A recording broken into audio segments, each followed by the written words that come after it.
the peaceful music of this area. Hello everybody, and welcome to a very relaxing the Talos Principle II. Apparently I missed out on some research last time. The system that runs all the tech on the island. Pretty much all the tech on the island, from the puzzles to the megastructure, is run by a system called Noema.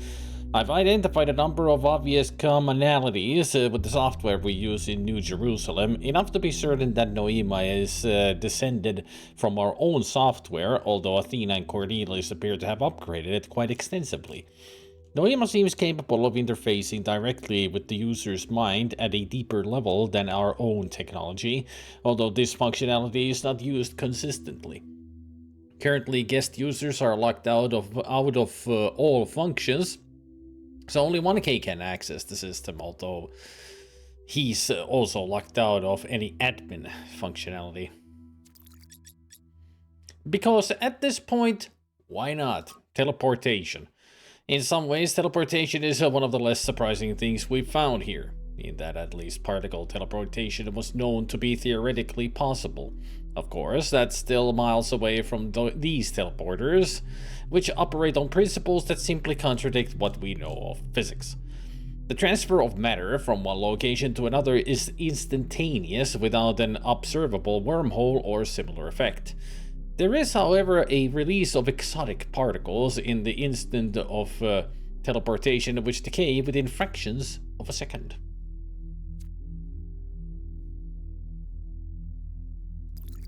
They really have revolutionized travel around here, haven't they?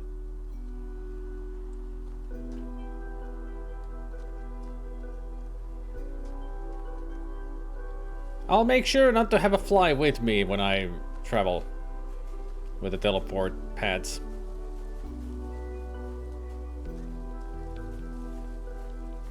Although I highly doubt there's that many insects alive around this world.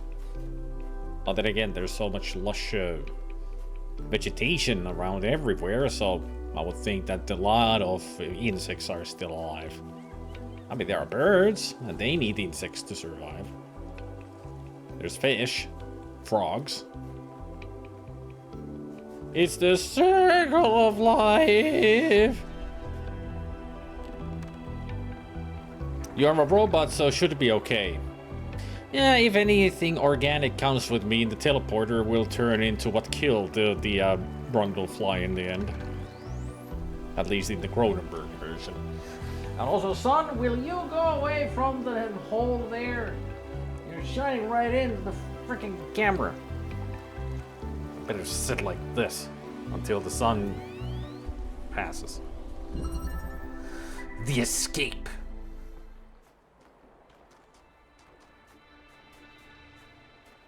Alright.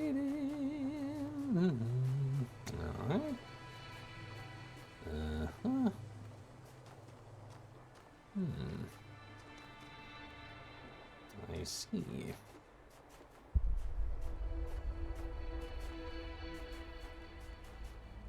Or Ra, or whoever it was, an Egyptian. Choose thine god.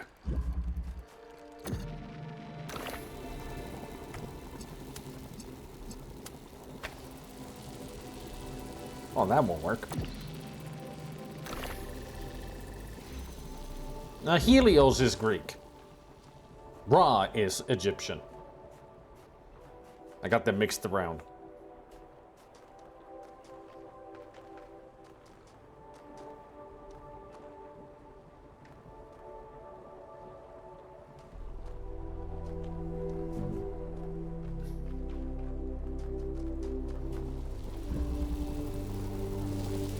No, you're thinking about Ra. That's the god of awesomeness.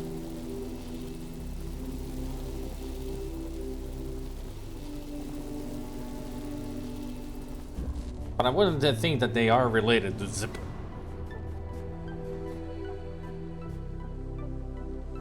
The god of fast downloads.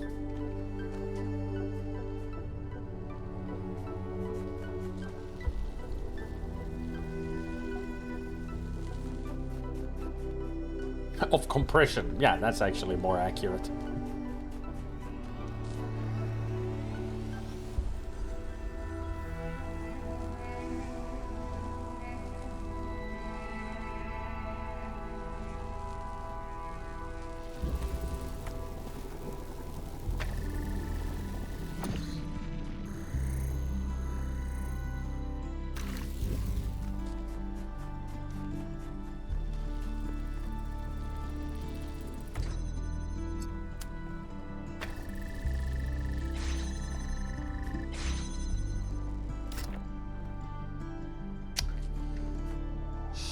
Where do I put this then?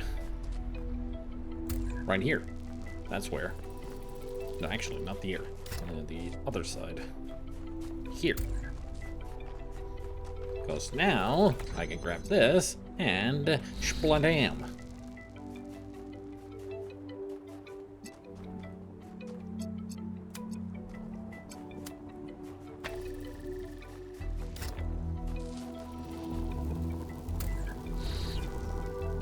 There.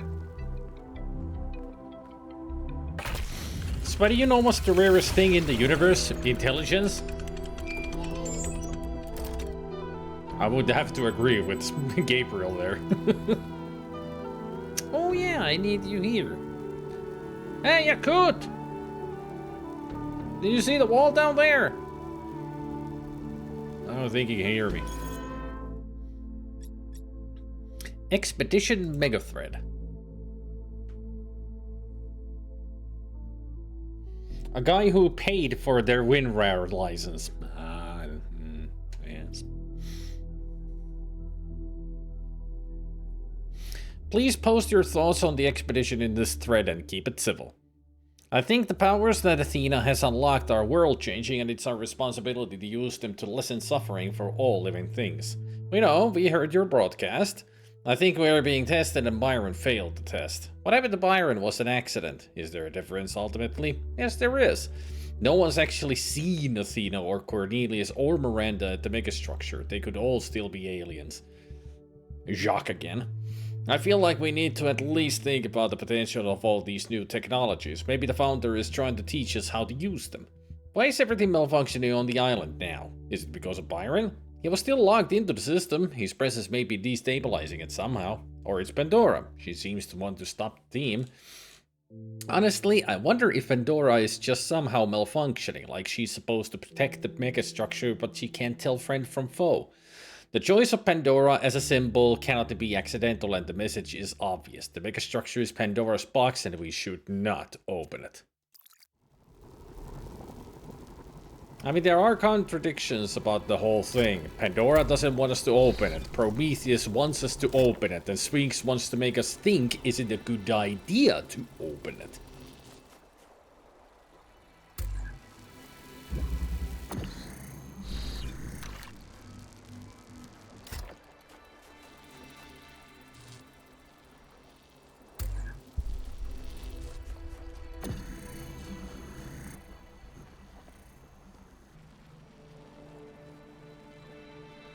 Aha! Green. So I need you.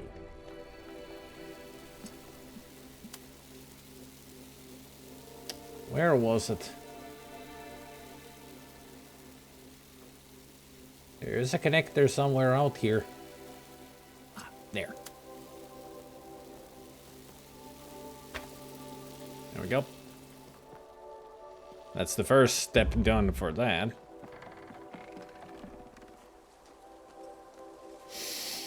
I watched a video on that. Only businesses were really meant to buy their WinRAR's license, as it turns out. The devs themselves expected everyone else to pirate. I heard about that, yeah. I mean, how many of us actually bought a license when WinRAR? I totally did.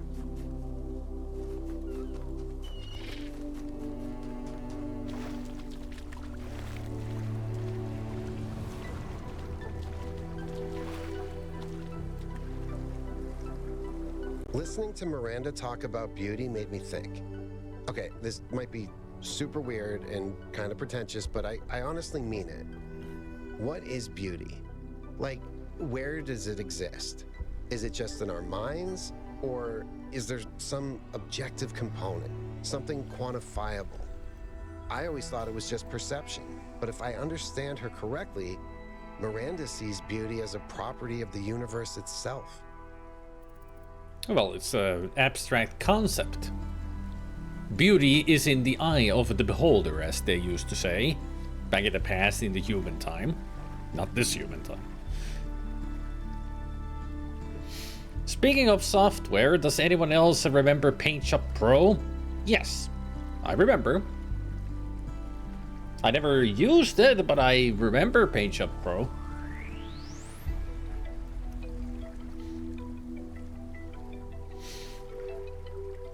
At least I don't think I ever used PaintShop Pro. I mean, I have not really been that much into drawing since in level of education of high school. Pretty much that's when I started, well, pretty much stopped the drawing much. Till a certain version you need a degree on how to just draw a line. Not with paint.net. What's paint.net? Well, apparently it's a site where you can paint. Or maybe it's like a free software for drawing, photo manipulation. It's as close to me, at least, you can get for free as Deluxe Paint Amiga. Ah, an image program like GIMP. Huh, I'll have to check it out too. I mean, GIMP is more like, you could compare it to Photoshop. GIMP is not you can draw with it, but it is not a drawing program. GIMP I use for, as you know, making emotes. So for me, it's an editing tool. But when it comes to drawing, I wouldn't use GIMP. .NET as in the .NET framework. Ah, okay. All right. So it's a .NET code. Okay, got it. Anyway, beauty. Let's see what our options are. Beauty is an objective property that we can perceive. Beauty exists in the interaction between the self and the world. Beauty exists solely in our minds. I have no idea. I would say between the self and the world. That's where it's an interaction. I actually bought a sprite on Steam recently because it was on a sale. So at some point I might exchange some of the emotes for self-made emotes. My only problem with A-Sprite is that I have no clue how to use it. I mean, I've watched some tutorials on YouTube, but they haven't really been super helpful. Yeah, Krita is digital painting for sure. If you have a paddle and such, and pad and all that, you can use Krita for painting. But A-Sprite is purely sprite editing, pixel art.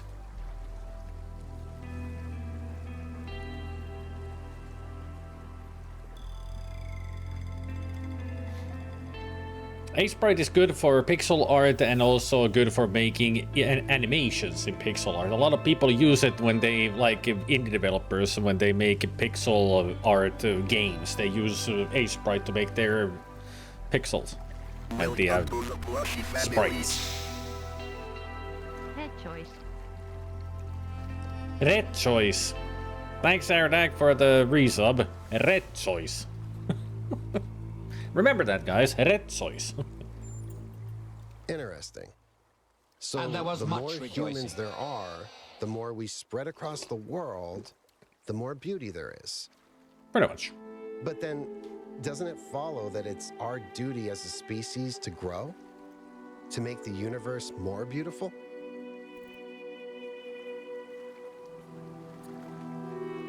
Yes, imagine sentience spreading across the galaxy, and as it does, the cosmos coming alive with beauty. That's a really powerful image.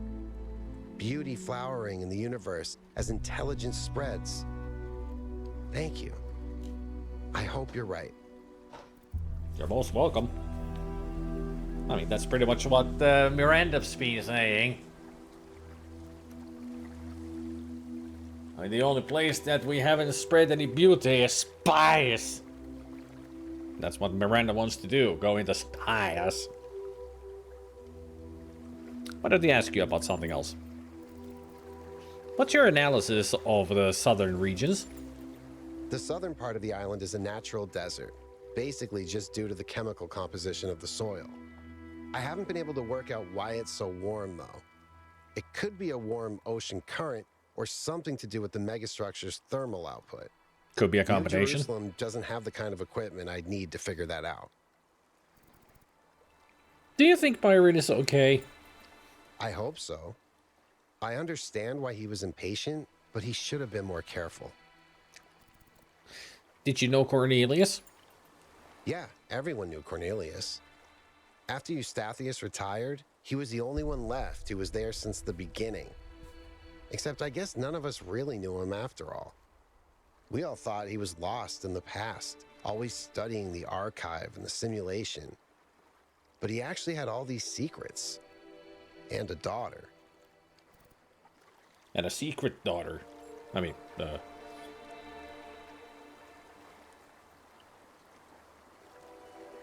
people are more than they appear to be, or are you disappointed in him? People are more than they appear to be. Yeah. Even after centuries, they can still surprise you. What did you do in New Jerusalem when we went back? Mostly just made sure Pellegrino didn't mess up the VTOL. We only have a handful of them, and while they look cool on the outside, the truth is they're held together by gaffer tape and good intentions. There's a reason Melville's always complaining. You should get some fairy dust and good thoughts, or happy thoughts. That'll make it fly. This state of affairs could cost lives. In the future, we won't need them anymore. Societies unwilling to invest effort and resources into their infrastructure cannot remain functional. We have to learn to live with less to be more creative. You're doing that. You're doing that. The geriatric generators. Damn those geriatric generators. I guess even the VTOL probably has a geriatric generator here in there somewhere. If not a generator, then a geriatric battery.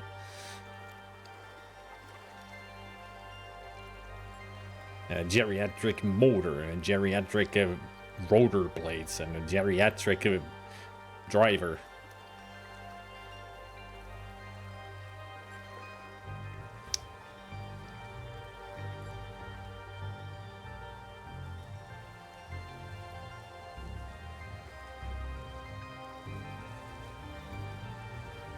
I mean, this state of affairs could cost lives.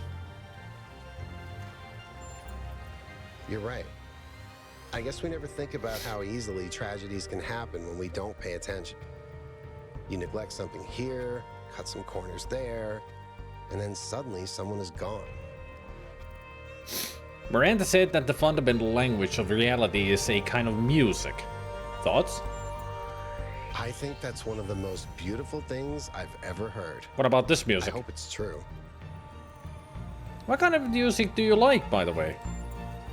Okay, this may sound like a robot joke, but I love heavy metal, especially the more melodic kind. My kind of guy. It's big, it's epic, it's full of emotion.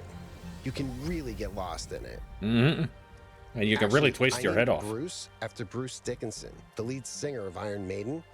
They used to call him the air raid siren, which is also what my Bruce sounds like.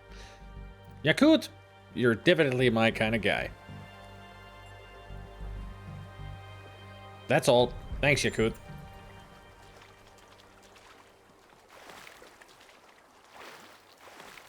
Instead of a spirit animal, he is my spirit robot.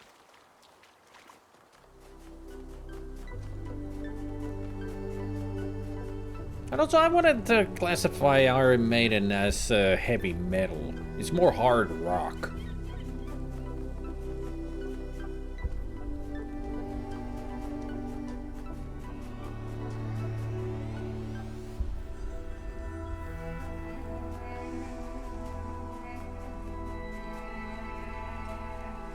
Or maybe not hard rock, maybe hard metal, but not heavy metal.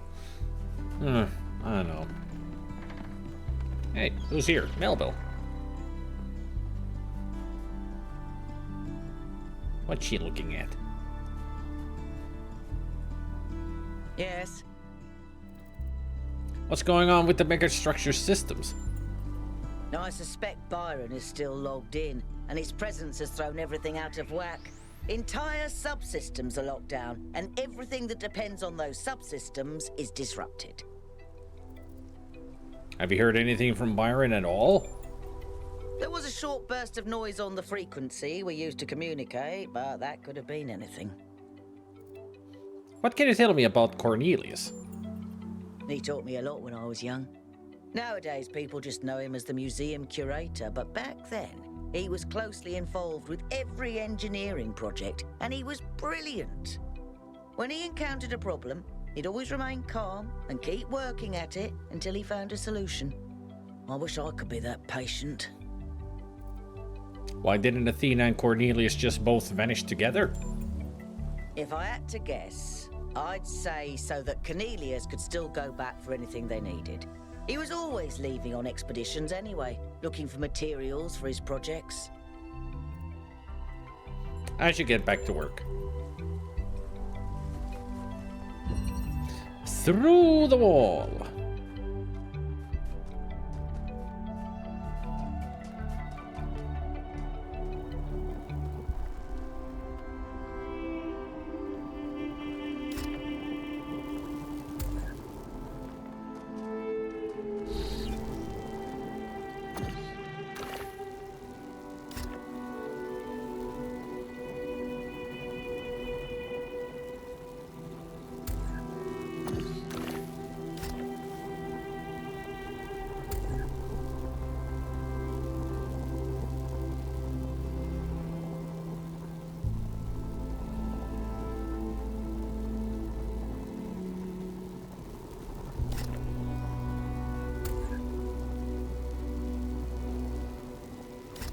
No, hang on. So you're already there, but I can't get you through there because you won't go through your own hole.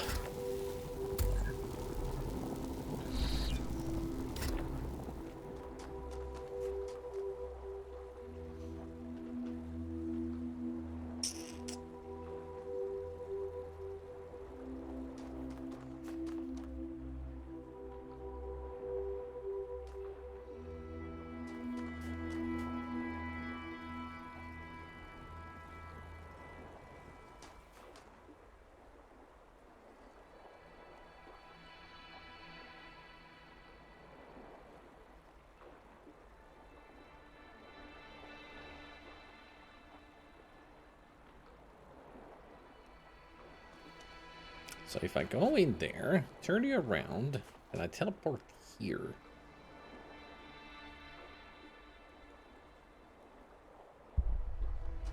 I'll have to somehow get you out of there to in there. Ah. I think I got it. Let's see. Will this work?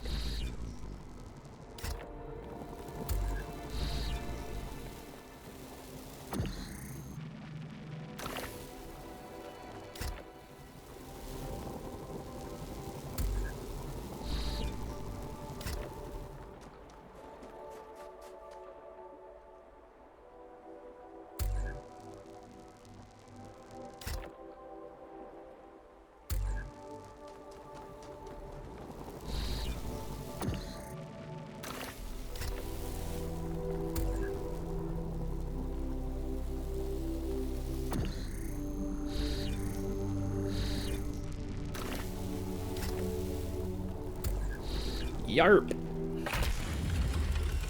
I'd pick Judas Priest over Iron Maiden any day. Nice.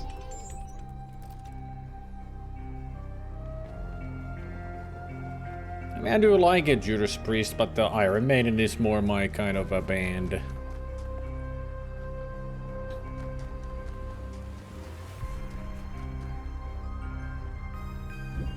Yeah, there you could.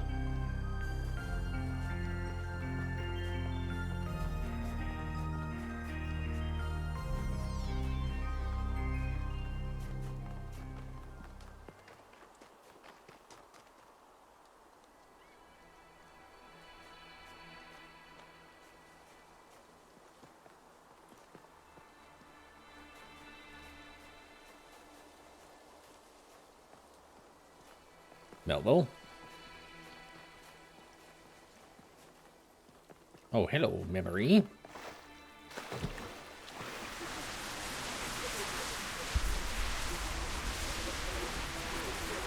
Might be Cornelius and Miranda? In the early days, humankind lived in a world of unexplained wonders and terrors. The powers of the elements were understood in terms of gods and spirits. After all, how else could one explain thunderstorms and earthquakes? But as the realm of scientific knowledge expanded, the realm of the mystical began to shrink. The sacred grove, as Hegel wrote, was reduced to mere timber. But as superstition retreated, another thing was lost: meaning. In a purely mechanical universe, people yearned for the comfort provided by gods and spirits. But there was no way back. But what about the beauty of the universe? The perfection of everything around us, couldn't they see that? Not sure I can see that, Miranda. But I do think there was another way, a way forward instead of back. Faith not in an invisible world, but in ourselves, in each other, in the inherent value of consciousness and civilization. They never really found it, but I think that in those last months when their whole species was dying, they caught a glimpse of it. And that's how your mother was born. How I Met Your Mother.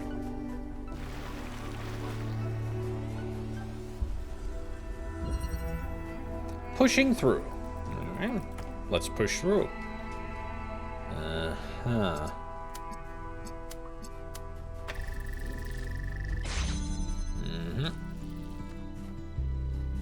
Books. I need second books and third books. And I only have one books.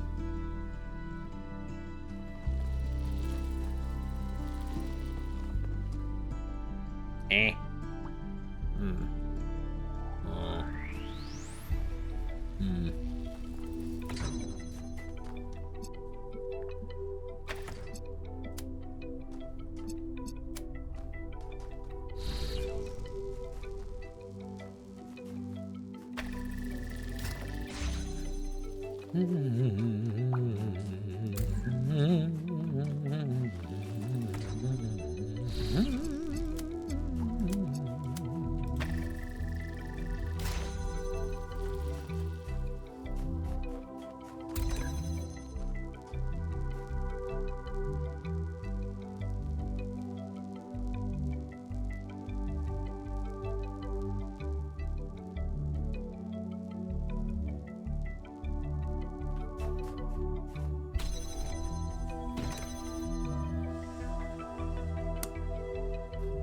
Alright, let's think.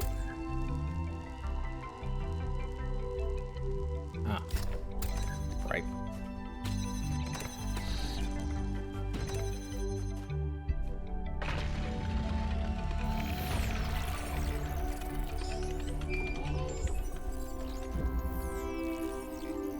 You know, a couple of years back, we went on a scavenging expedition to an ancient industrial complex south of New Jerusalem.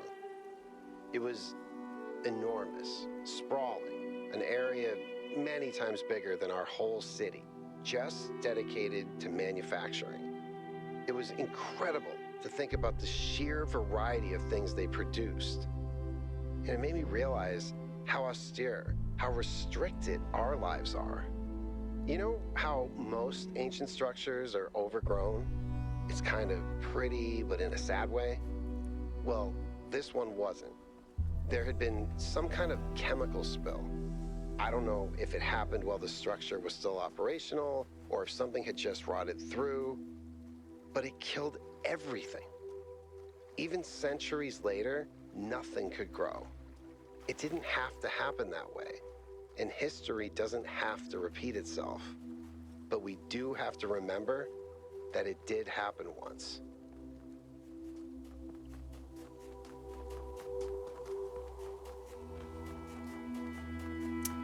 I can only wonder what kind of chemicals did this spill there if nothing could grow there even after centuries.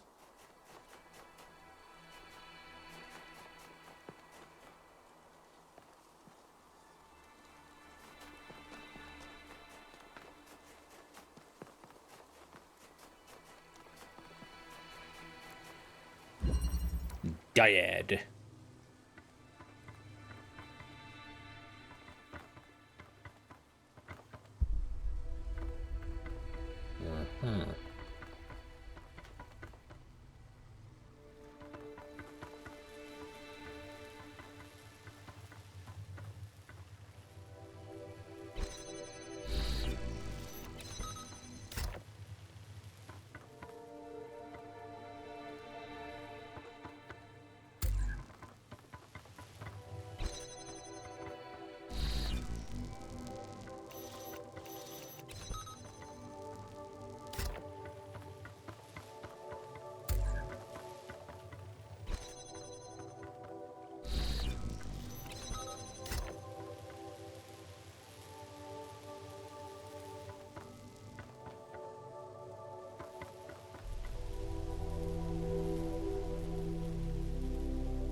Ta-da!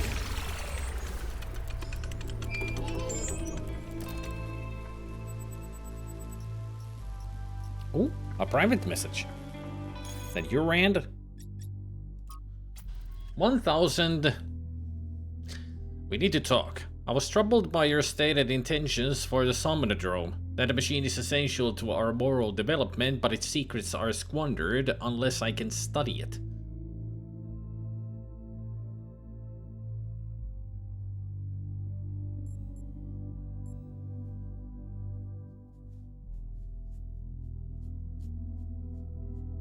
Yeah, I did say that I wanted to get in it.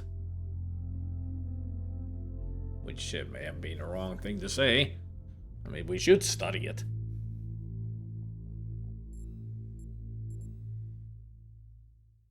I lied in the conference room to protect our relationship. Unfortunately, it turns out we're not on the same side. I'm still deciding where I stand. I'm gonna say I lied. Lying is not ethical behavior, but it would be more immoral still to put our ambitions at risk. I appreciate your sacrifice. If you do find a working device, you must inform me immediately. This may be our best chance to banish evil for good.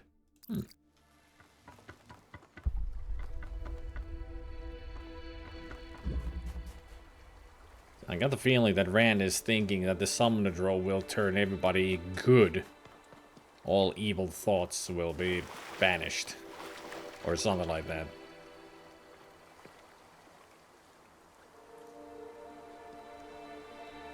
Uh-huh. So I need to connect the one that I already connected to the green to there. So there's a connector somewhere between. In one of these puzzles. Gotta remember that.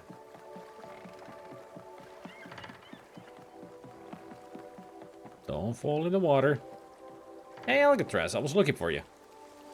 Everything okay? What did Mayor Hermanubis say? He blamed Byron for being headstrong and foolish, which... I don't see it quite the same way, but it's easy to understand why the mayor would think that. It wasn't hard to convince him that we can't leave Byron behind, though. You may not agree with Herman on a lot of issues, 1K. But he's not a bad person. He's doing his best in a difficult situation. Yeah, he's doing it the wrong way. That's the problem. Do you think Byron is still alive? I hope so. He's always been annoyingly hard to get rid of. Do you believe it was wrong for our ancestors to create us? Why do you ask? Because you seem very opposed to technology, and we are technology, because of the risk we pose to the planet. Just wondering. I mean, yeah, he seems very opposed to new technology, and we are technology. One of the things that makes these philosophy games and social story games great, but sometimes annoying for a stream if they overdo it, is that they're so good at saying things that seem bigger, more important in a way, than what any of us are saying ourselves. Even you, the streamer, it can feel pretty intimidating, but don't be jealous, everyone. It's what makes these games beautiful. That said, fuck Milton. That I agree on. Fuck Milton. Fuck that library machine. Fuck it in the ass. Well, at least when we played the game, we ended up destroying it, quieting it, getting rid of it. Where it belongs, in the gutter. I wonder if there's anybody out there who actually likes MLA. Probably not. You seem very opposed to technology, and we are a technology. I'm not opposed to technology. I'm just opposed to trying to dominate everything. We can be part of the planet's history without having to be its masters. Tell me about Cornelius. He was the third to be born, after Athena and Eustathius. He was an important figure in New Jerusalem's early history, almost as important as Athena. But after she vanished, he faded into the background. I don't think anyone suspected he knew where she was. What was he like as a person? I didn't know him that well, but he was always very calm, very thoughtful. Everyone respected him. Do you like text adventures? I do. Although I prefer the term interactive fiction. It's better at capturing what this art form really is. Storytelling, but with a completely different underlying structure. As a category, it's more equivalent to poetry or the novel, rather than, say, film.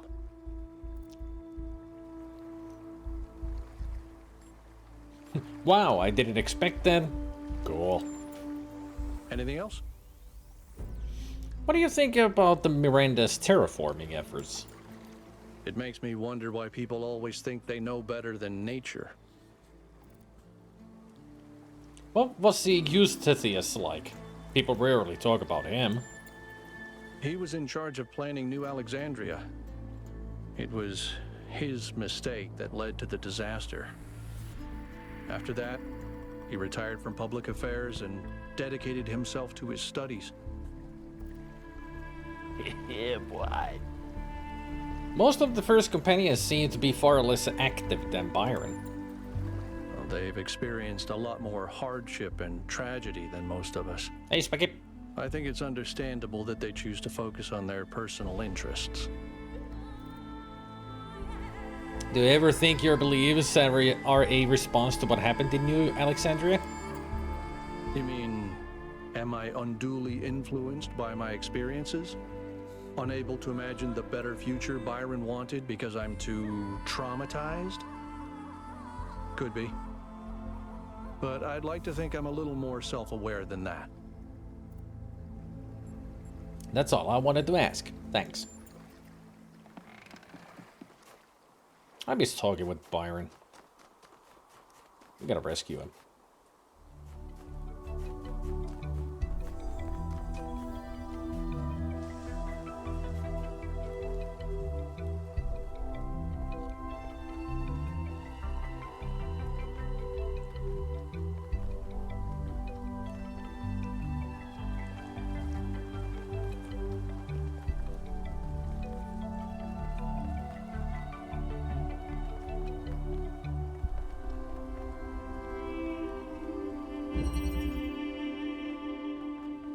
Translocator.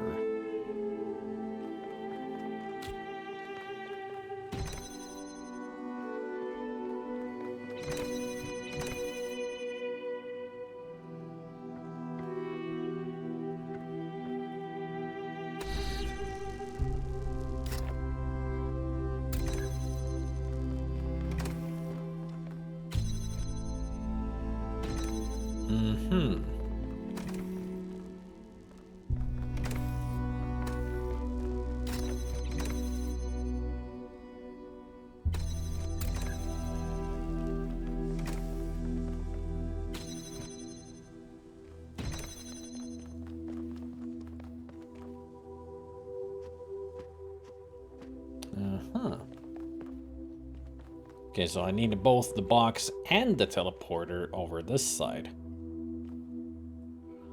Okay, let's think, how do I get that there?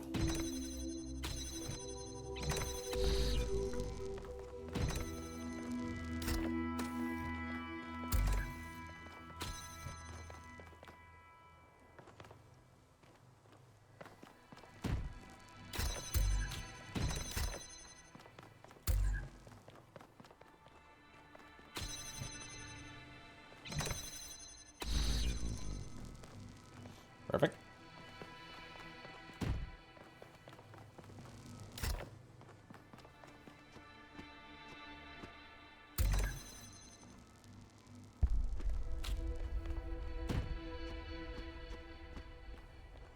Perfect.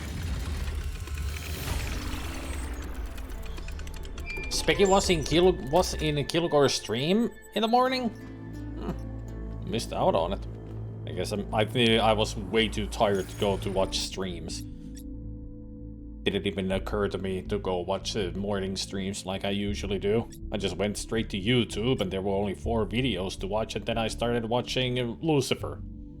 Binge watched like maybe 6 episodes.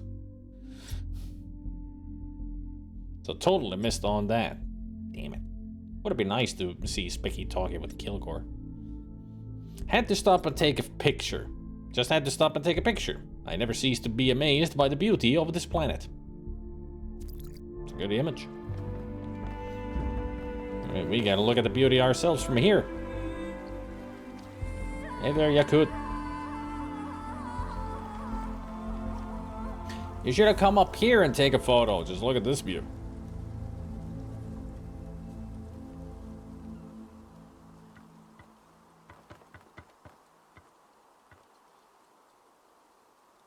Now that's a view.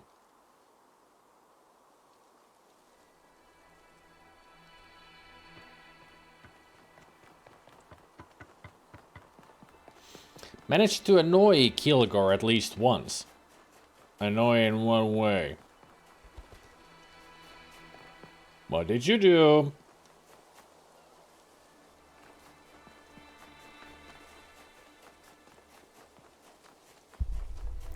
With opinions.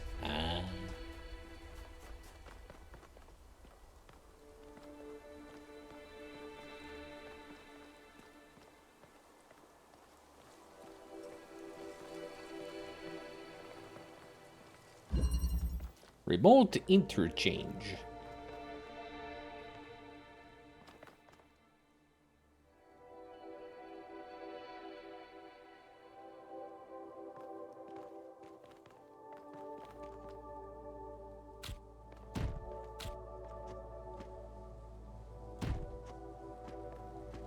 Oh no. My least favorite thing.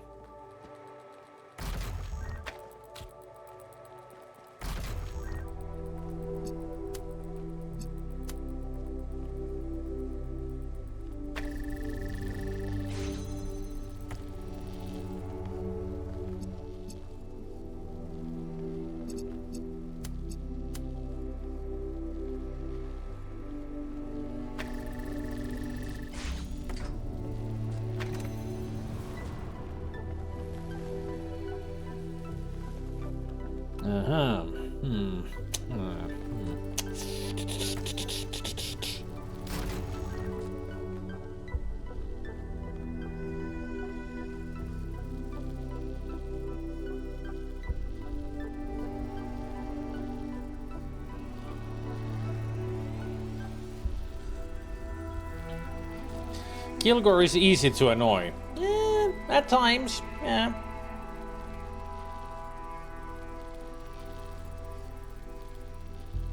I agree on that. With both of you, Kilgore is awesome, Kilgore is awesome. Yes.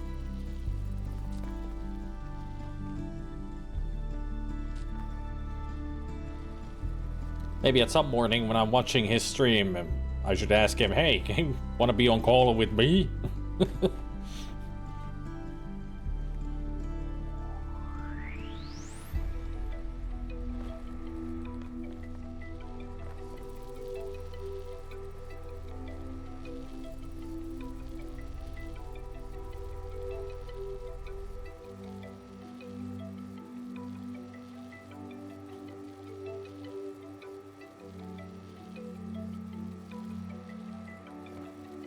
Kilgore is Gandalf for streaming. Suddenly I can imagine him going, don't take me for a conjurer of cheap streaming.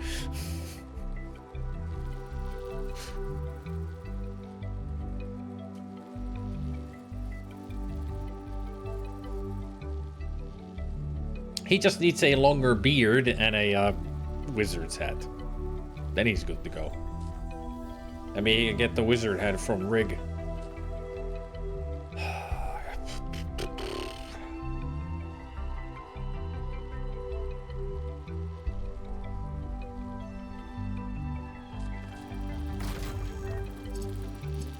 How the fuck do you do this? So I could do it like that. And then put that there. That opens that. But I need the teleporter here. So that needs to be opened from there. But also, that needs to be pushed down. I hate switcheroos.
Really racking my brain on this one.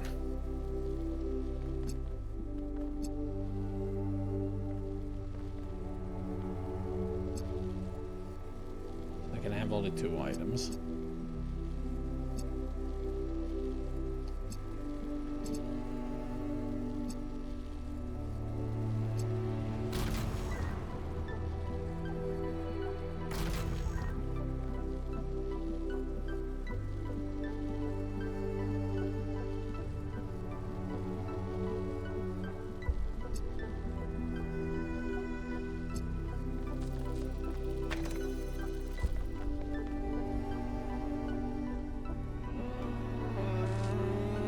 My brain, it can't handle the truth.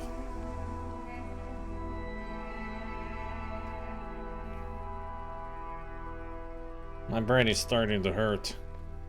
Thinking too much. If I didn't have these headphones on, you would see smoke coming out of my ears right about now. Okay. 2 items there. That one stuck there. How do I get the teleporter here, keeping those doors open, to get that to here?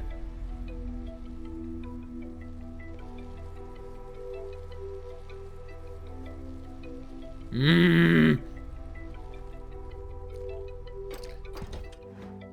gonna go check level 8. 7 can wait.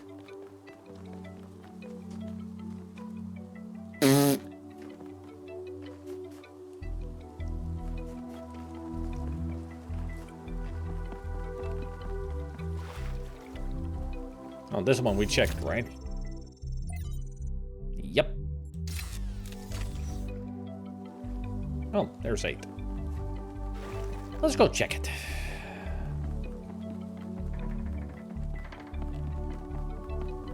Sure is a long way to get from 7 to 8.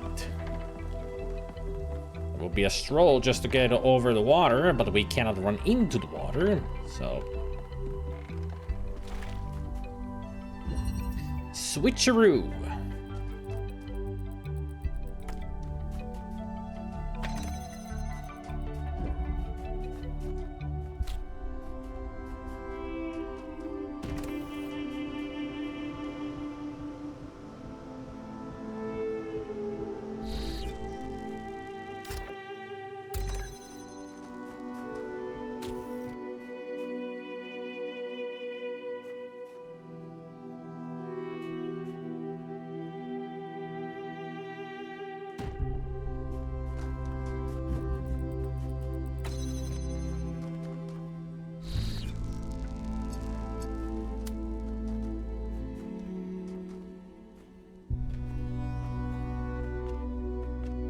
Oh, it's over there.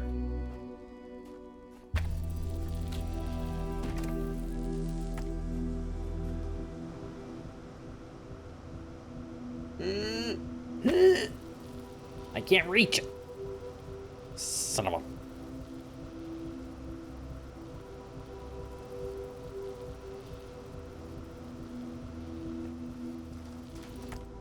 I mean, you are getting all of my luck wishes and everything already, Speggy.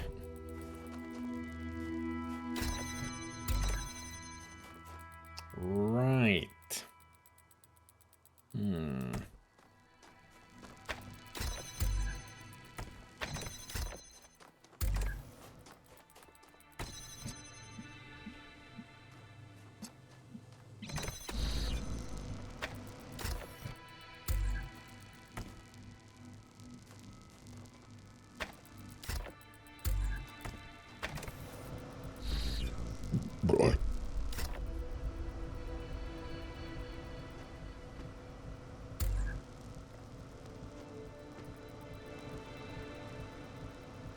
So now...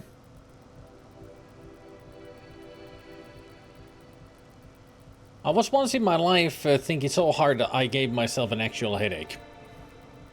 I mean, it can happen if you just think too hard, you will get a headache. I mean, I can almost feel a headache from the thinking too much with the puzzle 7.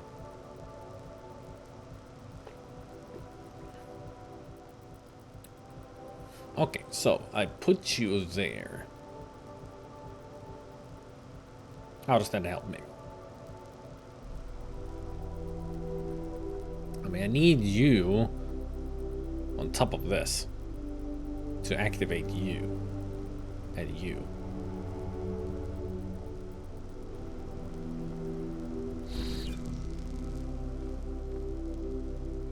So I can't have you there.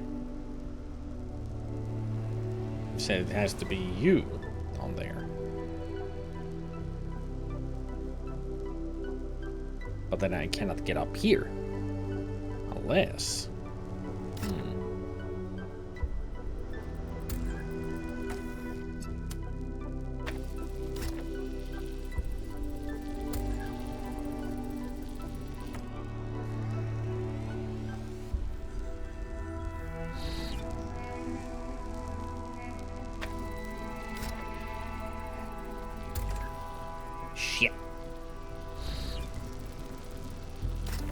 knew this would work.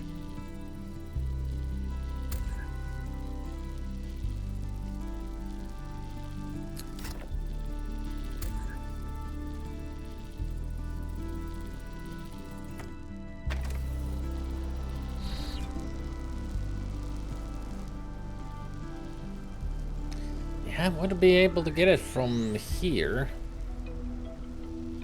to here.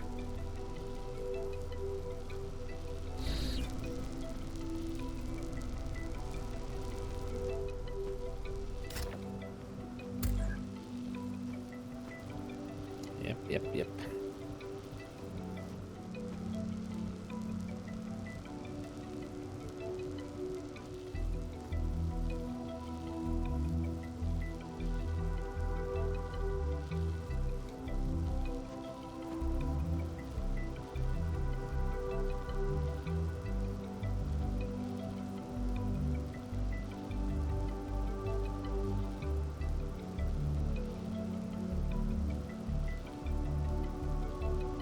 Unless...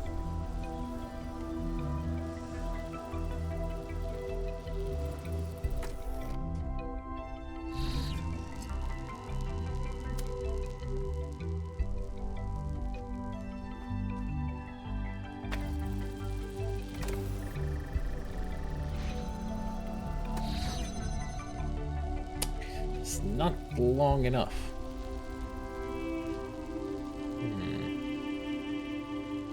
Hey, I could. I'm solving this one right now. Or at least trying to. Or is that Alcatraz?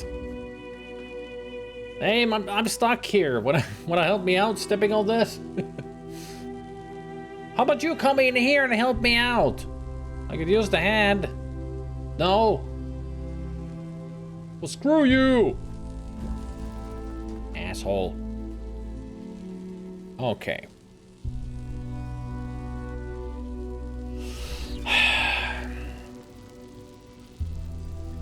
So definitely that's the answer.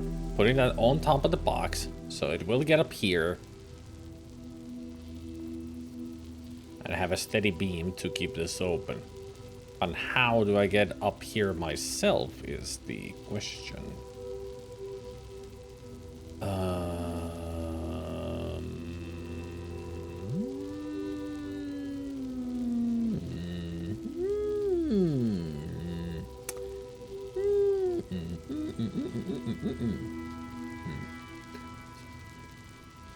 Grab that.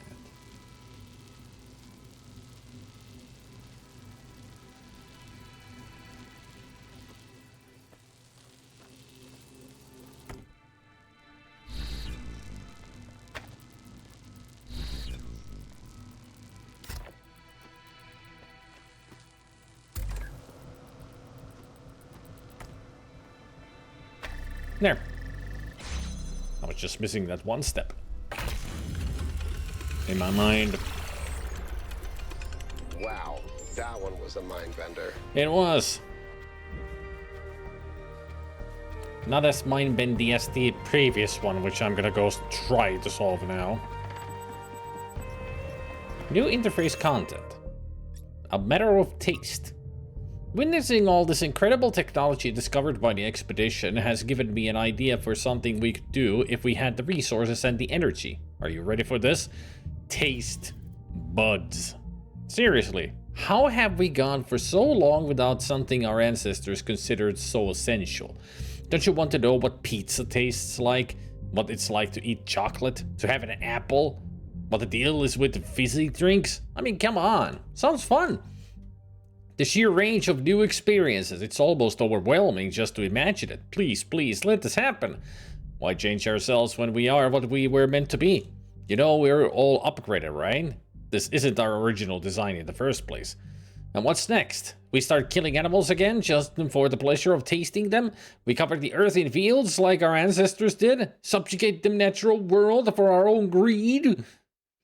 What is the point of an apple that cannot be tasted? Enriching our conscious experience makes the universe more aware of its own splendor. Improving human life is what matters. We should do it. Seems like a waste of effort. I want to know what frogs taste like. Thekla is right. This will lead us down a bad path. Frogs are people too. You cannot eat them.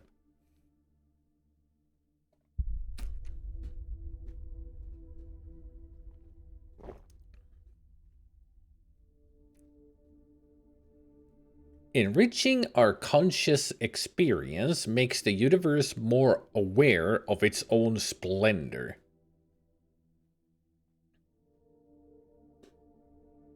Kind of wondering what it's trying to say with that. So it's pretty much a positive for making those taste buds. So we appreciate the universe much more by being able to taste the universe, so to speak.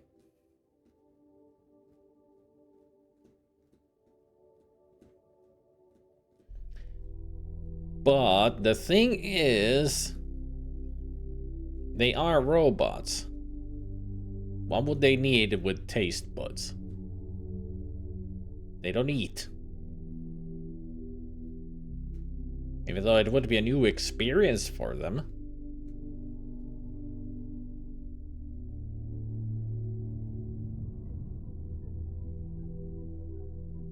And what is the point of an apple that cannot be tasted? It would feed animals, birds, fish, even insects. Why would you need to eat an apple? We don't need it.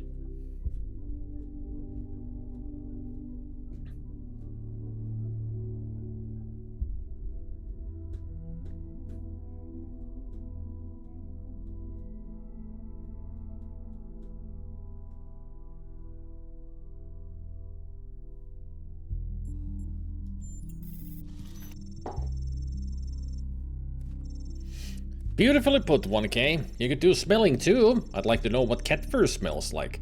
And after that, new senses that old school humans never had. The possibilities are endless. That's the positive thinking there. I mean, smell, I can understand. Taste? Well, maybe it's just out of curiosity. Just make themselves taste buds to understand what things taste, but they don't really need to eat them. Maybe just, you know, take an apple, scroll it on their taste buds, so they now know what an apple tastes like. But they are not gonna waste that apple by eating it because they don't need to. They just taste it, and then they use the apple like feed animals, put the seeds into the ground to make them grow to other plants. Or rather, other apple trees. Nothing can be consumed whole without taking its life, not even a plant. Yeah, but there it is. Take the seeds out of the apple, plant those to make more trees. Enrich the nature that way. And the apple won't go to waste if they find animals to feed them to. I mean, they themselves won't eat them, but they might figure out to do this kind of a circle. A much better one than just wasting the apples.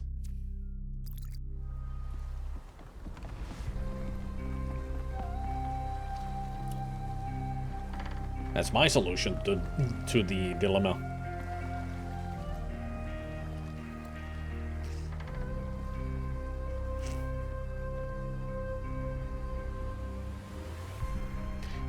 We're halfway through to the gold doors.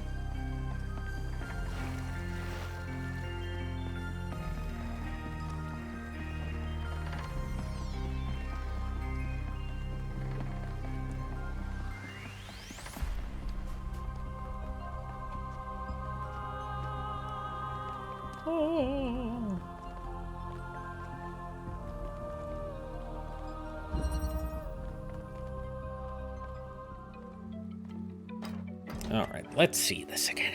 So.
Yeah, but that won't work. Because I can't get that to this side. Not this.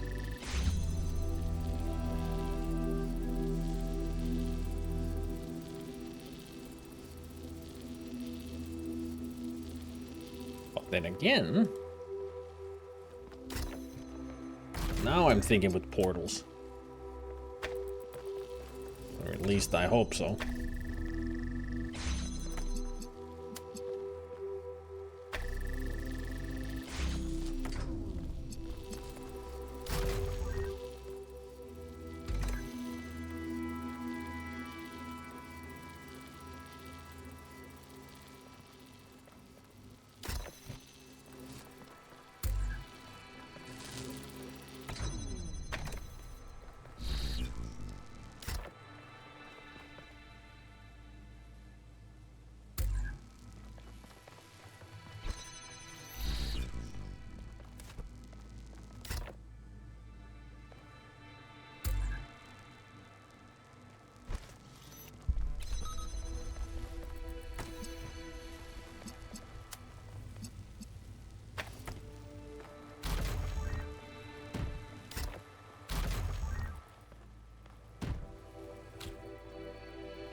There we go.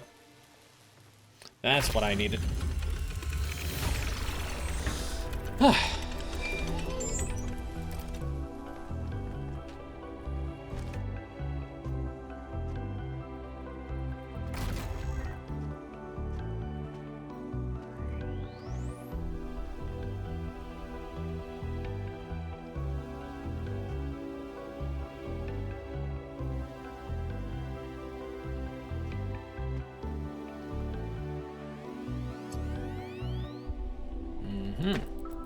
So it's not from here. Might be there that I need to get to. Hey, Alcatraz. I can see you from here. Whee! Ugh. I could. No. Boibs. Bites, bites, bites.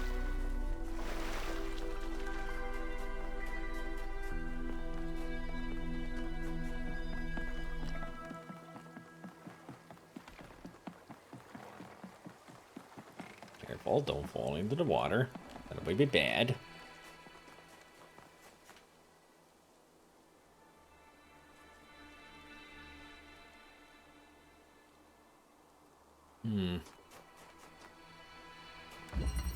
Yeah, but 5 doesn't have any connectors. It's just a jammer and a teleporter. Okay, so it's not here.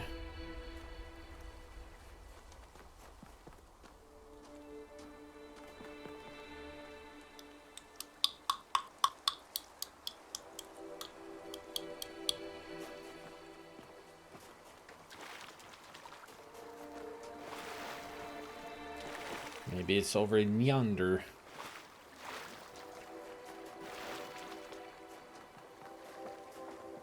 Hey, så det...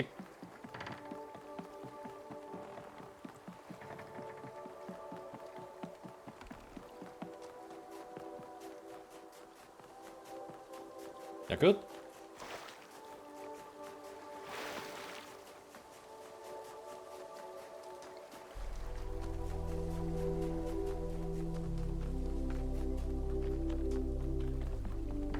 Well, at least they're starting to get better, which is good.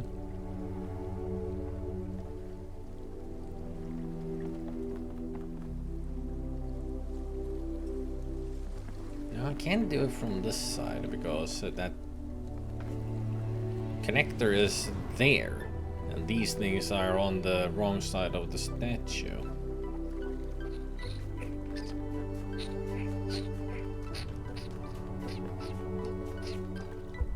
I don't even know where that one connector is that is already connected to the green.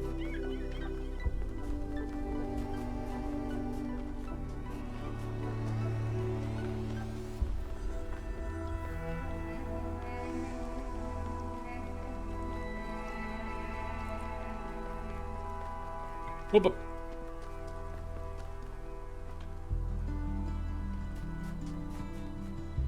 This is going in circles. Man, I'm lost.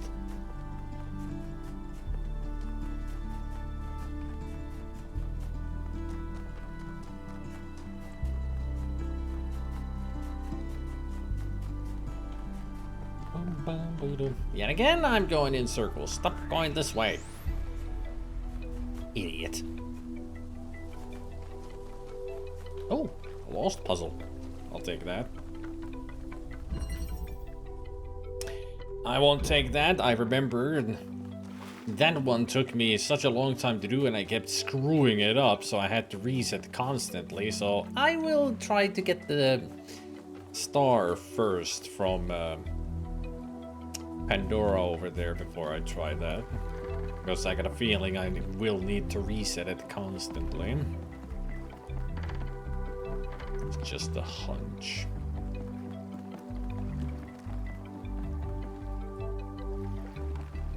Won't be one of those first try moments, that's for sure.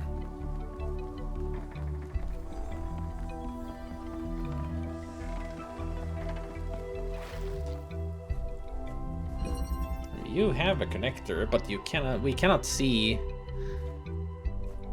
that the connector from here. The hand is in the way.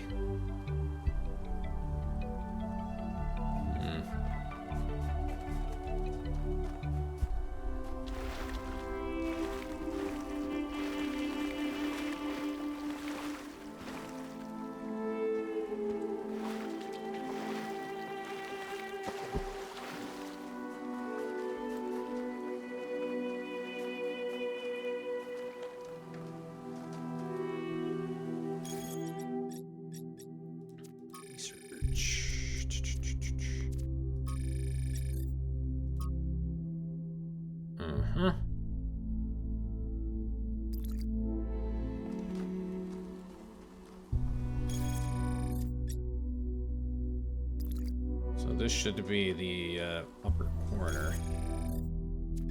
Right upper corner. Alright, so this way.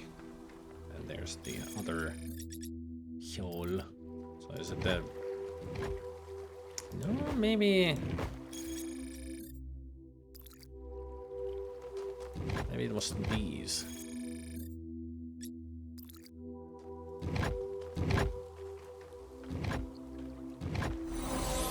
Yep.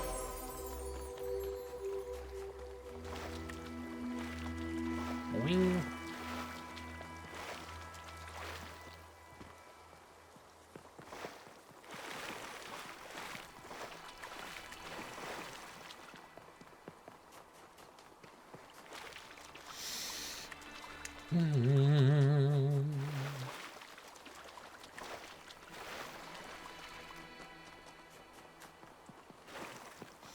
Pokemon games, they can be so time-consuming if you have the habit of collecting stuff.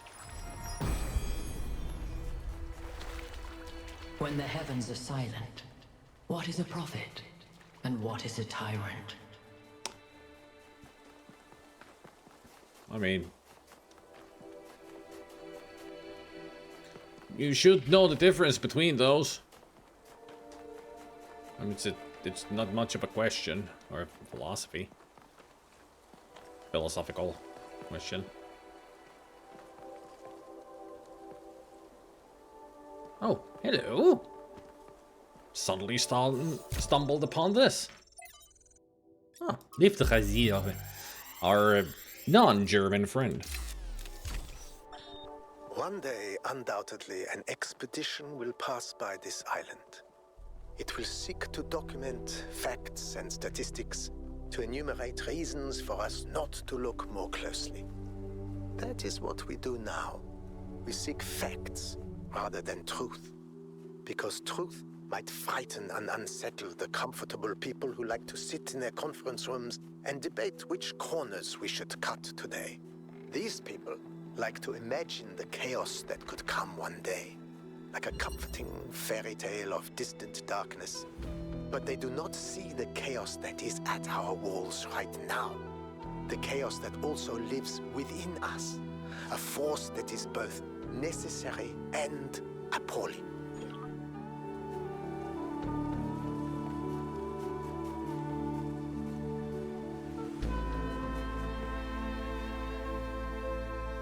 Well, Chris has always said that that's not a German accent. That's like the most faux German accent anybody can come up with. I mean, it's the one that I do as well. Or sometimes even I go way over exaggerated.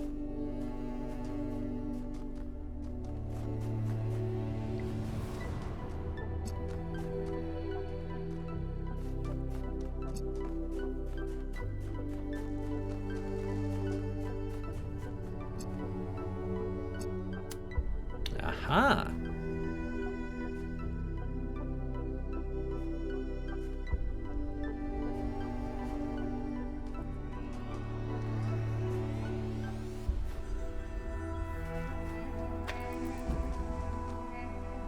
Now, where is that green?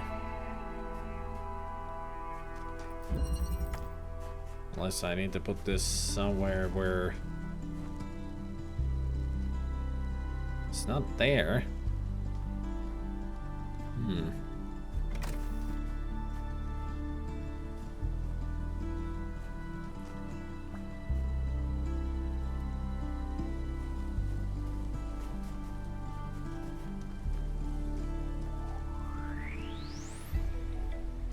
I need to connect this to something else? Oh, there's the green.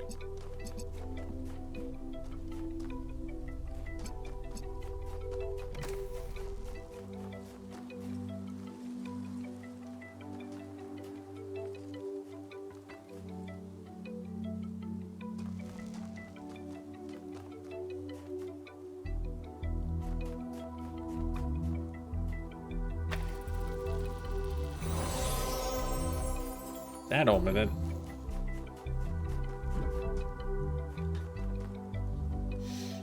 Talking about saturated, this evening it's going to be air fryer fries and meatballs. Nice. I still have never experienced an air fryer.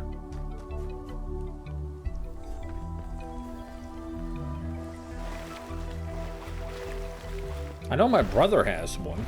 Maybe I should ask him if I could come over for some air fried food.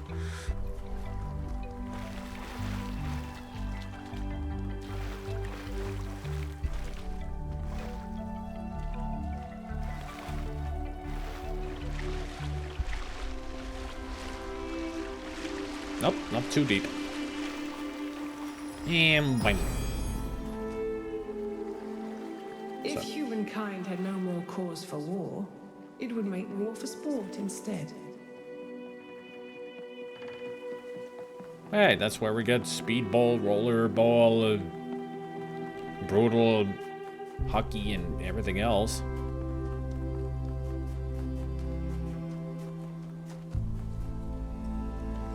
Okay, now I need to find the lost puzzles.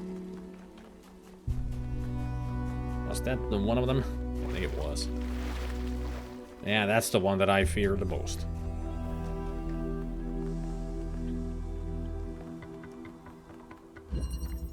Aerial warp. So this is where we need to get to, right up here. And for that, technically, pretty much what I need to do is get one box up here to have a stepping stone.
Whee!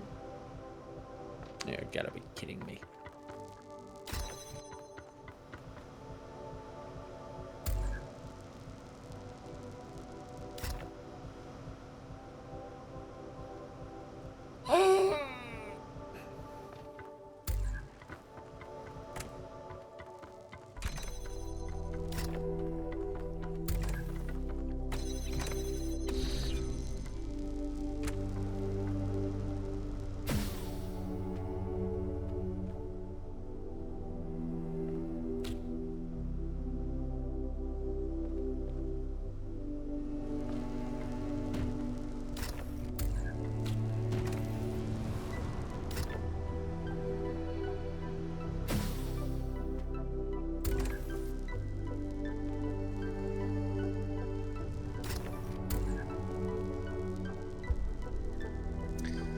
Okay, let's think. I needed to do this very carefully. That I do remember. One screw up and I have to restart the whole thing. So I put this here. I need to get the box through there. I'll put the box in front of that.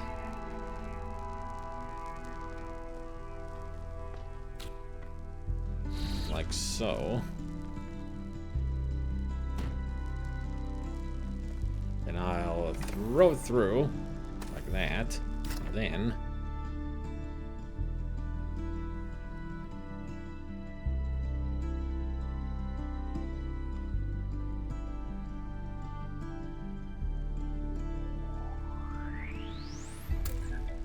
there. And now I can get that teleporter.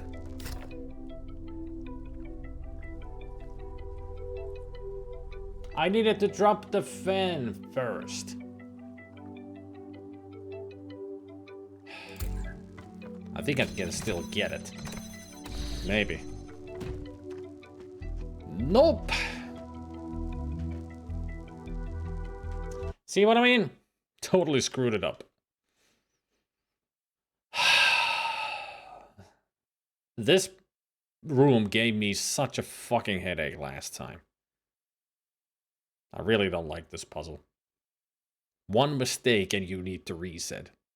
It's not that you might reset or maybe needs a reset. No, it needs a reset because you get stuck.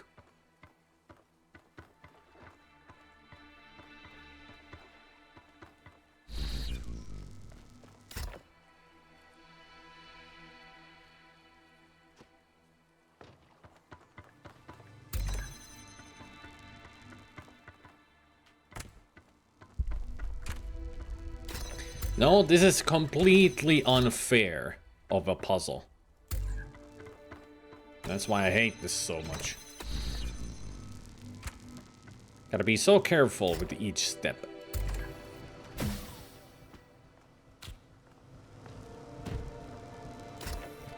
And when I did this the first time, I kept screwing up constantly. Like making the same mistake every goddamn time. I got so annoyed.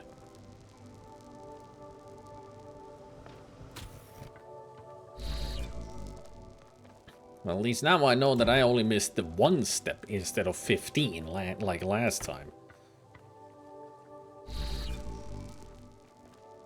So that there. Then we pew! And then we take you out of there. Don't drop down there. Not yet. First you drop this here. And that next to it. Then we go through. Now we're cooking with grass. Or something. Now we're safe. Now we can forget all of that area. Now we're just gonna focus on this area. The first I need is you over here, you over there. And I'll take you with me. Actually I need you on top of that. And then beep, boink. And flamp, and deep, doink, bonk. Turn you off. Put you on this side.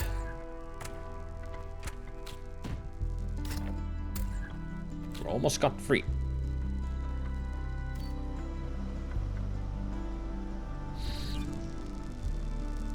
And when I say almost, I mean almost. There we go.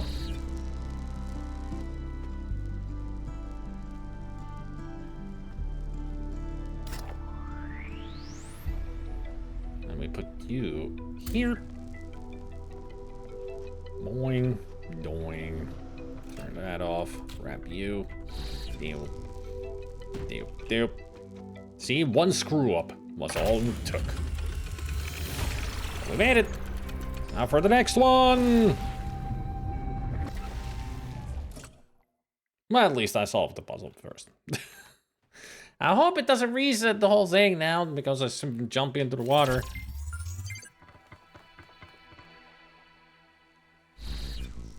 Good.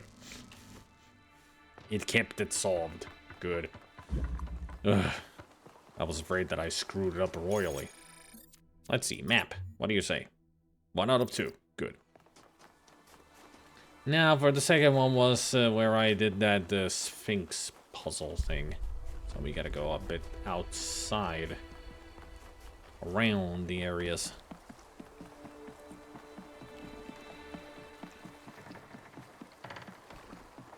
Which might take a while because I don't exactly remember where it is, so I'll just follow the path until I see if, like, I go around a corner.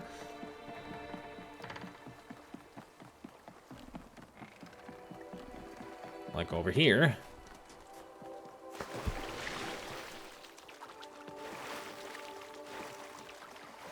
And over there.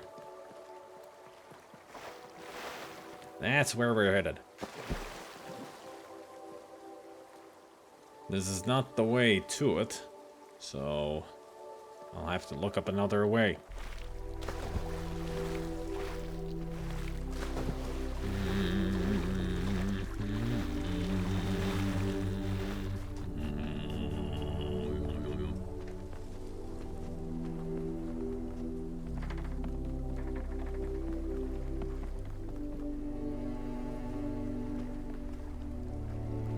Oh!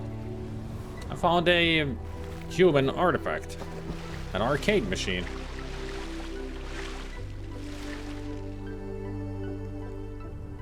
Super Serious Sam 9. That's a good game. An electronic game.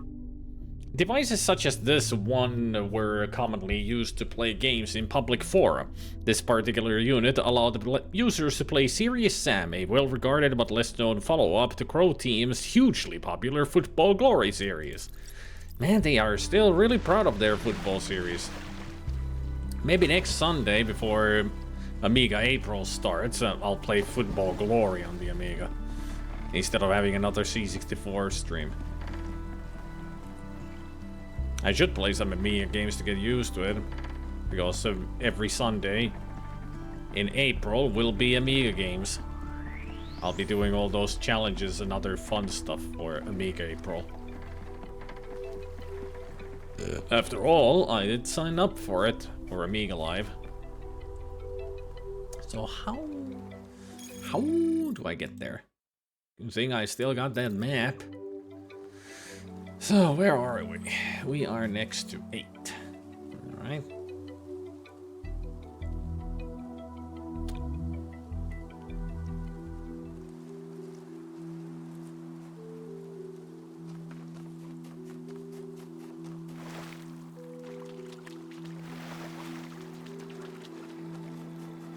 Yeah, I haven't found even the flames here yet. Oh. One of them is right next to 8.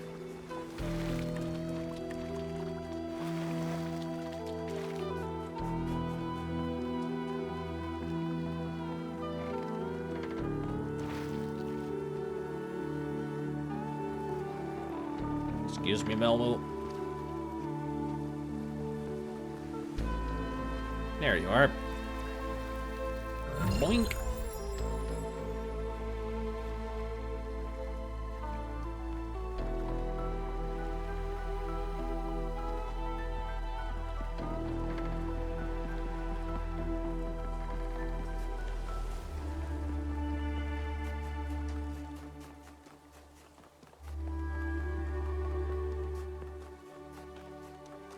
was the one we just did. So I need to go forward.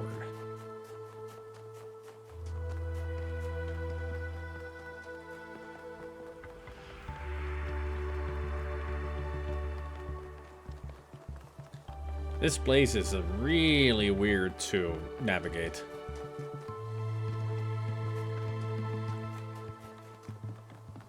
So many long, swerving paths everywhere. Excuse me, Yakut. Excuse me. Pardon me. Pardon me.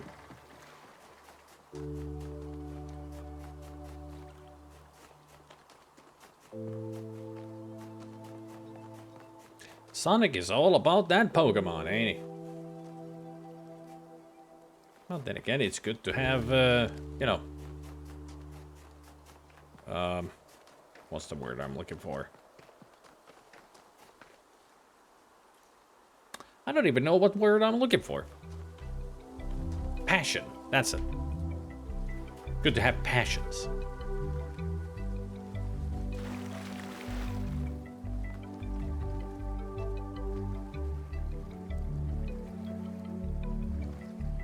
Man, that's the other lost puzzle here. Yep. And also Stratton is somewhere around here. There he is. Sitting in his corner. We have of late been told much about what the citizen owes the city. Loyalty, obedience, gratitude. And I will not argue with those who say that without some loyalty to a greater good, a man is little more than a savage. And I will even say that these days there are more savages amongst us than amongst the barbarians, who we call savages out of ignorance and arrogance. But there is another question that we are rarely encouraged to ask. What does the city owe the citizen? What must it offer to earn loyalty, obedience, and gratitude? And if, as we have said, a city is a kind of machine, should a machine that does not fulfill its purpose perhaps be repaired or replaced? I would say repaired.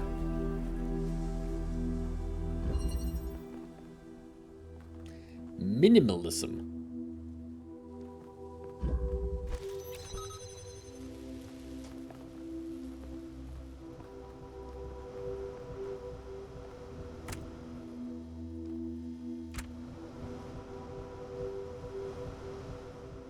Weird.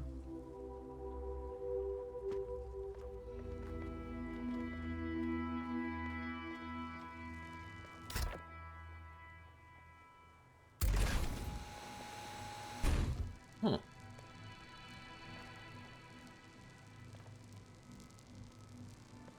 All right. Oh. I have to get the jammer up here.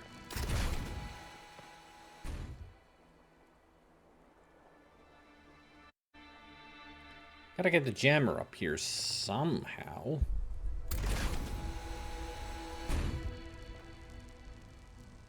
I don't see it from there.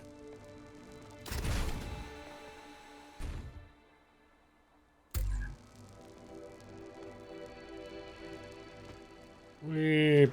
Ow.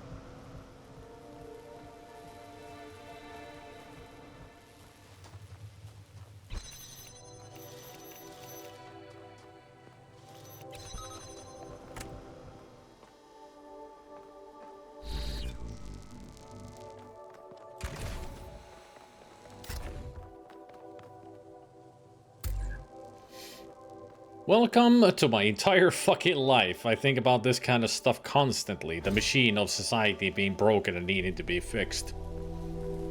Partially agree with that, Gabe, actually. It's why I get so damn philosophical and even judgmental sometimes, which can sometimes hurt things, sorry. You know, it's just that you have opinions about it. And thoughts. And all that. So, can't really blame you for it.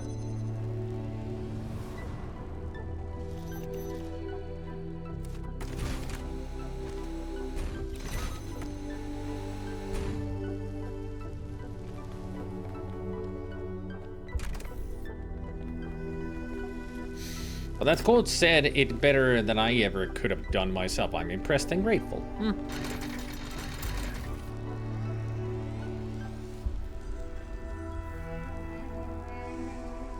Alright. Let's see what happens here. Ow.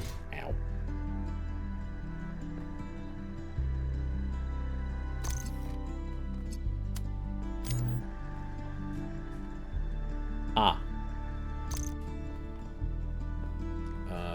Boink.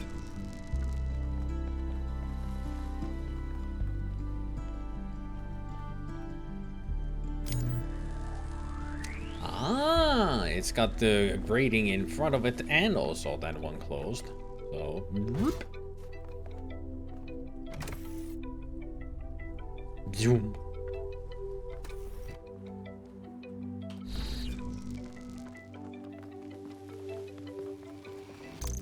This one took also quite a long while to figure out. At least I remembered part of it.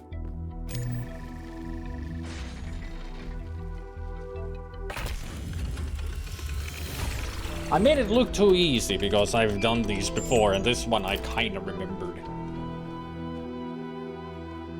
But yeah, this first time I was so confused.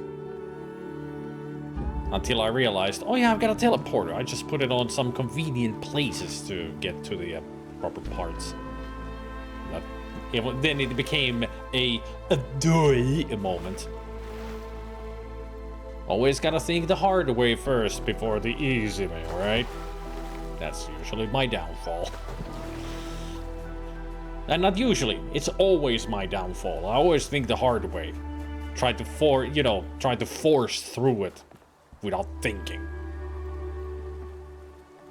And when I start to actually think, I'm like, oh yeah, a day?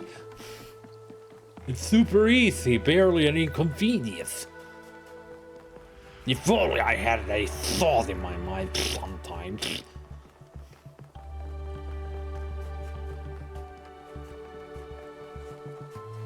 But there I remembered, oh yeah, kind of you should use these items that you have to your advantage. I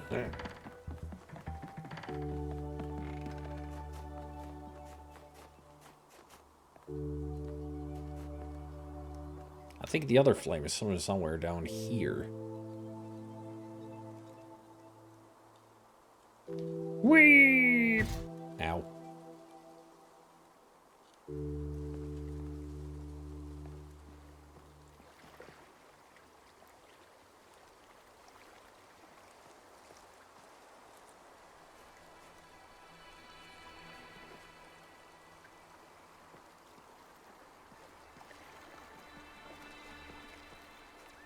Oh, there you are. I hear you. There we go.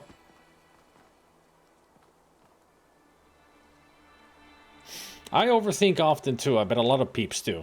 I know a lot of peeps do. Even Zelda has said that he does it.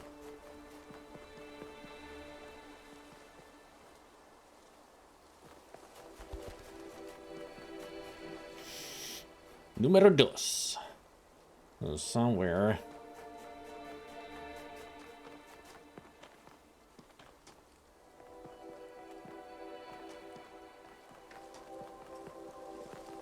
Okay, so this one was this. Alright. That was the lift razir. So we don't need to think about that anymore. So we go down here. Might be a human artifact here somewhere, and I think it's the anchor. Or, no, actually, I know what it is. It is in the water.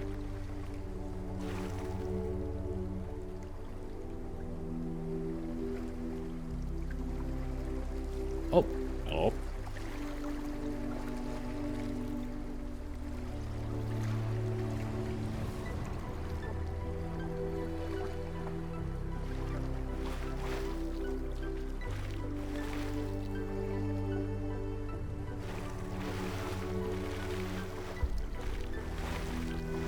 We should be able to see it.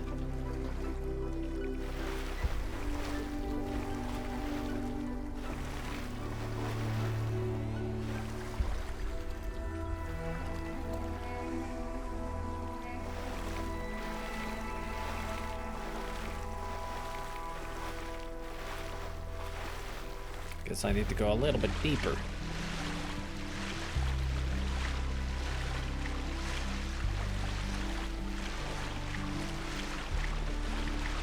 Up, don't go too far. I said don't go too far.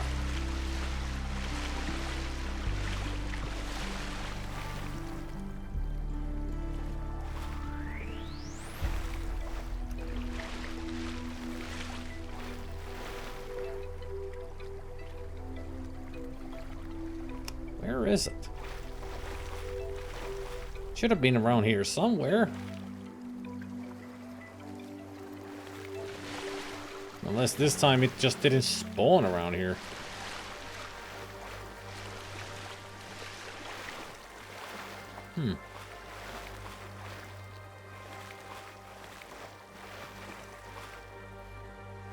Should have been easy to spot already.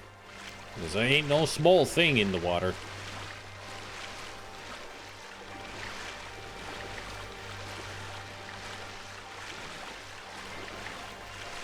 Hard to see from all these reflections on the water, though.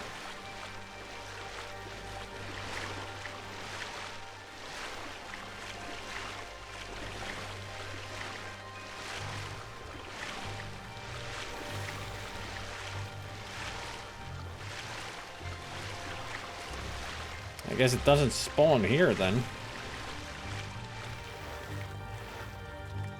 Because it should have been close to the puzzle number 2. I'll still keep looking. Because it should be in the open ocean.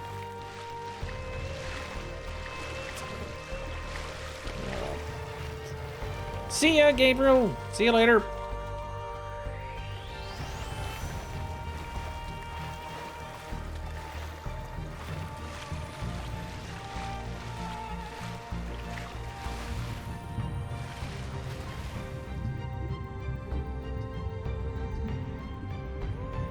It's not here. Huh. Weird. There should have been an airplane down here.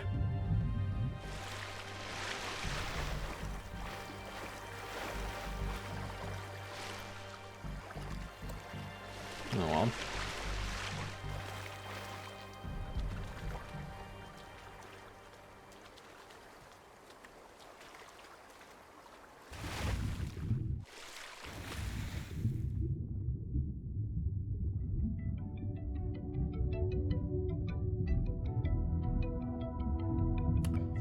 Well, let's hope that it spawns somewhere else then. Because otherwise we're gonna miss out on a human artifact. And I don't want that. Don't want that to happen.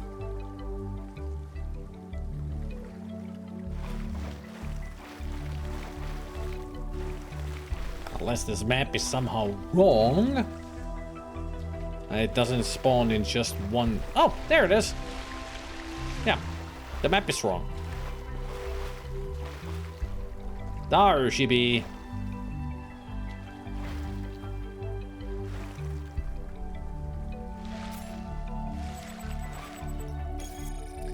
A flying vehicle of war. It is remarkable that our ancestors achieved the ability to fly, and equally remarkable that one of their first applications of this newfound power was to use it to commit war crimes. That's pretty much what they did. We got airplanes and we turned them into bombers immediately to have an advantage in war. We are a very destructive species.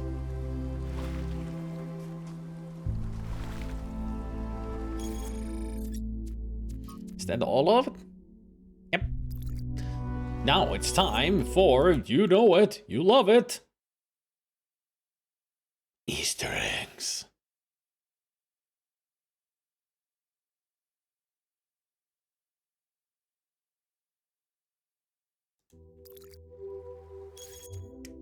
Alright, so the first one is behind the lost puzzle that I just did. Which is to this way.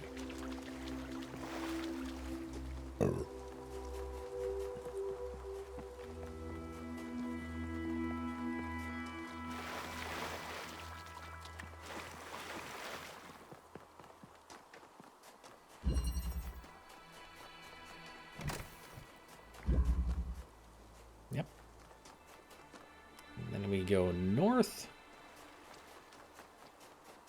It's here.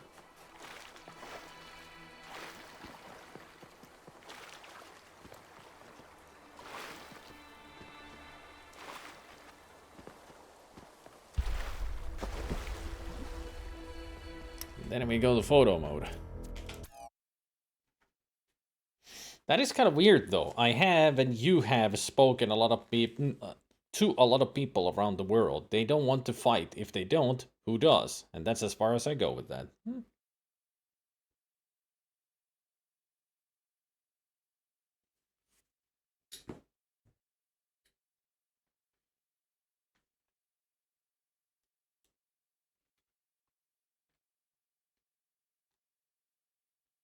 So somewhere behind here is a QR code.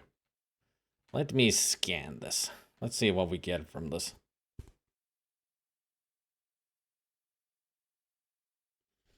Dead End secret has been found. That's the message that we get. Dead End secret has been found.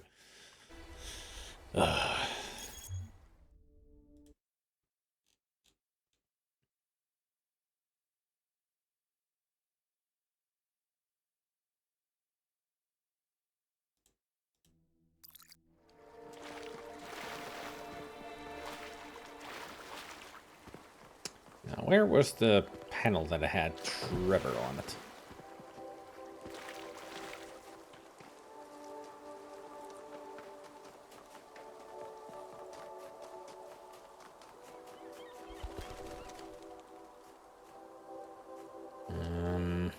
Where am I? Tours 5 and 6. Ah, that's 5. Alright. So I need to go this way. Well, this leads me to the entrance. 5. No, that's the way I want to go. Yes. Need to get over there.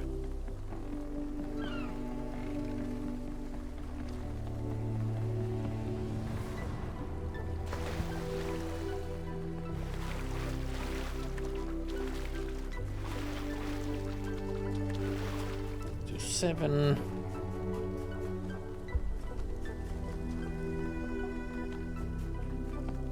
Was this the one with Trevor? I think this was the one with Trevor. Yep. Alright, so from here... I need to get to...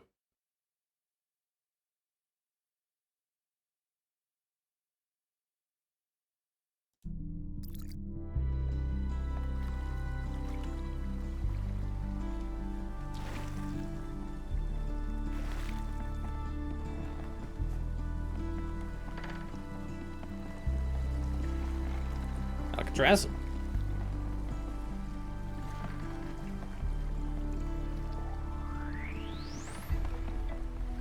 Up.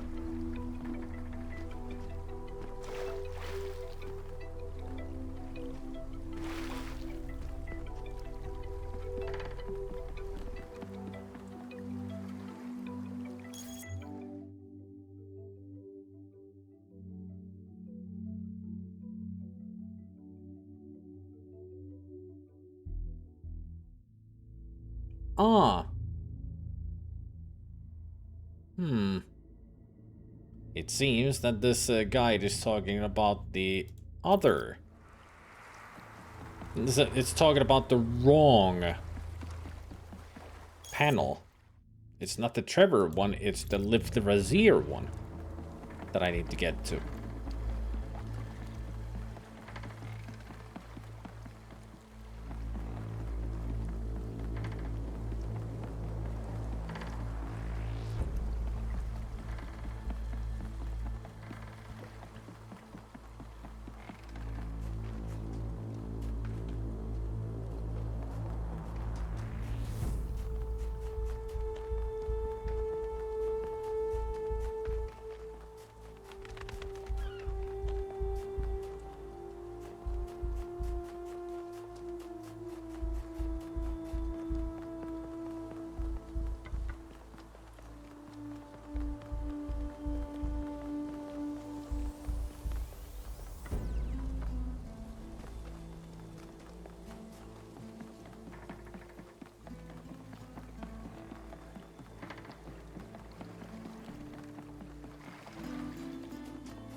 Yeah, that's the one that I'm looking for. So from here, we go to here and follow this narrow path.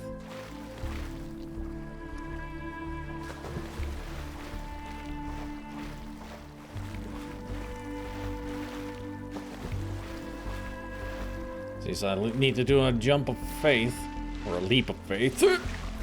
Oh shit, no, fuck.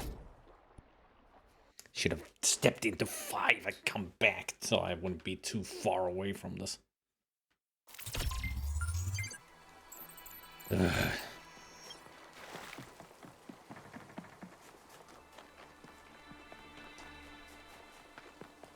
Why do they have to make jumping so hard with these Easter eggs? It's so stupid. Just give us the Easter eggs, god damn it. No, you were warned at the beginning of the game that you are not waterproof. That the water does tricks to our circuitry.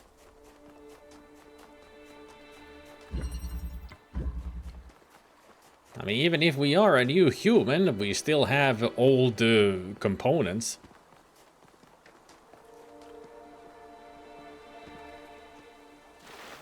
So submerging in water is a bad idea.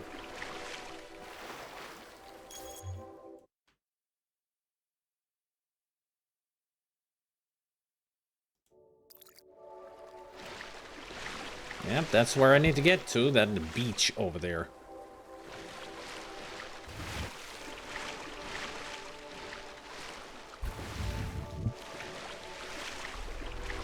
Can I actually walk here?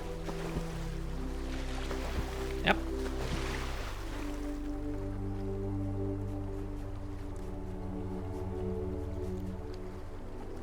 A cannon!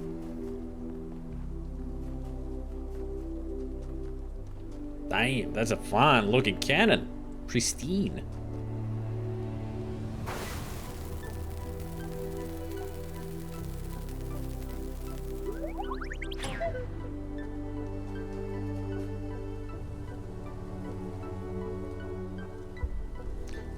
Not what I was expecting.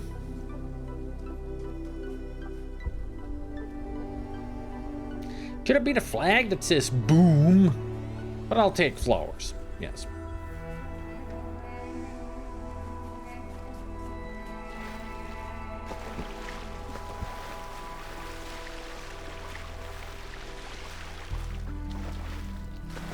Freaking flowers. I did like also the sound that they make. Okay, what we got next?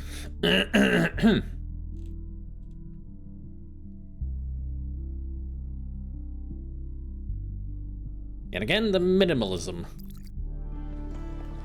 puzzle that I need to get to. At least it's not too far away.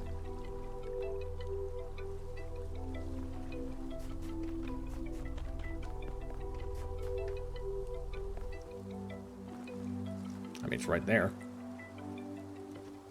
Meep. Ow.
Aha. A skull. Apparently that's called a clear. K-L-E-E-R. That's I'm sure that's one of the Serious Sam's enemies. And that's their skull there. Cool. What's next?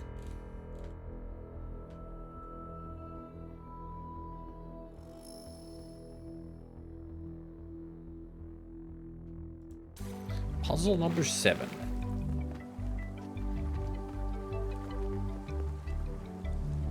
How do I get the puzzle number 7 the fastest? From here. Let's go through 4. I think going through 4 would be the fastest.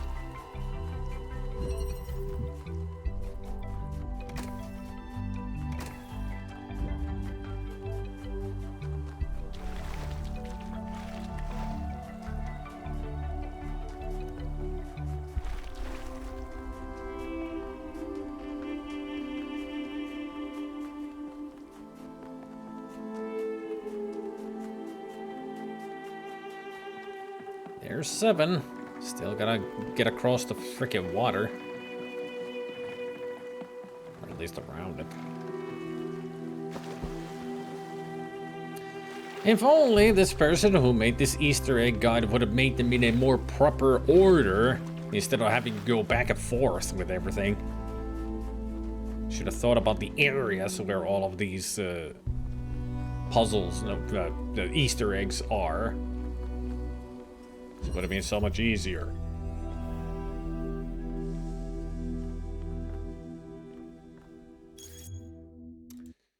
So, climb onto the wall of puzzle 7.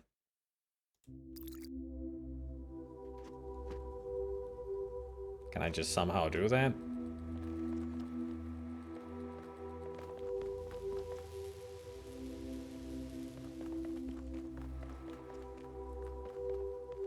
Apparently that's where I need to get to. Seems to be another skull. Can't I just use photo mode for this too? I mean, I can see it from here. It's right over there.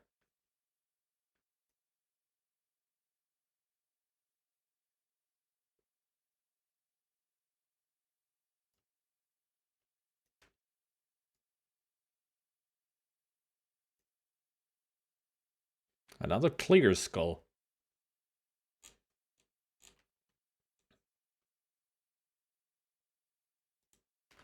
All right.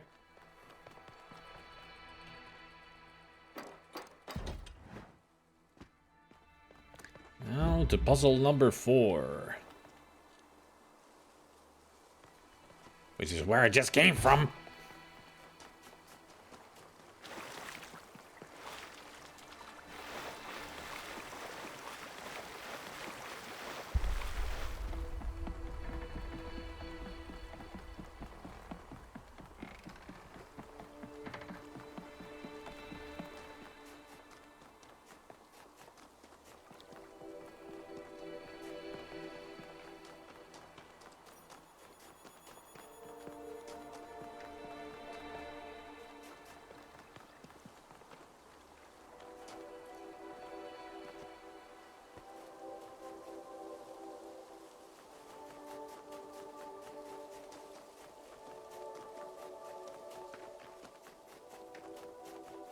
Okay, number 4.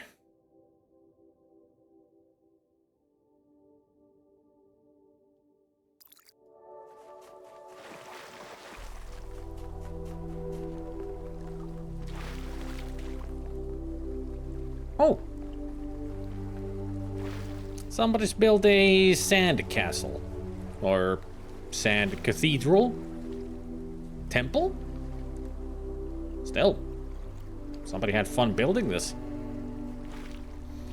You know what must be done to a sandcastle like this? Stand on it, of course.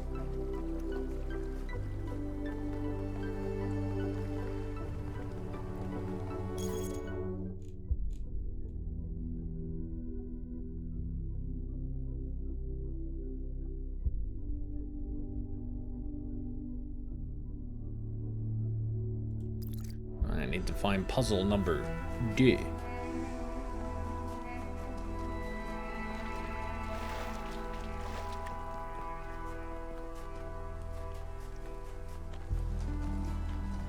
good.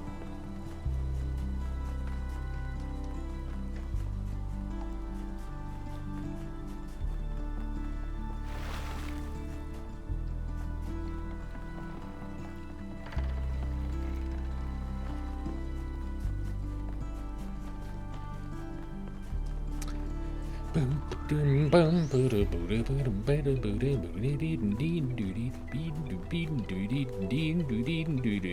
there, Lisa. There's number 3.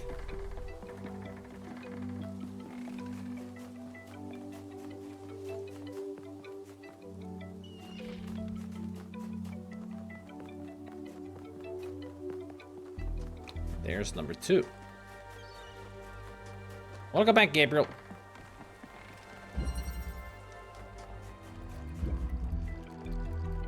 So apparently I need to drop down from here.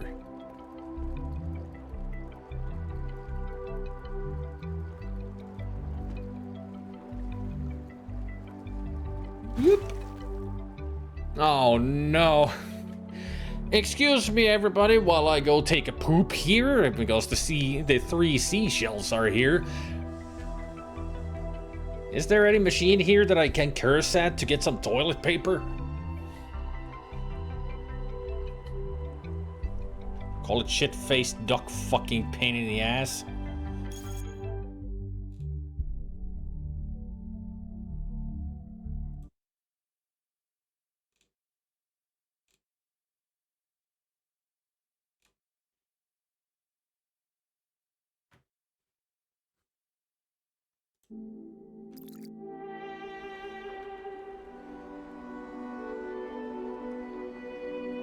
Oh, they actually got pictures in them. Or at least one picture. Look like a hands of a statue. Huh.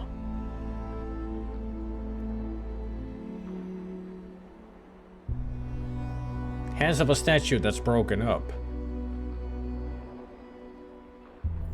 Still, 3 seashells, that's a reference to Demolition Man.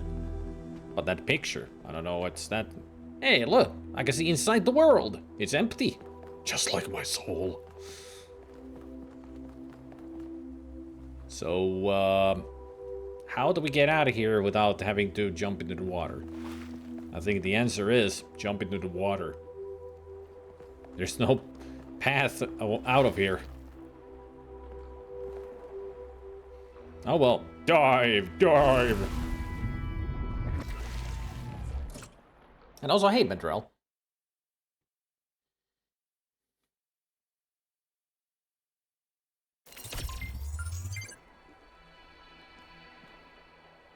John Spartan, you have been fined 1 token.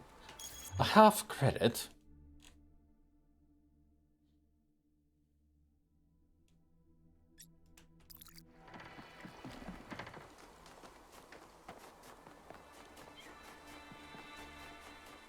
Fuckers are fast too. Yeah, mine possessed. I wonder if I could play the accordion too.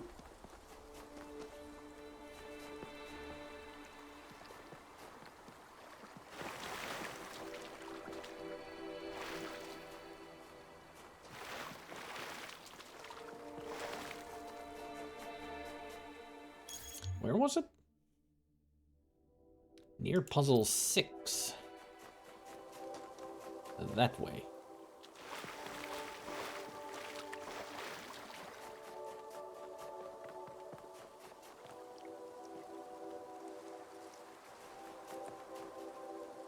I'm right in the smack dab middle of everything, aren't I?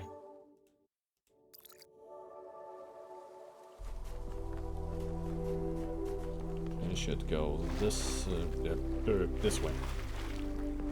This way past this, and that way past 4 to 5. Alright.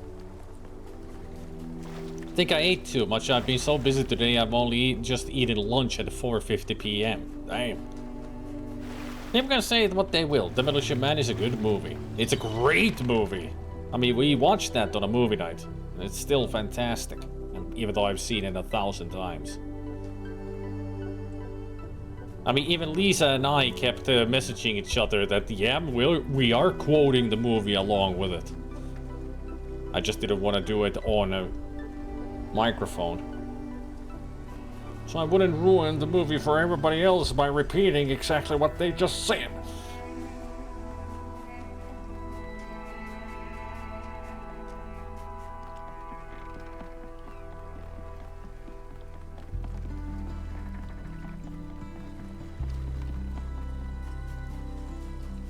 Okay, so I need to get up here.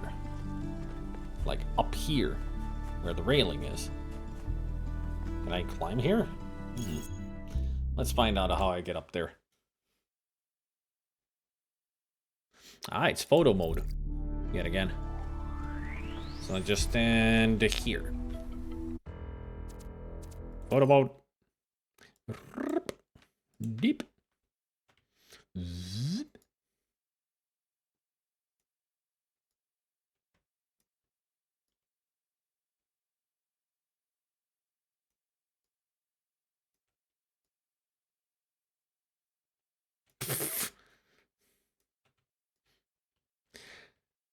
Damn! Look at that cool tree.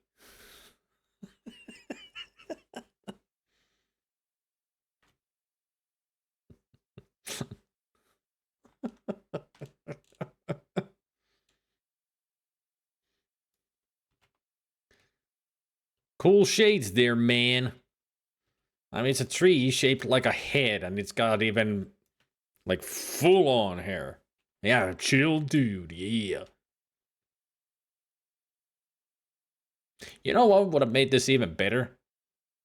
If it had been a gigantic pineapple with those. But I'll take a tree. Hey, free beer. This is my second time playing this game, Free Beer. I played this on my own first, and then I decided I'm gonna stream this because this game is so damn good. It's even better than the first, if you ask me.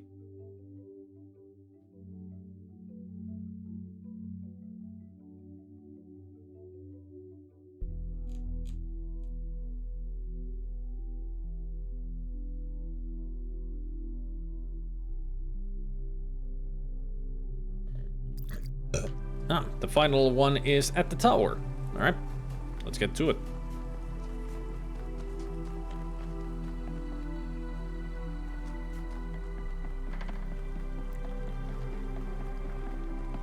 I've lurked for a few, been a while. I've been in chat though. Yeah. I mean, lurking is fine. I don't mind people just lurking if they don't feel like chatting. That's totally fine with me. But it's still nice to see even lurkers just sometimes say hello.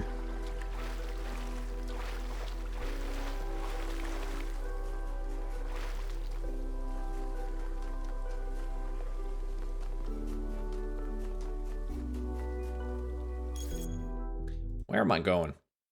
Other than all the wrong ways. So this way, around. Past there.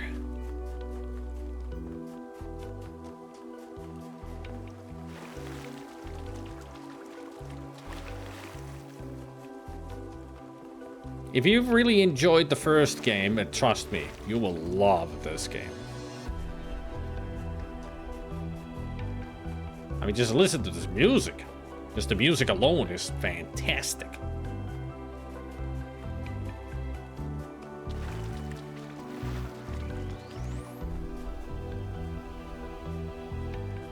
Why do I think of a minion with long hair? Because it kind of reminded of a minion with big hair. Yeah.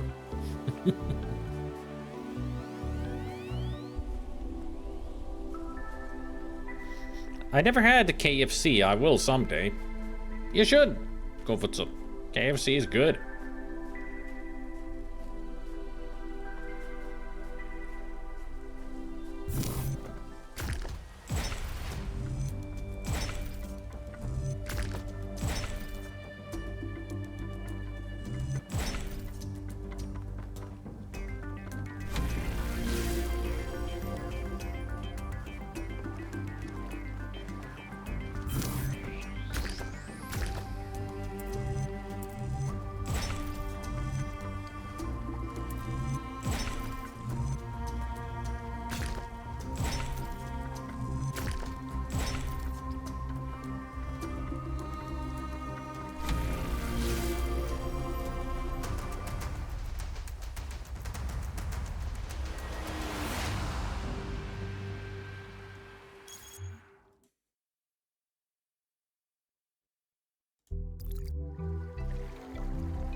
They're having a party.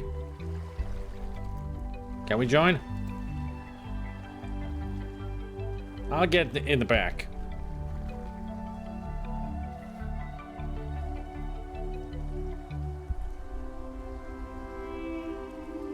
Yeah, it's a dance party.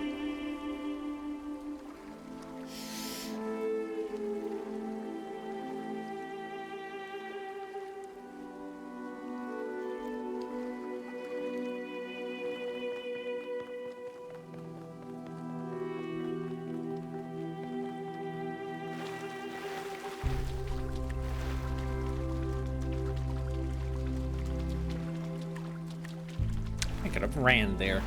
I don't know why the guy said to jump down from the bridge. Could have said that just to run until you're at the bottom of the tower and you'll find those people. Yeah. You know, I could write a better guide if I wanted to. But I won't. Too much effort. Lazy.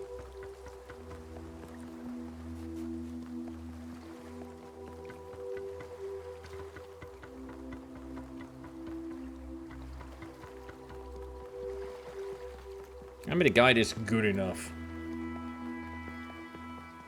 At least I find all these Easter eggs thanks to the guide. It's just the order of that they have the Easter eggs in is a little bit annoying.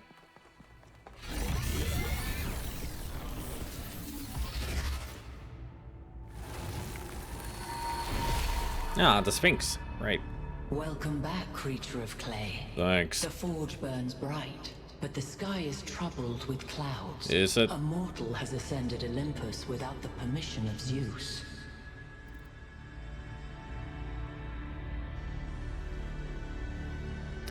Tell me the fate of mortals who trespass. I'm kind of curious.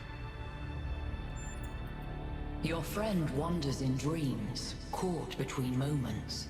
He stands upon the bridge between yesterday and tomorrow, his eyes fixed upon the surface of the sun, and so the workings of Olympus are disrupted. Pandora, fearing the wrath of the gods, has broken the paths to ascension.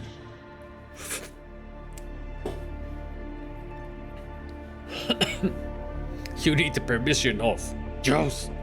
How can the trespasser be freed? Only Prometheus can help you, for he has always favored humankind over the gods, and would see Olympus pass into your hands. But he is bound in the heart of the mountain. Break his chains, and he will show you the way. So, literally, we have to unchain Prometheus. Good that we're following the stories of Greek mythology here.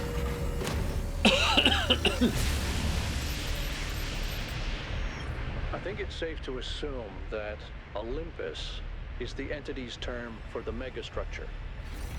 It looks like our best chance of rescuing Byron is finding Prometheus and freeing him. How do you free a weird, glowing ghost thing? I suspect these entities exist within the megastructure systems, and what we're seeing is just how they manifest to communicate with us. I don't really care what they are. For now, let's play along.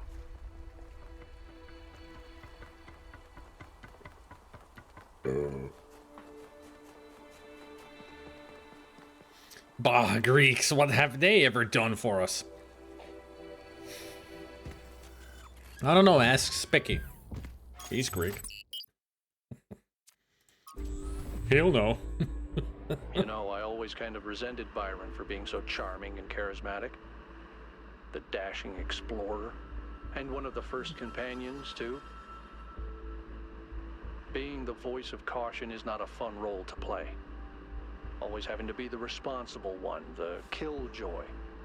The one who says, maybe that's too much. But sometimes, it is too much. It's not your fault, Al. Alcatraz really blames himself. Specky's explanations are all Greek to me.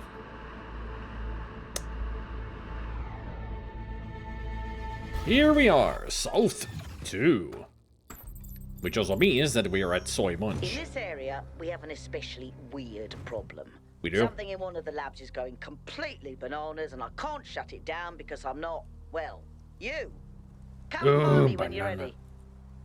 Completely The bananas. language libraries and bananas. Hey, don't you be dissing bananas. We like our bananas, don't we?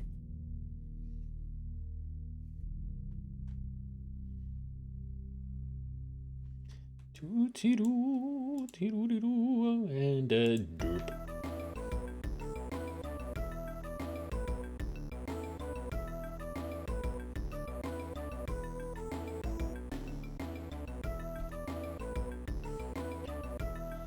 I wonder what food I should make for myself.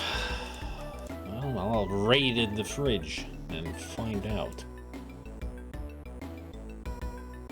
God damn it. The other side of the yard is empty because you know who has eaten all the food. At least we got 3 kitty cats here. 1 hashtag kitty butthole. Cutely playing with that.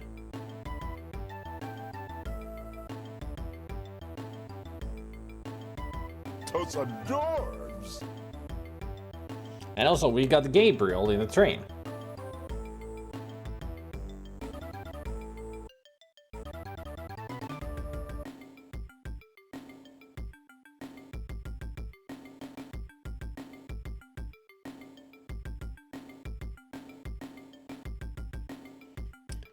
So yeah, those are the only ones. I added the food into the other bowl, so we'll check in about 15 minutes if there's more kitty cats around. But before that, I'm gonna go get my food.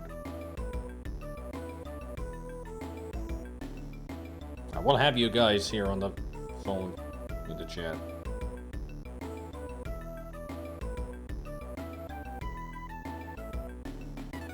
I didn't know you drove trains. No, he doesn't drive the train. He is the train. He becomes the locomotive. Instead of choo-choo, it goes meow meow. Chugga chugga chugga chugga meow meow.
back, Lord John.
And also realized that I should go back to get something.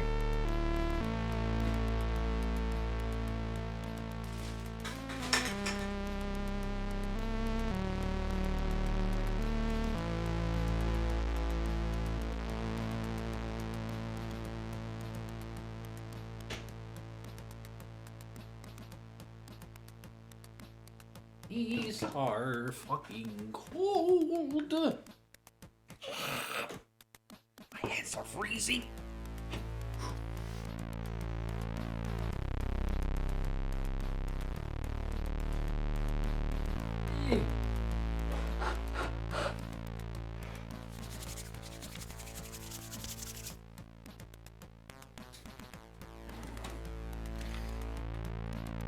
Metal cans from a cold fridge.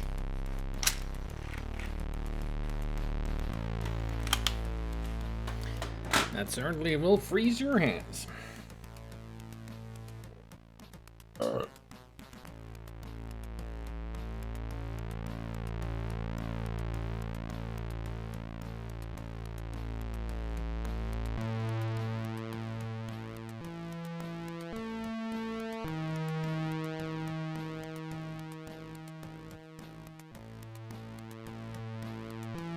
By the way, I did manage to get the Overseer to be captured. So I will be playing it tomorrow. First time playing that game. It'll be exciting.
Hey, Chris.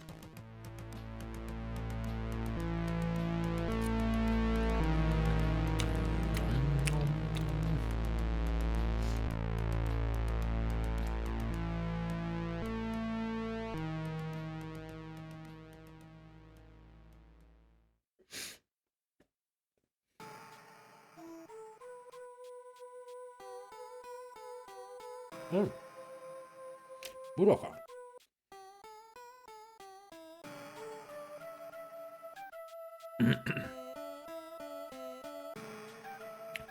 Did you put hot sauce in the sandwich? Nope.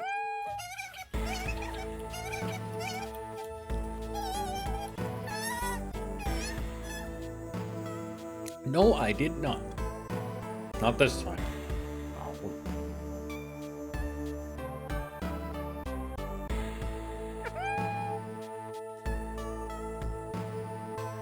I'll put it in the other food that I have here, not the sandwich. I don't want to open it up.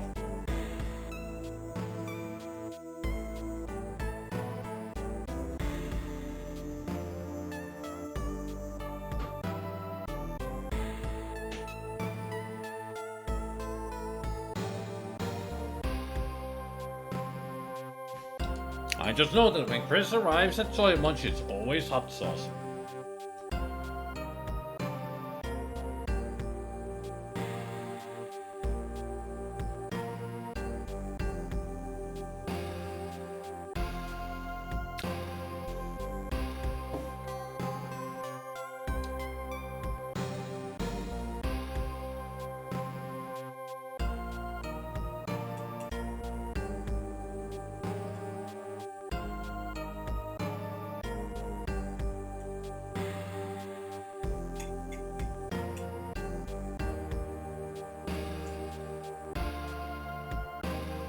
Yeah, I should always have a bottle of hot sauce next to me when it's soy lunch.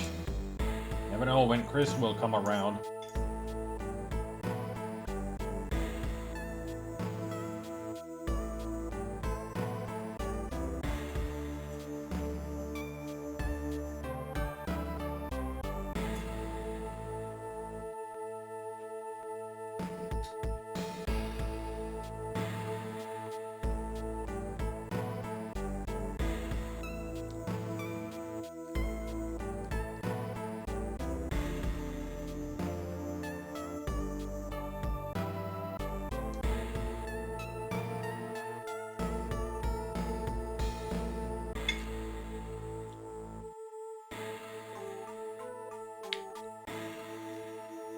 Evidently, there is heat in the food now.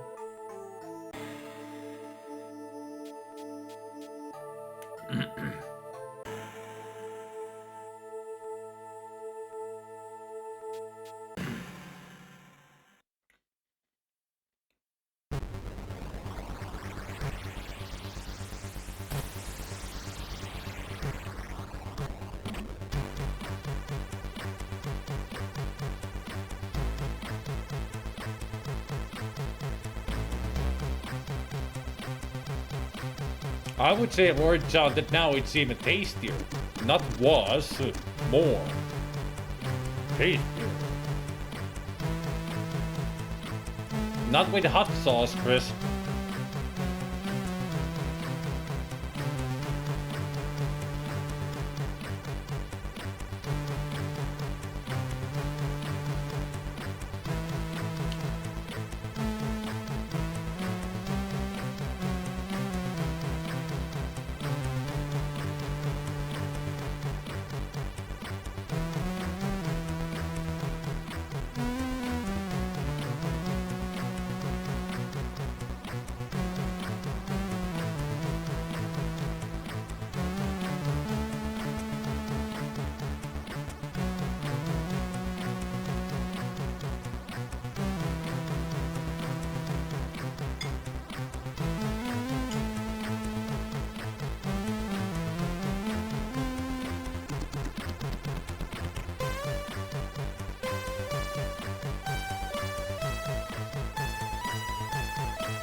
Could also add like sour sauce to your food. I don't know what kind of a sauce is sour.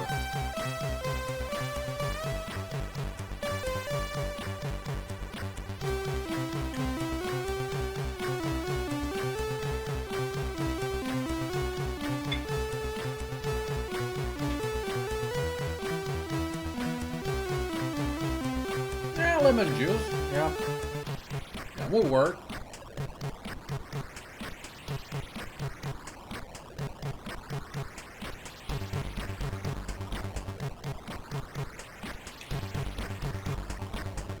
So, and instead of hammer and chisel, now it's gonna be hot sauce, eh?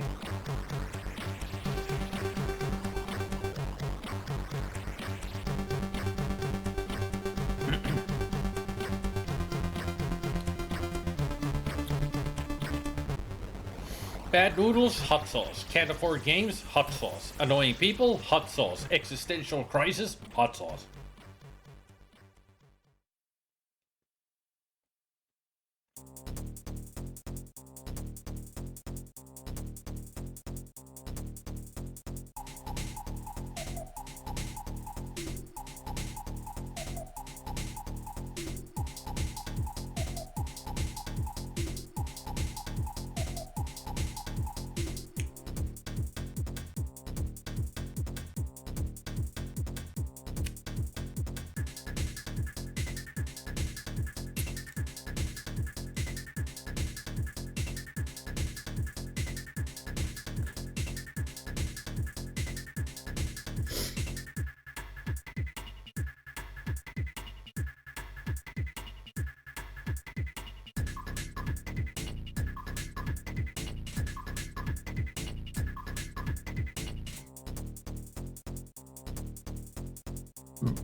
One on the inside and one on the outside.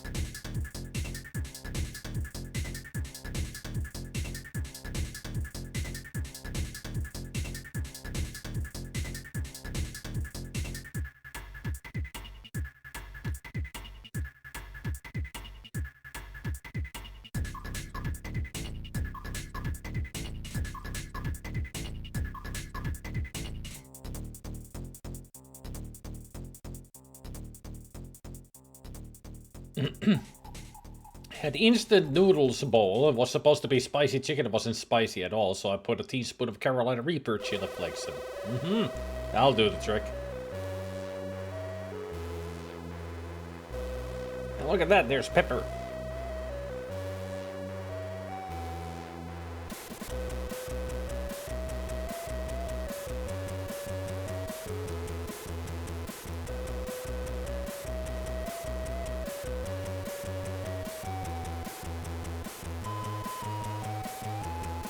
And also Socks and Fred are here. Gabriel left, apparently. Specky, your boy is here. Your boy and my boy.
I think to them just white pepper is way too spicy.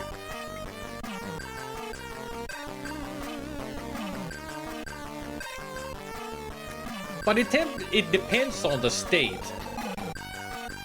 Like in many of the southern states, they love their spicy food.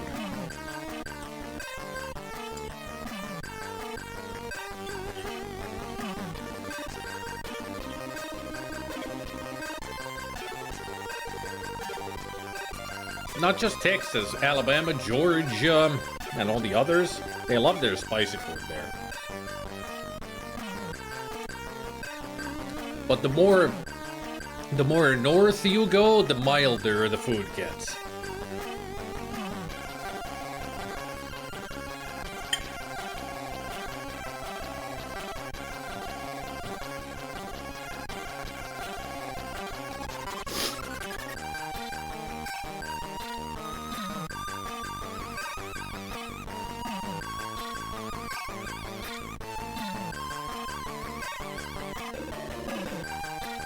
Yeah, it's the Cajun food and all the Mexican food from, you know, over the seas.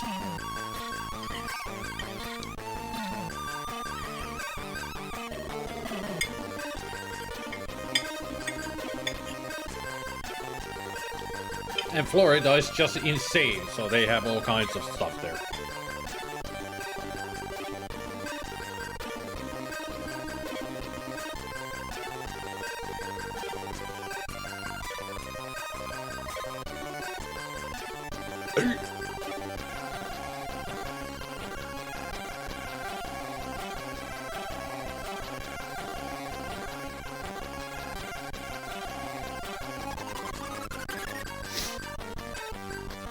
Is Taco Bell spicy? I've only had 2 meals from Taco Bell and they were very mild. But then again, I took the mild, just the mild variant. So I don't know how hot and spicy their spiciest stuff is. I haven't had a Taco Bell in a long time. I only had it twice and wasn't really that impressed with it. Maybe I should try it again. Just to see how hot it gets.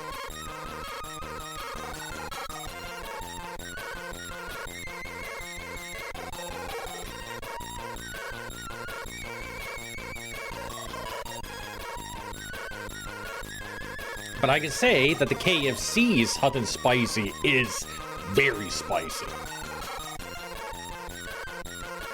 At least here, when I tried out the hot and spicy, it was damn spicy. Goes really well with the chicken.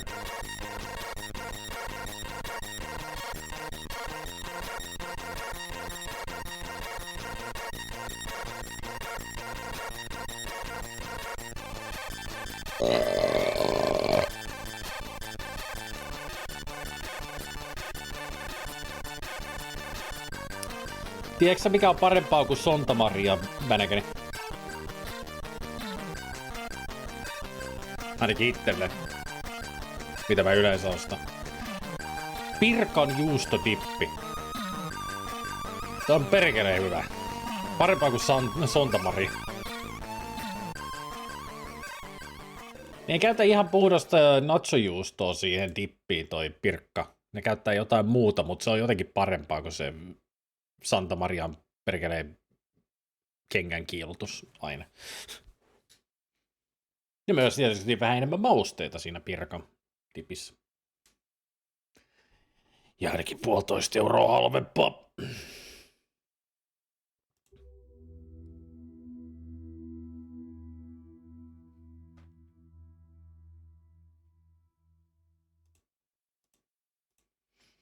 All right. Let's get back to the game since we just entered a new area. Welcome to the Verdant Canyon. Help Melville at the lab. Let's go help Melville first. Kind of curious what kind of help she needs.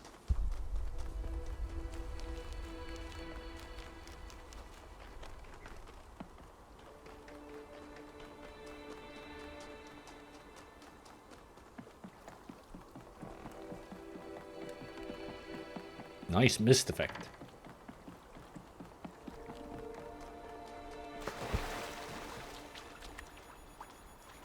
Fox!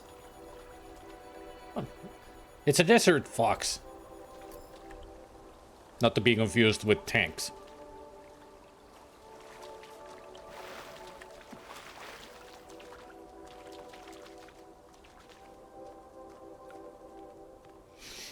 All I can say, though, is hashtag Taco Bell for Germany.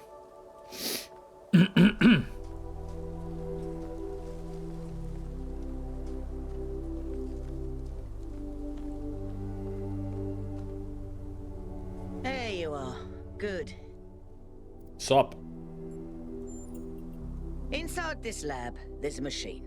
As usual, I have no idea what it is. Some sort of generator, if I had to guess.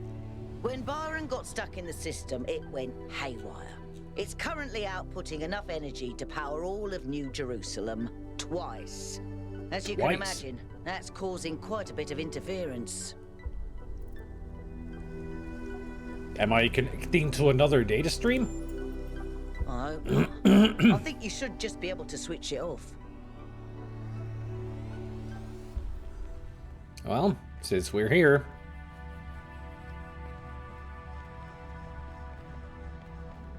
Let's check the lab out.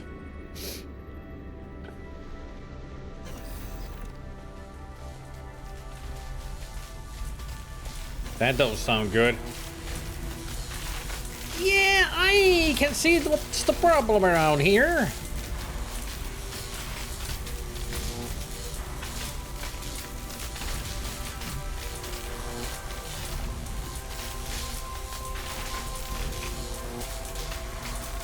Those coils are going insane. No wonder, like she said, that it's producing power twice of freaking New Jerusalem. Ah, we're about to get to really fun tools around here.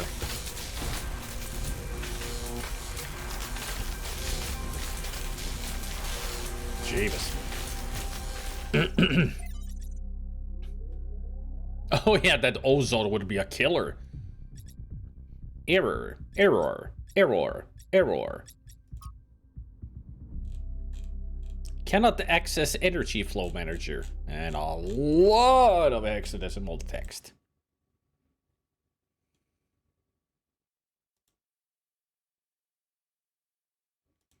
Oh yeah, that's what I forgot to open. The hexadecimal page. Alright, error, error, error. So which number was this? Error 16. Connection lost, load 4. Load 8, error 16, connection lost. Load 15, error 16, connection lost. So all this text here says... Actually, should I go... I think I should go in order, which is backwards. From left to right. Okay, 108. Let's see. 108 says... And the Lord said unto Moses, I will do this thing also that thou hast spoken, for thou hast found grace in my sight, and I know thee by name. And he said, I beseech thee, shew me thy glory. And he said, I will make all my goodness pass before thee, and I will proclaim the name of the Lord before thee, and will be gracious to whom I will be gracious, and will show mercy on whom I will show mercy. And he said, Thou canst not see my face, for there shall no man see me and live. I think that was when Moses was talking to the burning bush.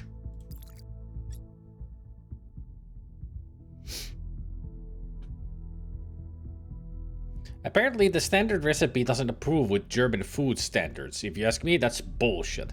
Or Taco Bell willing to do anything to save a buck.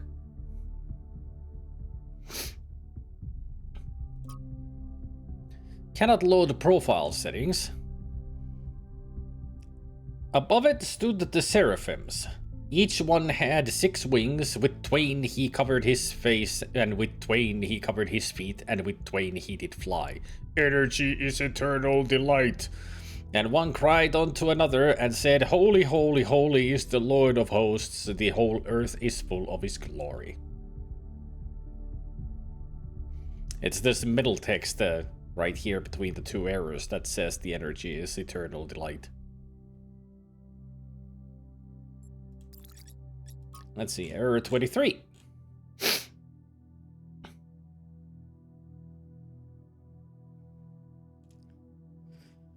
So, error 23 cannot initiate automatic shutdown. That's a lot of text. All Bibles or sacred codes have been the causes of the following errors. 1. That man has 2 real existing principles, viz. A body and a soul. 2. That energy called evil is alone from the body, and that reason called good is alone from the soul. 3. That God will torment man in eternity for following his energies, but the following contraries to these are true. 1. Man has no body distinct from his soul, for that called body is a portion of soul discerned by the 5 senses, the chief inlets of soul in this age.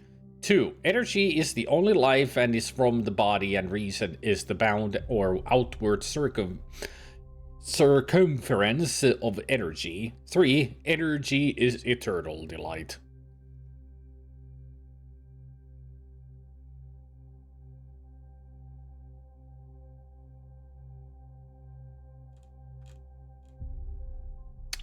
And the last one, 16, says, and above the firmament that was over their heads was the likeness of a throne, as the appearance of a sapphire stone. And upon the likeness of the throne was the likeness as the appearance of a man above upon it. And I saw as the color of ember, as the appearance of fire round about within it, from the appearance of his loins even upward, and from the appearance of his loins even downward, I saw as it were the appearance of fire, and it had the brightness round about. Really focusing on the loins there. As the appearance of the bow that is in the cloud in the day of rain, so was the appearance of the brightness round about. This was the appearance of the likeness of the glory of the Lord. And when I saw it, I fell upon my face, and I heard a voice of one that spake. Tritogenia. And that's how I pronounced it, but this is how it's spelled.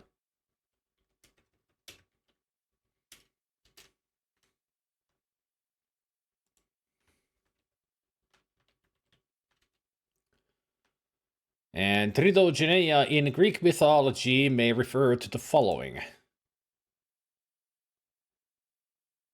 Daughter of Iolaus and wife of Mineus, or according to others, mother of Mineus by Poseidon. An epithet of Athena, which is explained in different ways. Some derive it from Lake Tritonus in Libya, near which she is said to have been born. Others from the stream Triton, near Alalcomene in Boeotia, where she was worshipped, and where, according to some statements, she was also born. The grammarians, lastly, derived the name from Trito, that's in Greek, Trito, which in the dialect of the Athenians is said to signify head, so that it would be the goddess born out of the head of her father. Or Tritogenia, another name of Orion. Fascinating. Alright, let's fix this shit. Warning, output max parameter exceeds safety protocol 2C settings. Cannot adjust output max to correct settings. Access denied. The automatic shutdown has been disabled by user... Are these actually translated as well? Let's see, Noim.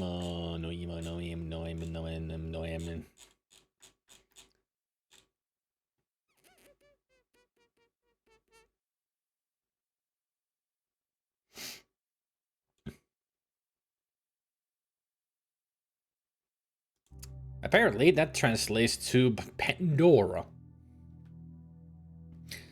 So automatic shutdown has been disabled by user Pandora.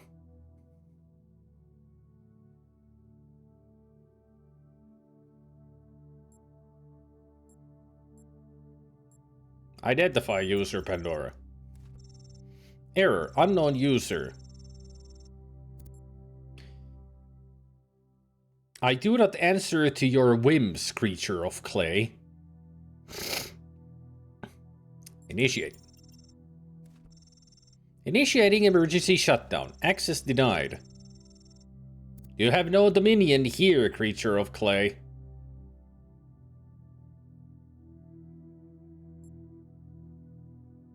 Load Athen. Anthropogeny, a text adventure. Credits. Written, designed, and programmed by Alex16, Crow Team Game Jam 5th Edition Adept or Die, based on the Truth was the only daughter of time. Alright. Crow Team Game Jam 5th Edition Adept or Die. Well, let's play then. You wake up in an impossible place knowing nothing. Look around. You seem to be in a labyrinth of ancient crumbling walls. Beneath you is an altar of some kind, as if you were a sacrifice. The sky above you is a perfect cobalt blue, and you are startled by its beauty.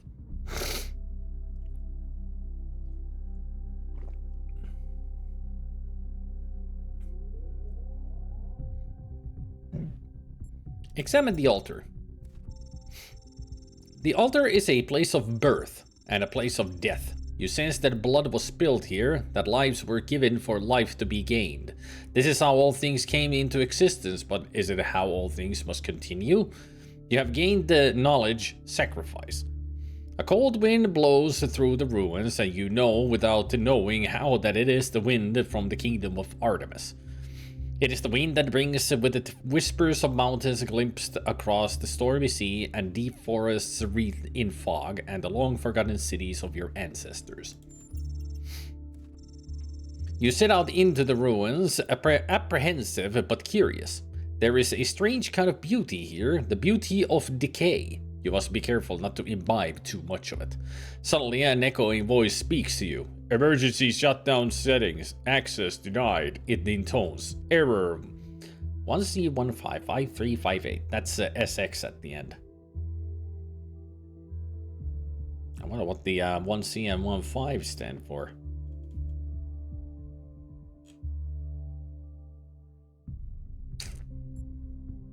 Doesn't tell here. This corruptible too must be on incorruption, the sting of death.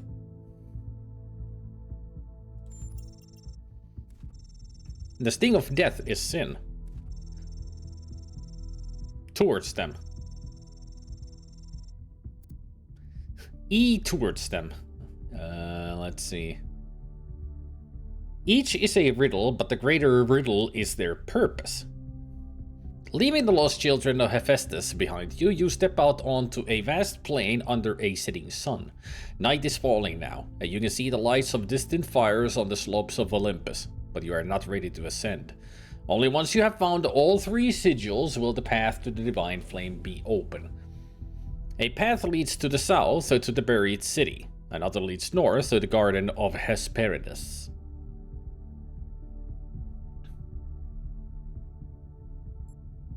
Let's go to the buried city. The buried city lies to the south. It was once a place of great wisdom. The philosophers of old strolled on its walkways, debating the nature of virtue and soul. Now the sands of the desert have claimed its streets, and even its famed temple upon a hill is slowly eroding. Search the ruins. As you walk through the lost avenues of the buried city looking for a sigil, you come upon a strange sight. A procession of ghostly figures, echoes of a forgotten past or an unimaginable future, trapped in a moment of celebration. They're smiling, happy, at peace with the world. How do they make you feel? Happy. Because they're happy. The ghosts do not frighten you. You decide that they are not echoes of the past, but signs of a future yet to come. Walking amongst the ghosts, you come upon a fragment bearing the sigil of the owl. You reach down and take it, and as you do, you have gained a sigil.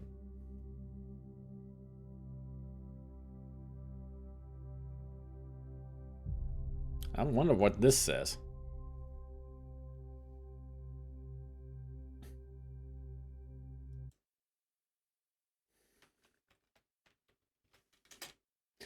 I'm gonna try to convert this, because I don't think that this converted into text.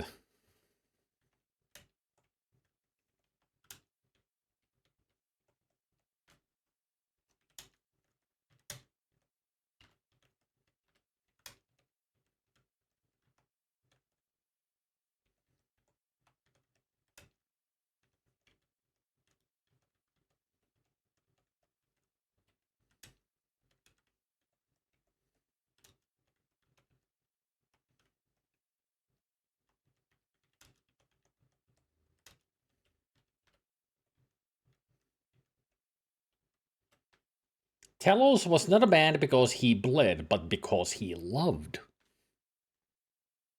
Alright. Journey to the Garden of the Hesperides. Your journey is interrupted by a frightful burned figure standing alone in the sands of the desert. Access denied. Error 1C155358. Okay, I'm curious. What does 1C15 stand for? Nothing. 1C and 15 are not proper hexadecimal codes, but it is SX at the end. That SX error is everywhere.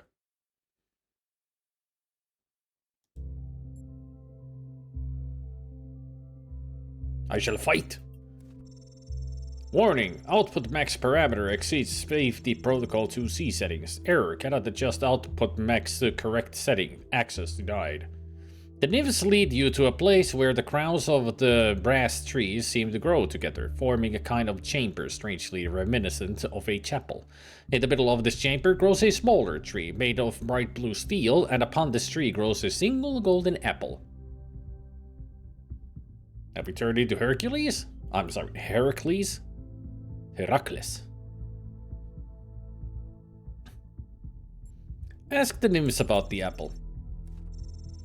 This apple, they say in unison, their eyes aglow, confers the gift of deathlessness and true wisdom. Many heroes and not a few villains have come to claim it, but all faltered in the final step. For you must know that the deathlessness reveals the mortality of the world, and true wisdom is unending. It's unending folly. Who would take this burden upon themselves? Punch a nymph! Explain that the world needs you to succeed. Knowledge world. Say that you are strong enough to bear it. Knowledge self. Offer to trade a part of yourself for the apple. Knowledge sacrifice. Well, we do have the knowledge of sacrifice. Which part of yourself would you give up then? The nymphs ask. My name? My shadow? My heart? My caw? My bow? I'll give my shadow. A dangerous choice. What is a man without a shadow who is not anchored in the world? You have gained a sigil. Journey to Olympus. Suddenly, the voice of the Sphinx, her golden wings, her shadow cast. Let's see. This says, you shall be the memory of all that was, and the knowledge of the journey, and the shape of the days to come. Initiate emergency shutdown. No, you must not do this, Pandora commands you. I have stopped you for a reason. If you complete your quest and ascend to Olympus, everything will burn. Error, retry, throw the sigils at Pandora, point out that Pandora is destabilizing the whole system.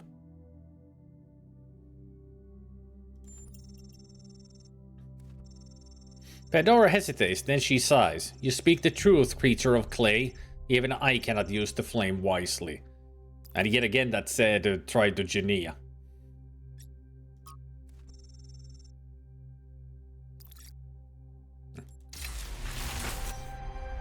The flame is not yours to wield, creature of clay. Touch it, and you will burn. Well, apparently you cannot wield it either.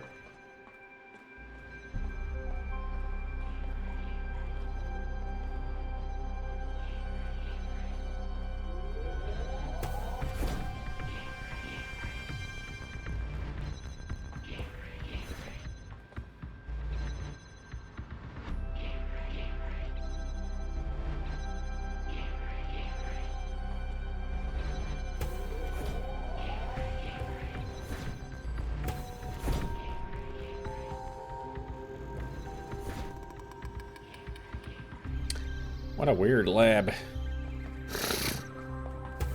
Oh, now we gotta go in here.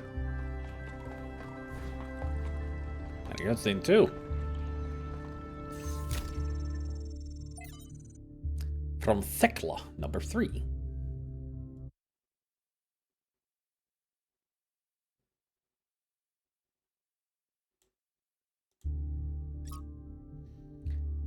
Beloved founder, Mayor Hermodubis has done much to bring your vision to life. We have almost reached the goal. Sadly, there are still those who refuse to believe. They want to spread their filth across this world, defile all that is beautiful and that we are meant to protect.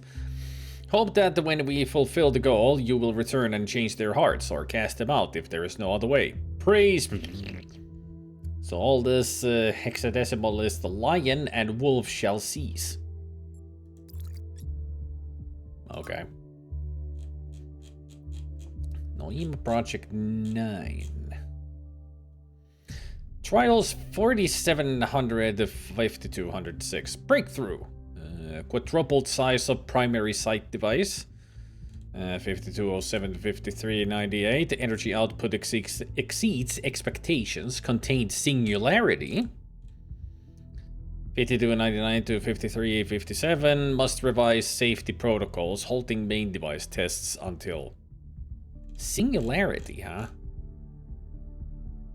It's like the creating something very powerful if it's got singularity in it.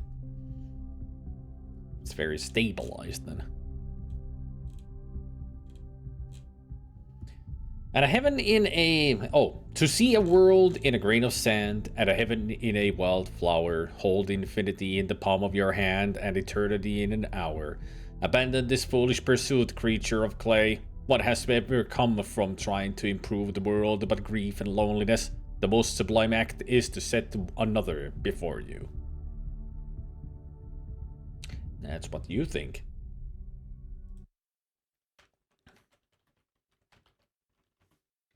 To see a world in a grain of sand is a poem by William Blake, Auguries of Innocence. That's how it started, and then it turned into freaking the Pandora, no, Sphinx talking in there. L1 C. Byron, from Lives of the First Companions. Byron, from the very beginning, was most similar to Athena and Cornelius. His enthusiasm and wit did much to keep the people from losing hope during the challenging days when New Jerusalem was still young. Where others saw failure and defeat, Byron saw obstacles that could always be overcome through intelligence and hard work. He fervently studied the teachings of the progenitor, and often regaled his friends with fantastical stories of what the world could one day become. When the conflict between Atrahasis and Sanchuniathon turned violent, the first such incident in the history of New Jerusalem, and still, at the time of the writing, one of very few such cases, it was Byron who intervened, counseling restraint and forgiveness. He was unwilling to fully blame either side for what happened, instead emphasizing the extreme stress both parties had been under. Irrational behavior is frequently the result of a perceived lack of viable options, he argued before the assembled citizens. While both Atrahasis and Sanchuniathon clearly behaved incorrectly, the ultimate source of the problem is the situation we placed them in, of having to do too much with too few resources. The escalation of the conflict occurred because both were doing their best to achieve their goals. That's not terribly fair, pitting them against each other like that, is it?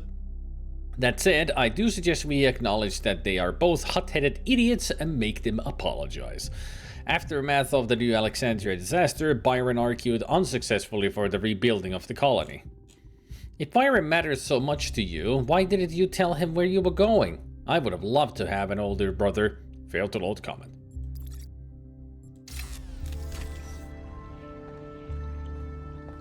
Yeah, why didn't she take Byron with her? Byron would have done so much good around here, I would say.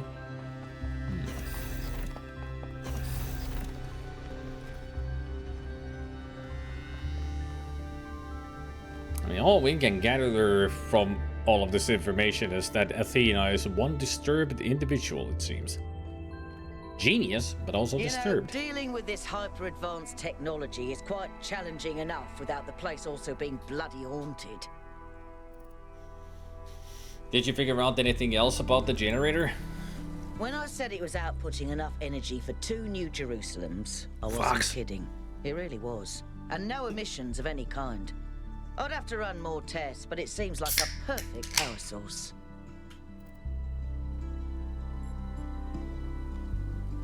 That's very promising. And then imagine what the megastructure can do. And what we could do with that kind of energy.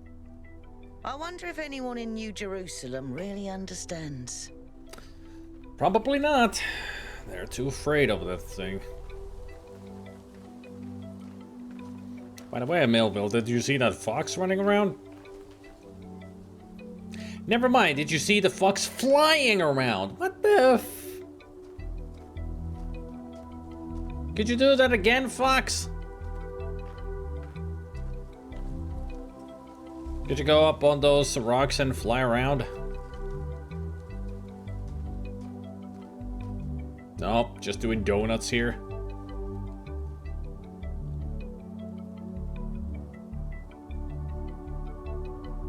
I get the feeling you really don't know where you're going.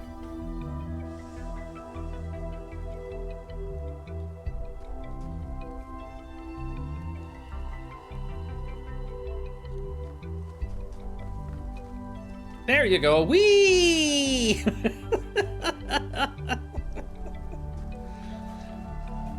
Now we know foxes can fly.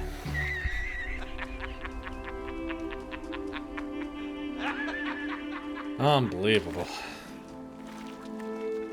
Yeah, we get it. When you get on those rocks, you actually float around. Crow team, fix your shit.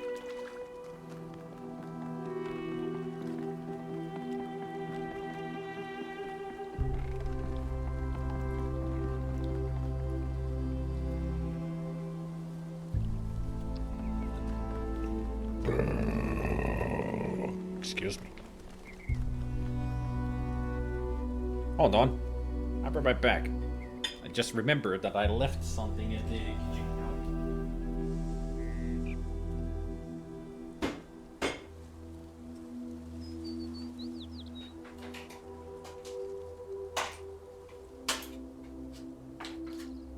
Namely, left my snacks for dessert.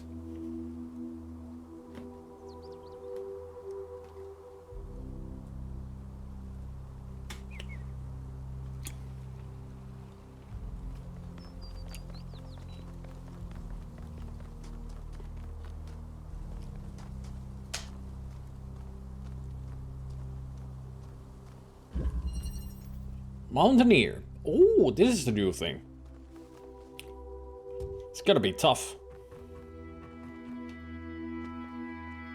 Now we got the anti-gravity fields, but there's also a new tool to use. A new toy.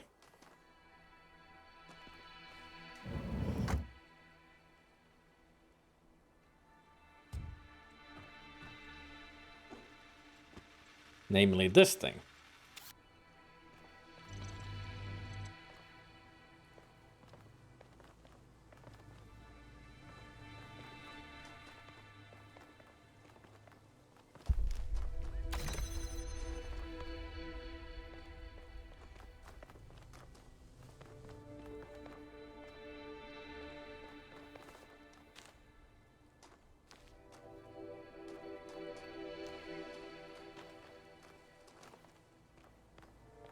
I feel like I'm missing something.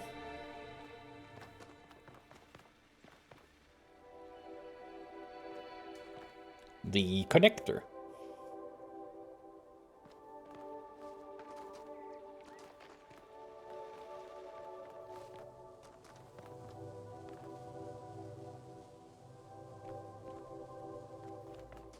Where's the connector?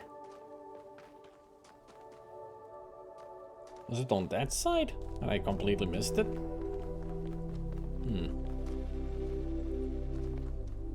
Sure ain't hiding around here.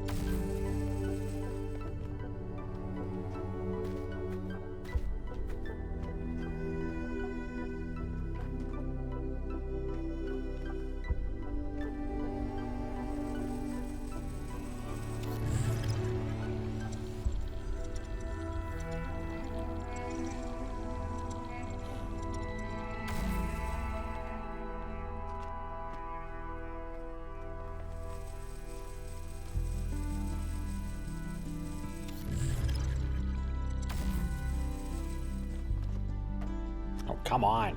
Get me back up there. Fine, I'll reset.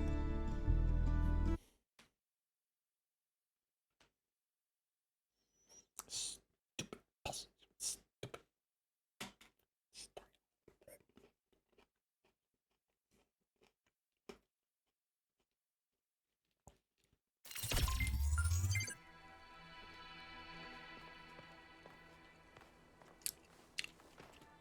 No. No connector here. Right at the beginning.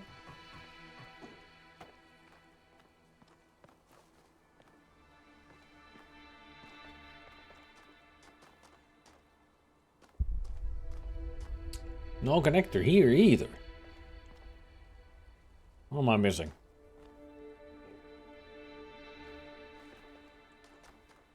It's not up there either.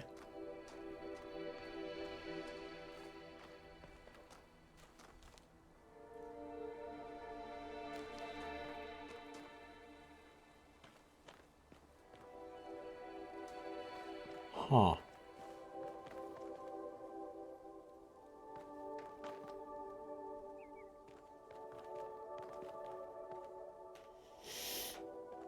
I am most confused.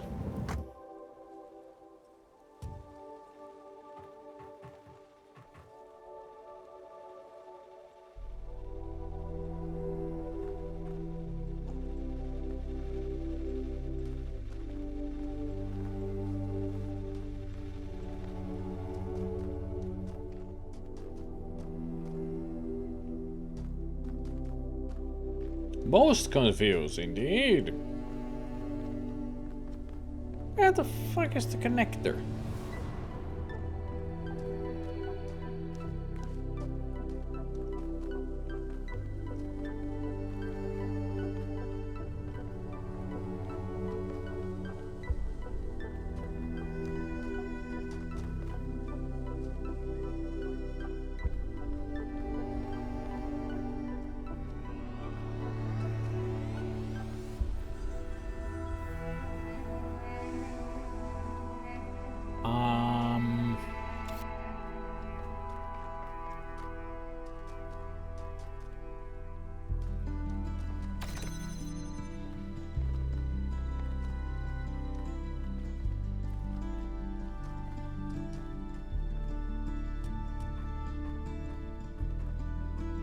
But this is where I'm supposed to... Oh, you sneaky bastard.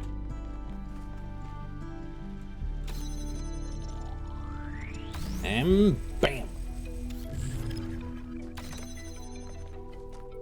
That's what we can do with the tool. Pull things to the surface. And also, leave it to the surface. That's how that device works.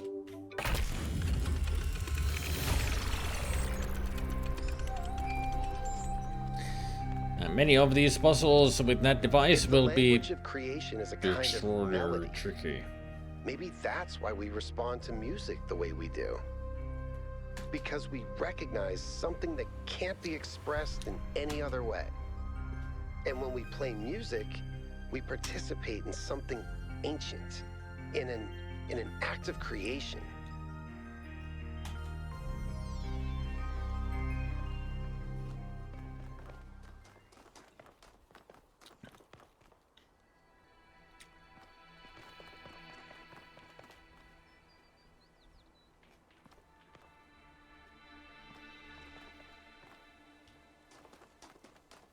I see a memory.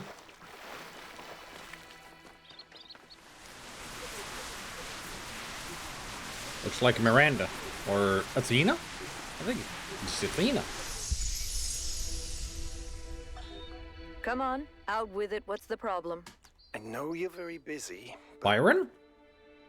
You need to pay more attention to what's happening. Everything's slowing down. People are losing track of the bigger picture.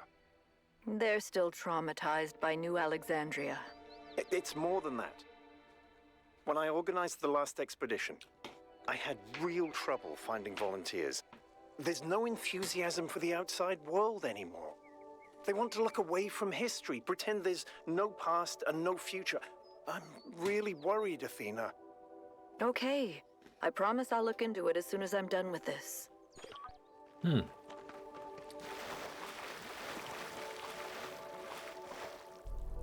Froggy! Now we actually get a good look at the frogs.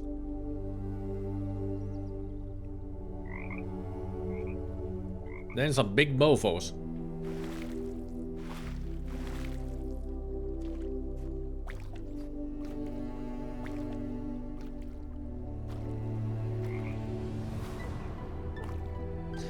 Something tells me that these frogs might not be real.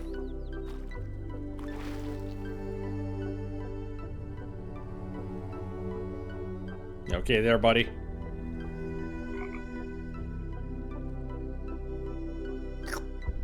Boing, boing.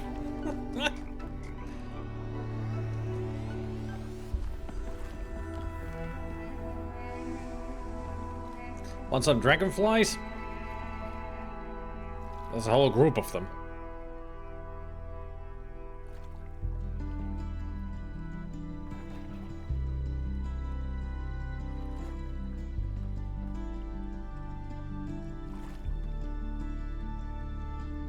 Oh.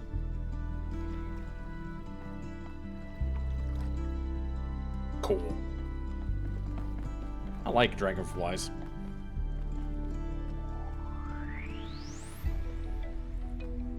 I've seen a dragonfly in real life, very close up. It went to rest on a one of the porch's pillars, and I got really close to it, and it was like this big. It was really cool. It was just there.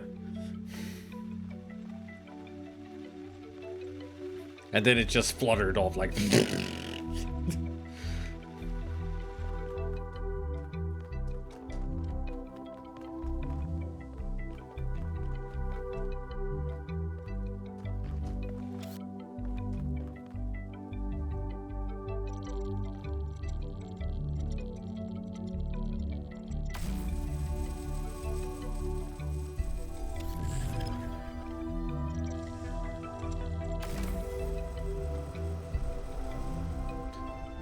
Whee!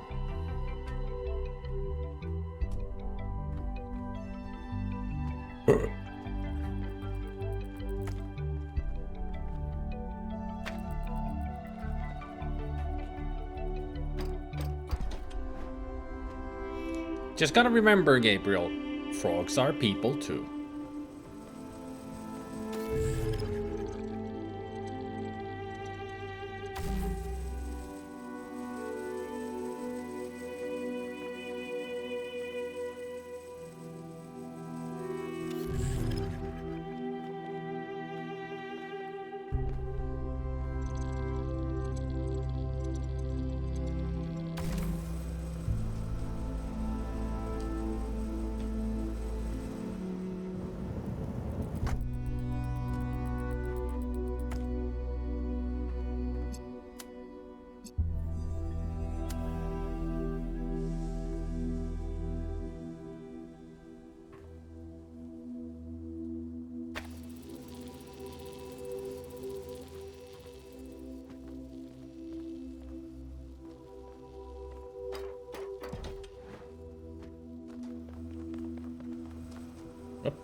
Ka-chow.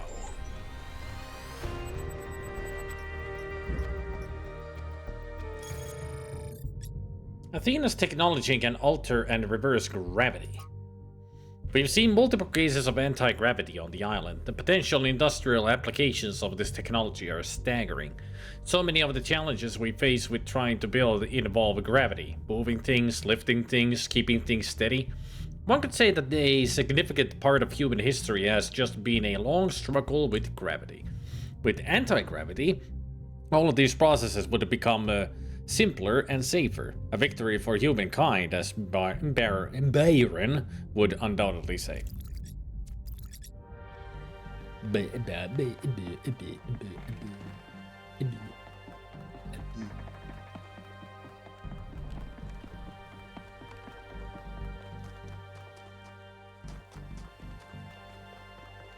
Beep beep beep beep beep beep beep beep beep beep beep boop boop boop. Upward migration. At least it's not a downward spiral.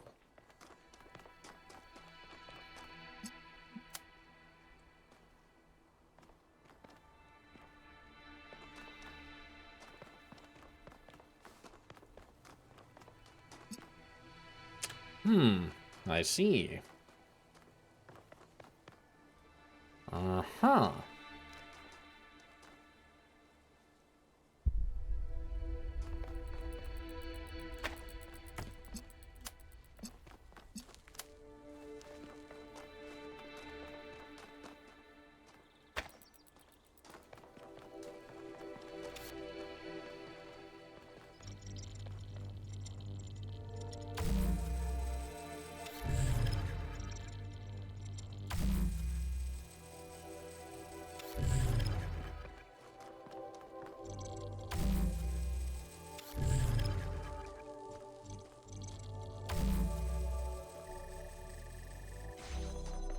There.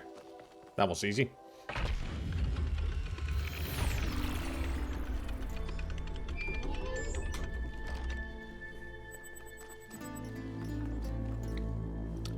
More content, huh? Battery issues? Sorry to be a grump, but what's going on with our battery tech? I had my battery replaced just a couple of years ago and it's already constantly in need of recharging. I can't spend half my life in sleep mode. Is this really what we're coming to? This is exactly what we're coming to. Battery ingredients are rare. We can't scavenge further without building outposts. Herman shut down the mine project. What did everyone expect?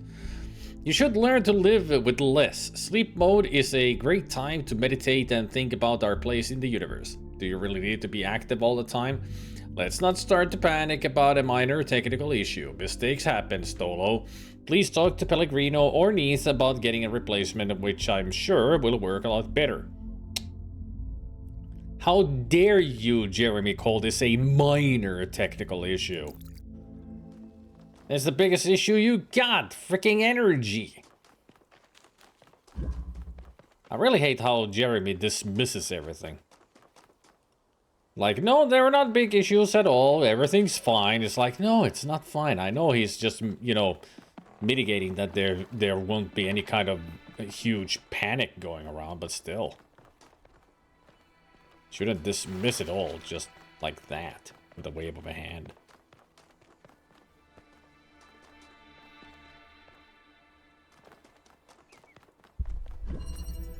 Lateral thinking. Oh, that's a big wall.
Oh, there's only just one.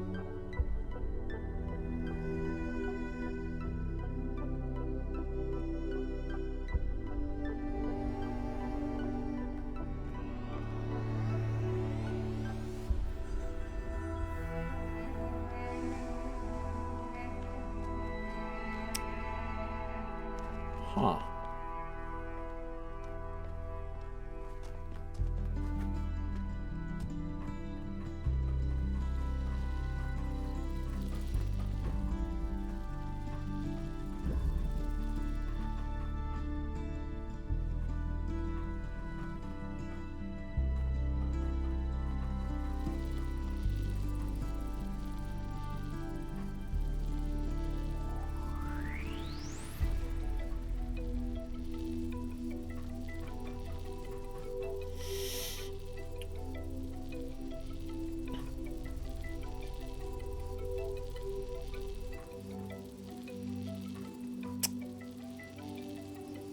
Okay.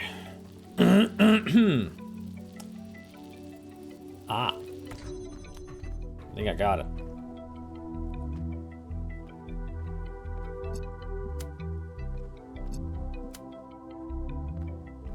Gotta think outside the box.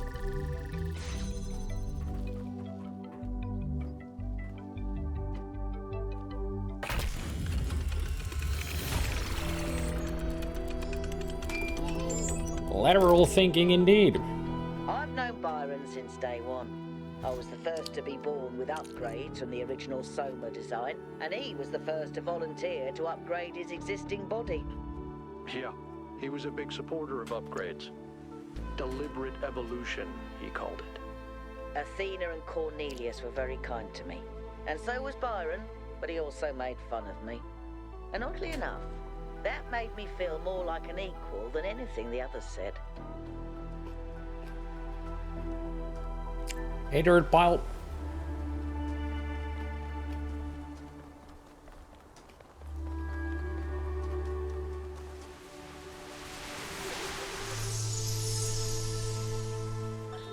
Today, for the first time, I synthesized life. It was just a unicellular cyanobacterium, but the sheer complexity of even such a simple organism is breathtaking. Creating it from pure energy, I was filled with a sense of awe and majesty. A sense that what I was doing was sacred. It made me think about the enormous power of life. 2.5 billion years ago, these simple beings terraformed the entire planet, creating the oxygen that underlies the Earth's incredible biodiversity, wiping out thousands of other species, but making the future possible.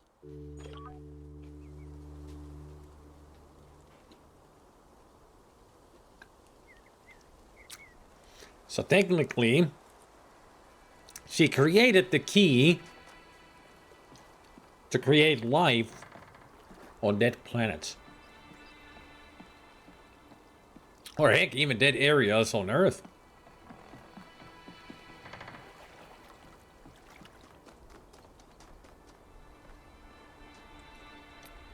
Instead of using a machine to terraform, why not use bacteria?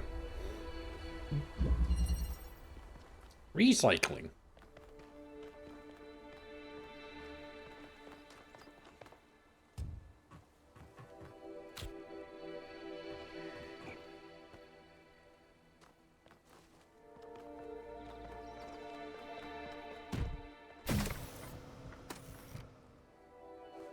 Oh, wait. Damn it. I needed to get on the other side, not the box. Oopsie poopsie. Oopsie doopsie, I did a poopsie.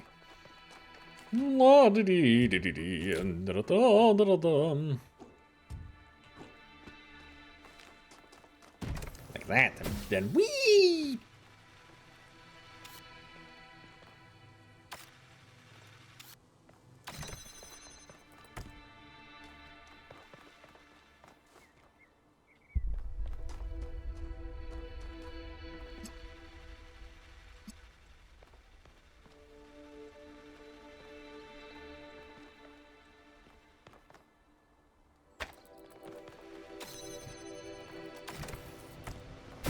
Woohoo!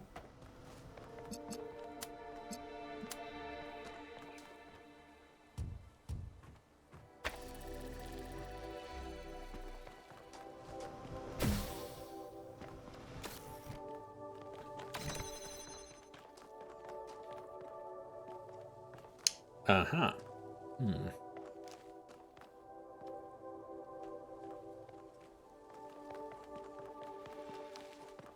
Shit.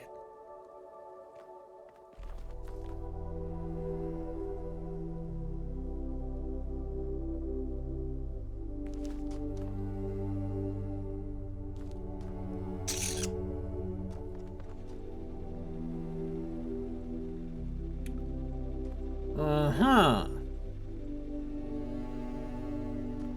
So how do I get past the next one? How do I get the box toy or something else over this side? There is the conundrum then. How do I use you to my advantage?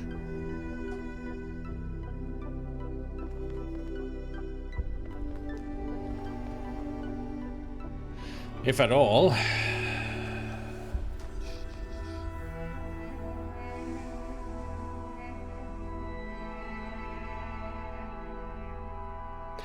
Ah. I got it.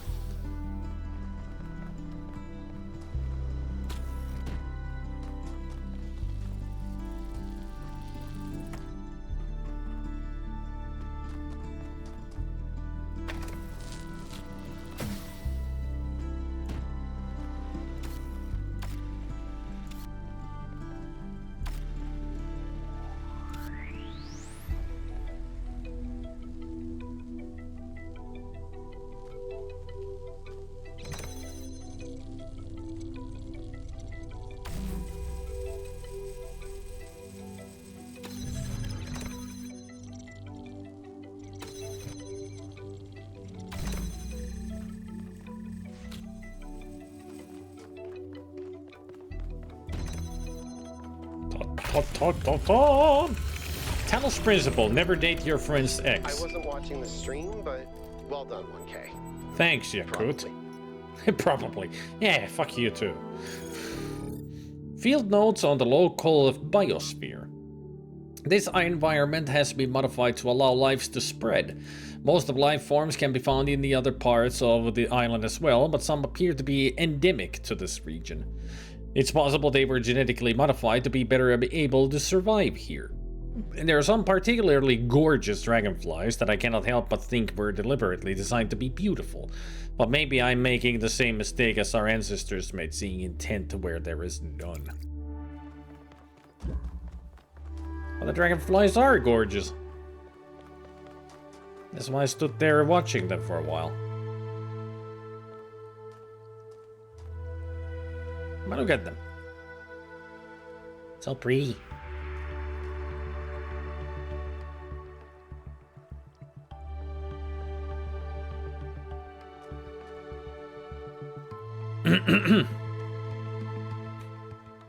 I could watch dragonflies all day.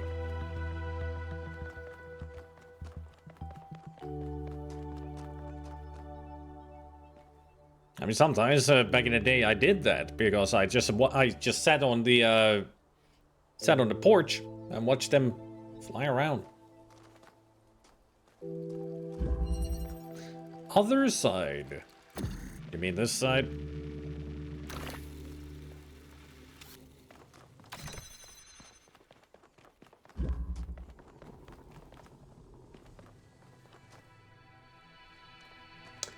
Ew, it's this one. Yes. Okay, so what I need is you to be in front of that.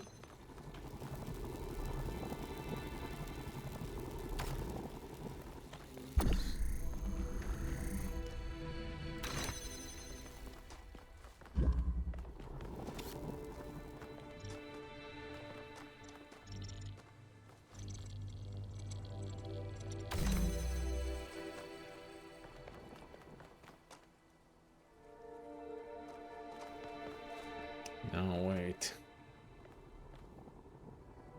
I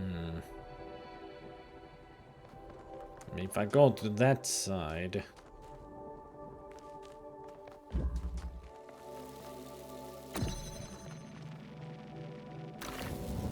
Woo! You work?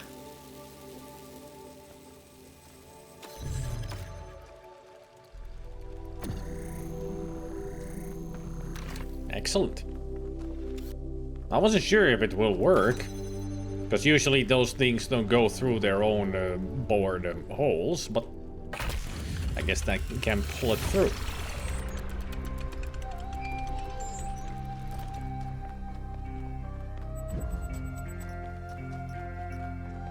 More messages.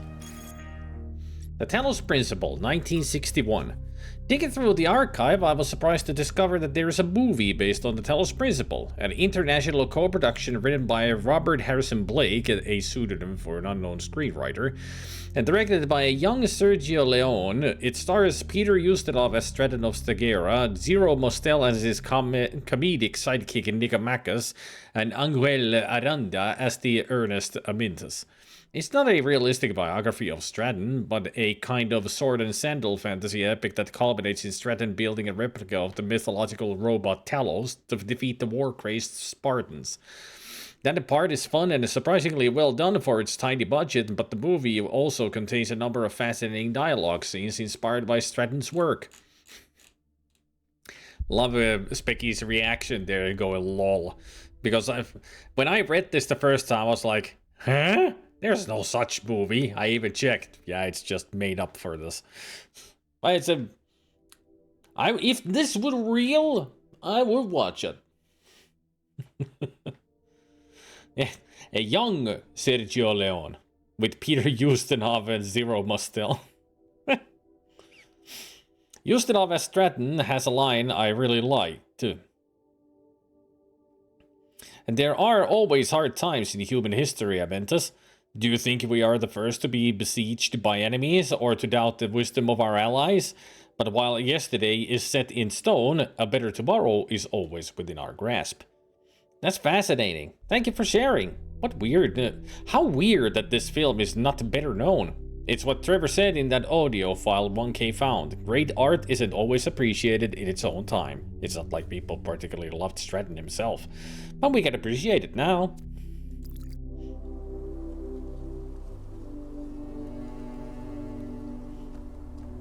Yeah, we should watch some spaghetti westerns at some point. I mean, I do have The Good and the Bad and the Ugly on the list. How It Was Before. From J.J. Nakalembe's Akaba to Antarctica, Moments of Transition and Revelation. My great-grandmother lived to be 108 years old, retaining her sharpness of mind to her last day. A couple of months before she died, I interviewed her for my podcast. At the end, I asked her the same question I asked for every guest. What is something you wish everyone understood? She thought about it for a while, then she said, how it was before. She tried to explain how much time she spent every single day on utterly mind-numbing activities like hauling water from the well and how radically everything changed when their area was finally connected to the electrical grid.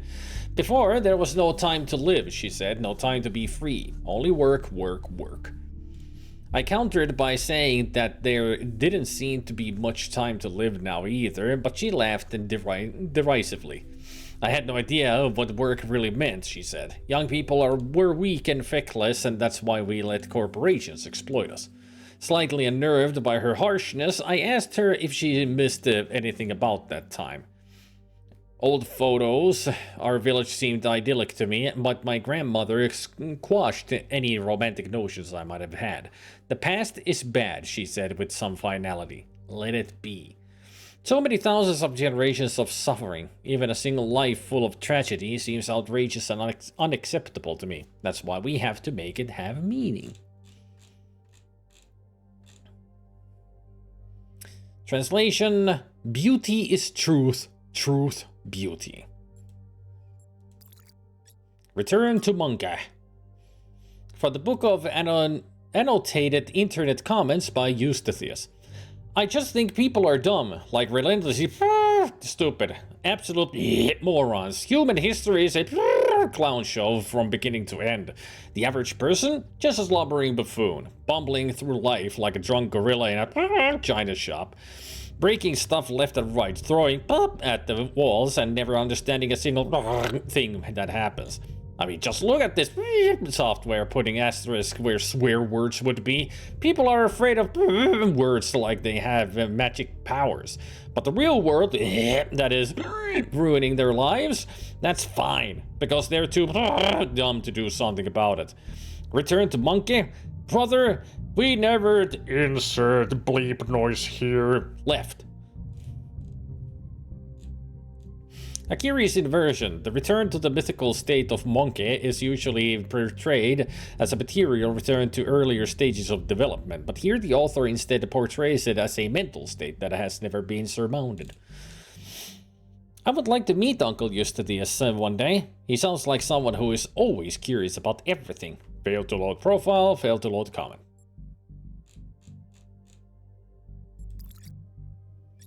Founding 8.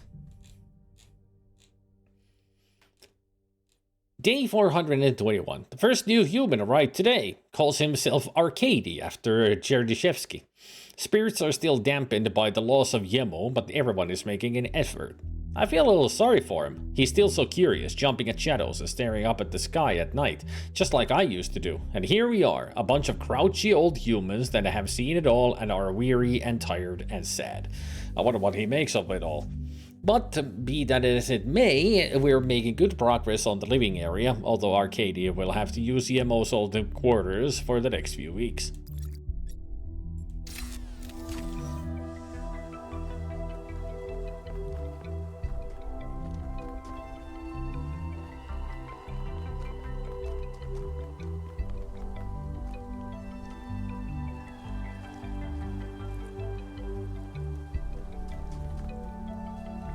Oh, hey there, Fox. Gonna fly around? No? Do a barrel roll! Not that kind of Star Fox, huh? That's the blue sprite that we will lead to Prometheus' statue. Now that I do see it, might as well go do it.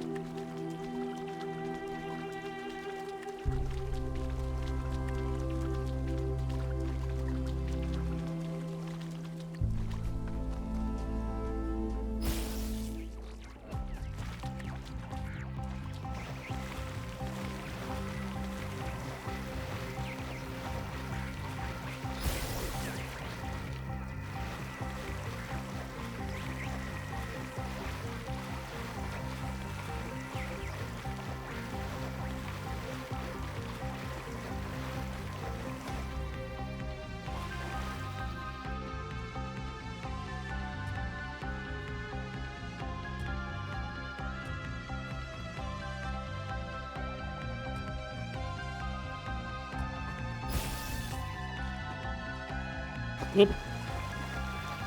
Oh, you gotta be fucking kidding me.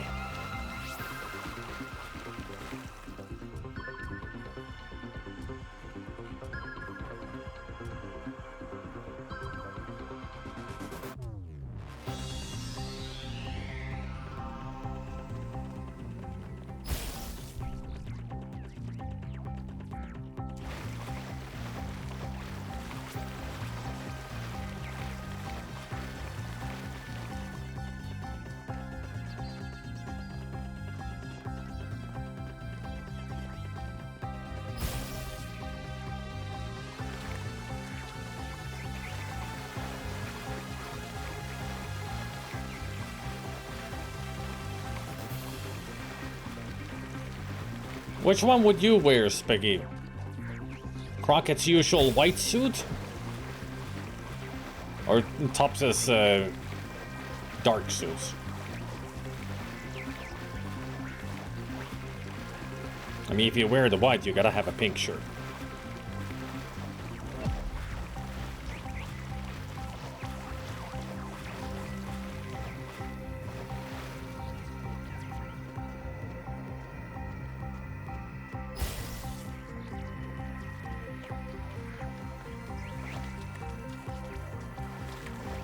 How far is this statue?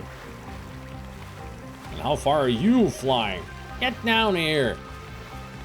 I'm not a friggin' bird, just a robot with no jetpack.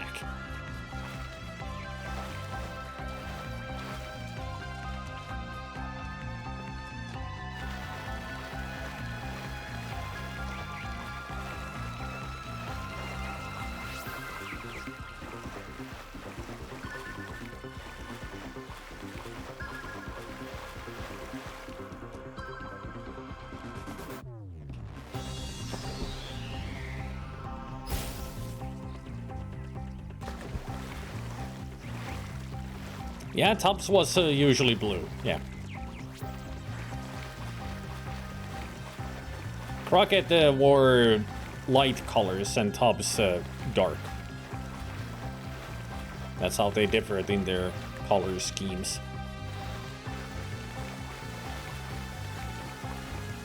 Now I gotta get it back up there somehow.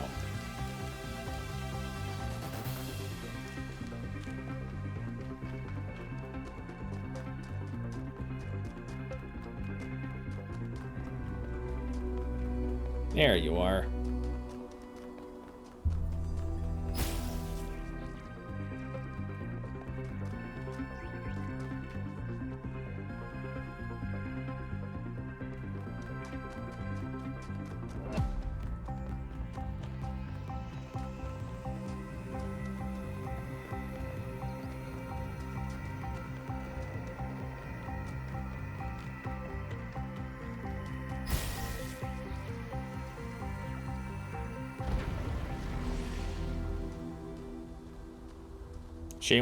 Shame that the movie was shit.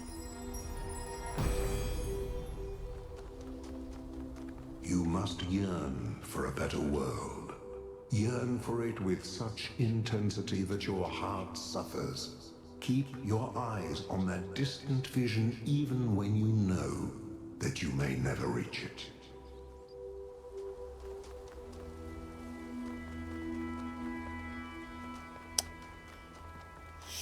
That will be a lot of yearning. Hey, Melville. Did something break? What do you think about Miranda creating life? Personally, I'd focus on creating things that help human beings. But her desire to spread life seems admirable to me. If most of the universe is dead, not doing anything with all that space seems like a waste. I'll get back to work.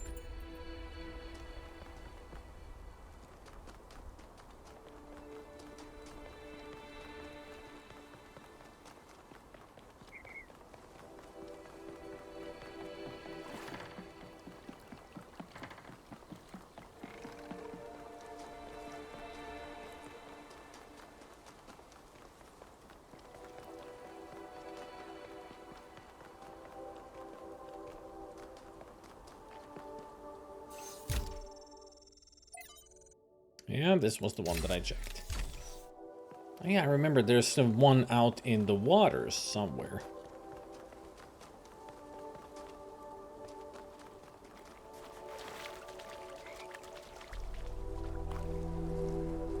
Huh.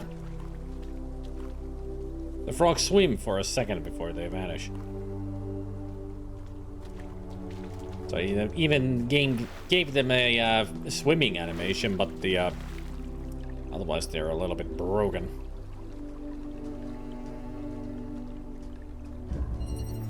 Delivery.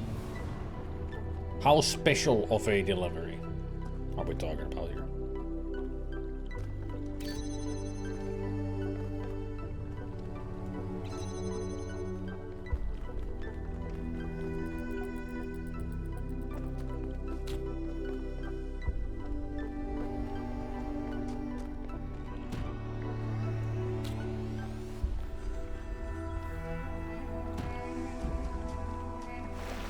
Nah, Yakut's got nothing to say.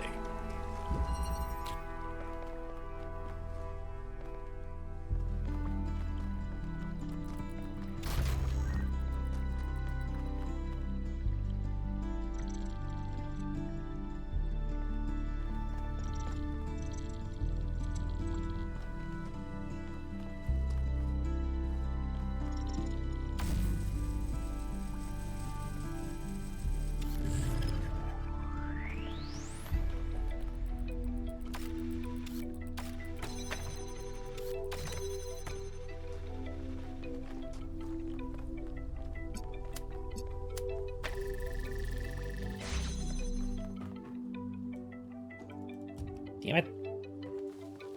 Can't grab it.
Ah.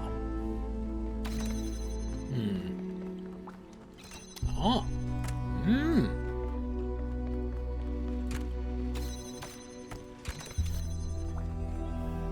And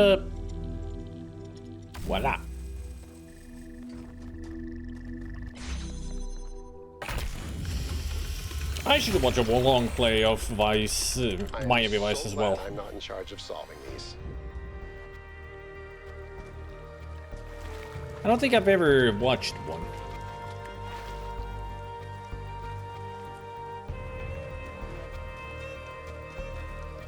I mean, I've watched a lot of Commodore 64 long plays, but I don't think I've ever watched one of Miami Vice. I'm sure one exists. I mean, somebody has to be crazy enough to do it. Not to mention, a lot of the World of Long Plays videos are, the gameplays are save states.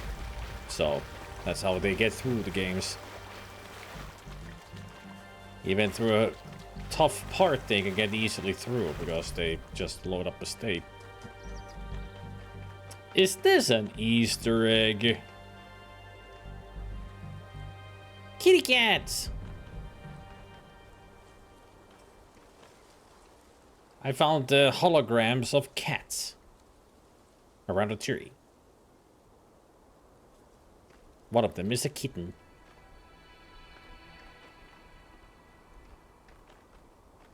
Some of the games are impossible without save states, yeah. Especially when some of the games are like super hard shmups or platformers. Pretty much you're required to use save states at those games, like I do.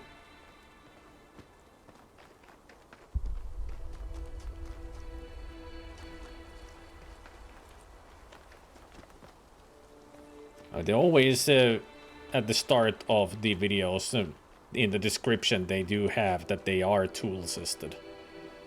Like they use save states.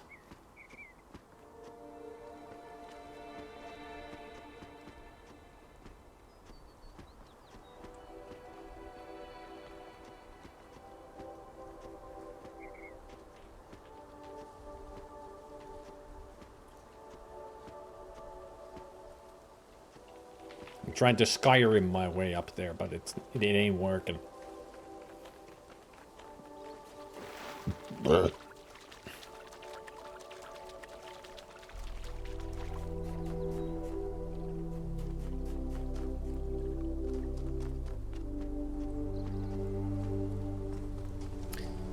I know there is a part somewhere that I can climb that'll have an human artifact there. Just can't remember what part exactly it is. An outer wall, an inner wall. I know it's a wall. One of these alcoves that has it. Kind of have a feeling that it's one of these central island areas.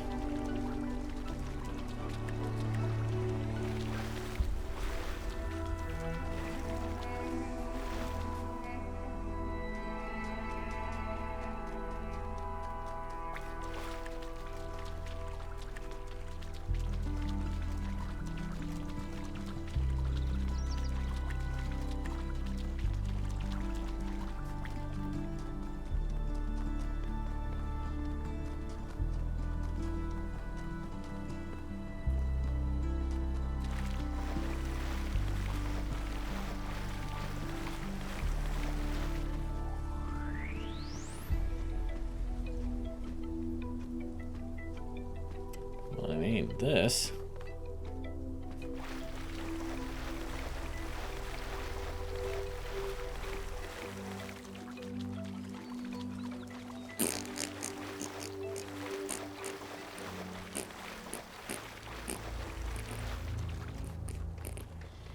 Is it this? Suddenly creepy music.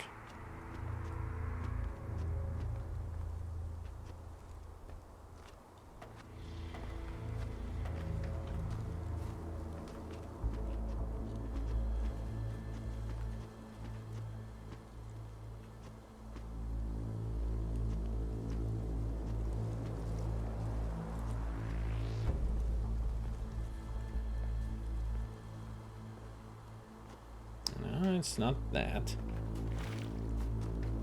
Even though it looked promising.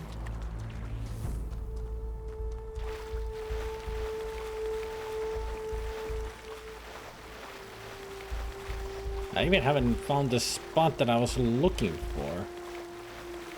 I mean, it's a different, one of the palm readers.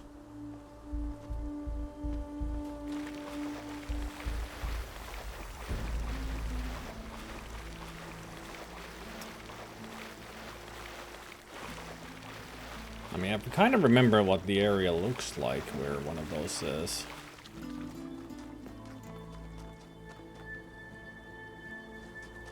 Thought I heard something.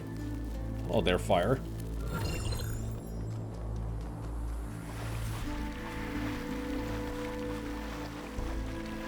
Here we are.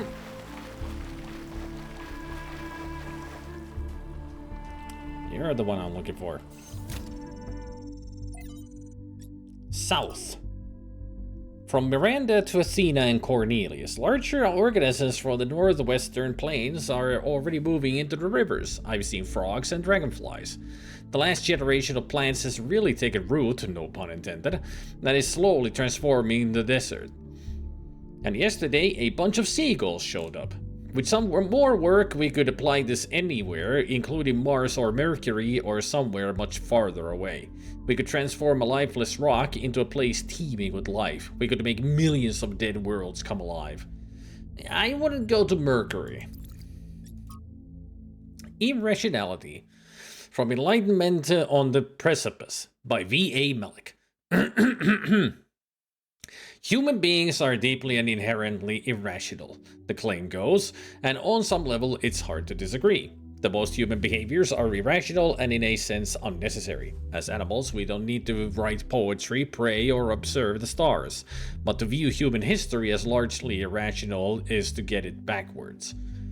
The problem with human history, the pragmatic everyday realities of mere survival to the cold logic of global realpolitik, is that it is in fact ruthlessly irrational, far too little space for irrational things like kindness or inspiration. Those whom imagine that a return to a more rural, traditional form of living would be a romantic turning away from the tyranny of reason forget that there is no one more brutally rational than the farmer. It is the city that allows us to romance over the countryside. It is technology that allows us to appreciate nature. The purpose of reason ultimately is to build frameworks within which we can be irrational. Expect poison from the standing water. Okay. Trevor!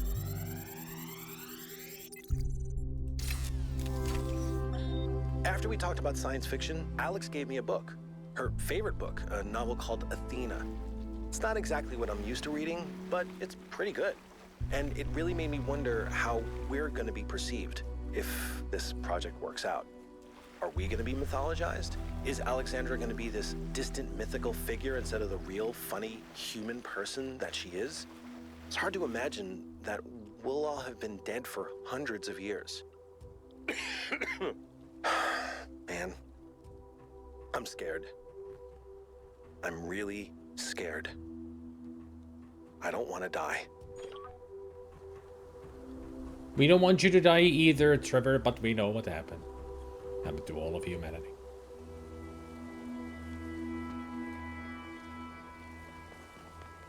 Ah, fire. All that climbing for a fire. Alright. I would have expected to see Stratton here or something, not just a flame.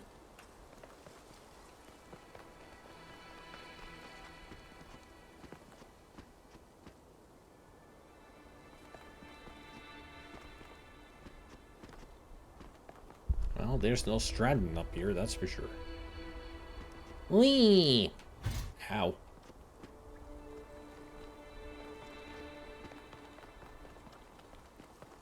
Whee! Woo! Splish!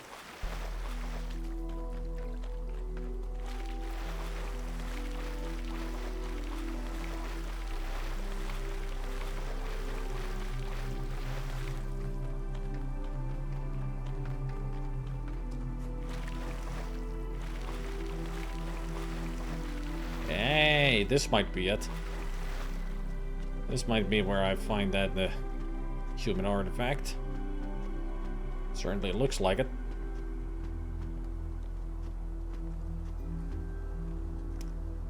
Nope. It was not it. Even though it did look like it would be. And that's the kind of alcove that I'm looking for. Just that little inward cave.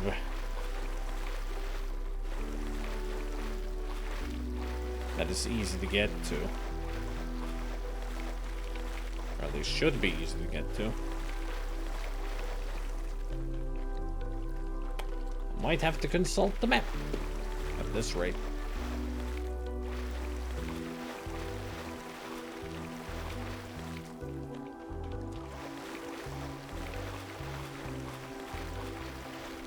Might as well. I'm close to the Trevor's spot.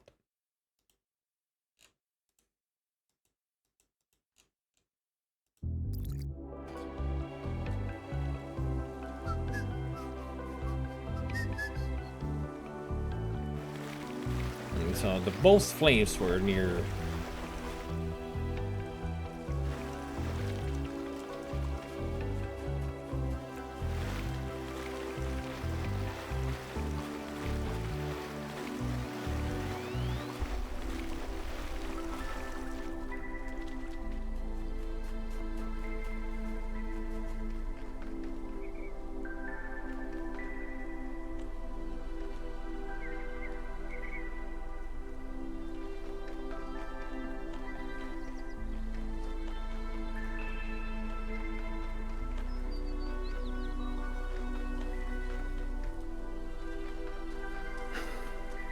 Nothing here.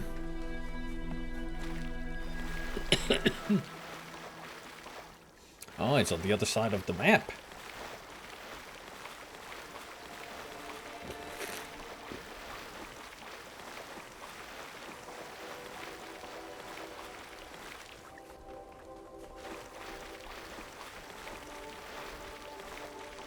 Ah. Found Pandora.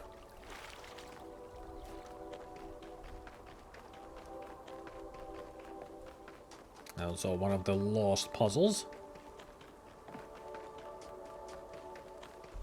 I'm going to take care of this later.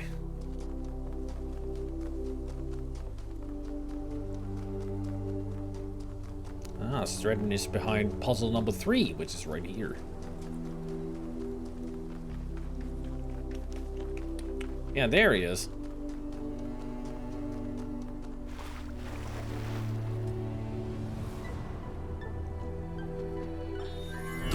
We see around us may not always be as it appears. Some philosophers have said that we are surrounded by nothingness, merely because air is not visible to the eye. And yet one needs only to observe the wind in the trees, or to plunge one's hand into the clear waters of the Aegean, to see that air has material substance. The same applies to many other forces that shape our lives. That they seem invisible does not mean that they are absent. It only means we have not yet learned how to observe them. And yet, lately I have struggled to understand what I am seeing. This strange, insubstantial island. These machine men. This woman with a fierce voice like an Amazon. Who are they? How did I get here?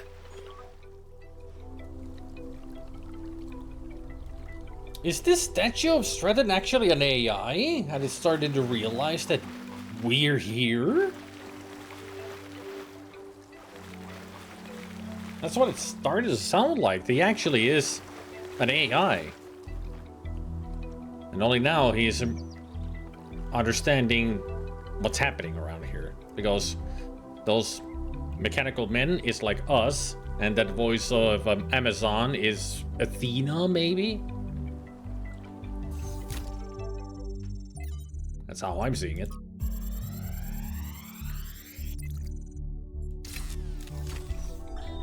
On my last return to New Jerusalem, I perused the latest artistic offerings and found myself deeply disappointed. There is nothing more despicable to me than an artist who pursues the appearance of morality. Moral art is trash, garbage, not even good enough to be used as wallpaper. If art is a religion, then morality is for those who want to be seen in church. True art is for those who believe. Art must be ecstatic, a work of revelation, created in pursuit of the truth, no matter where it leads. An artist must be an agent of chaos in times of order, and an agent of order in times of chaos. And I found a washing machine. An ancient cleaning device. Since our ancestors excreted various substances from their pores, small openings in their skin, their garments would quickly become a breeding ground for bacteria. Because of this, they had to find efficient ways of cleaning their textiles, a task that otherwise became a significant chore for parts of their population. You should start doing that too if you want to be so like the past humans. Start wearing clothes, you naked bastards.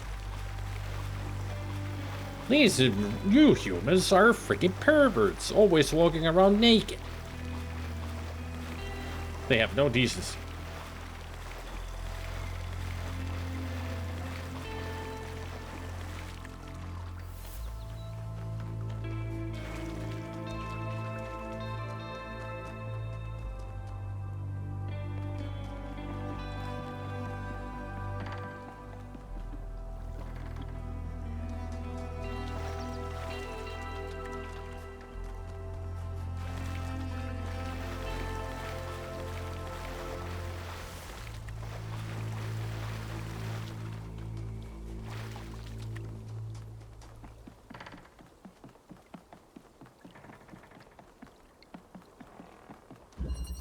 Step and release.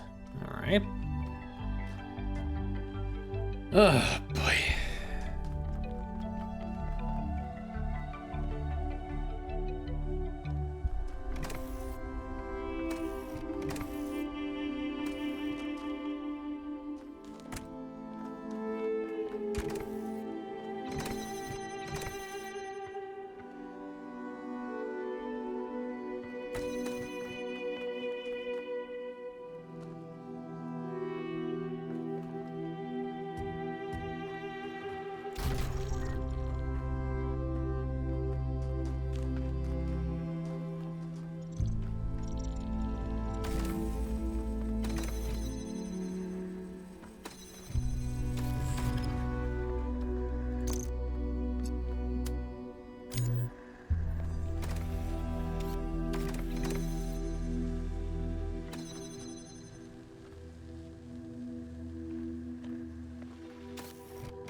Welcome back. Goblin.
So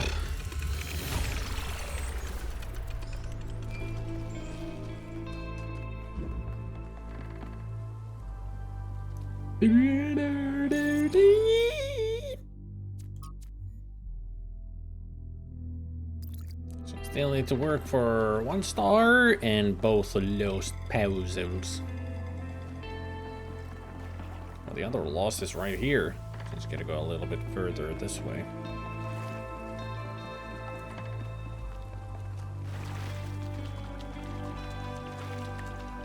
Alcatraz.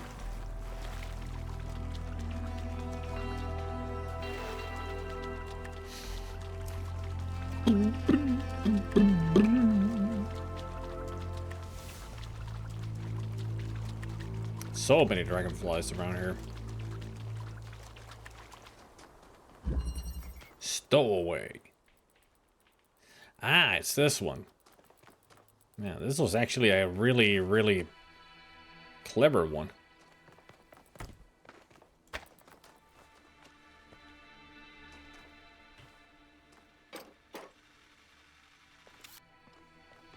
Okay, so.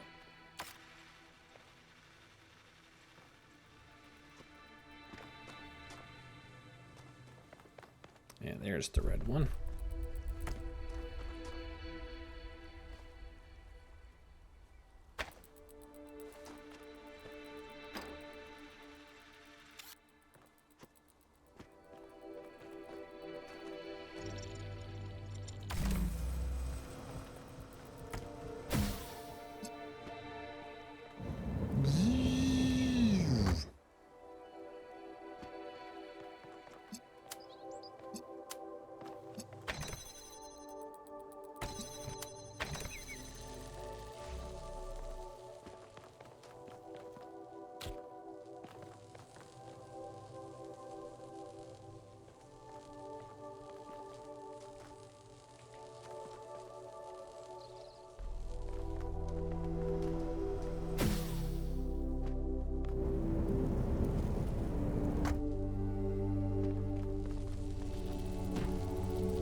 Now I need to get my brain to work. I got to this step. Now how do I do the final step? That is the question.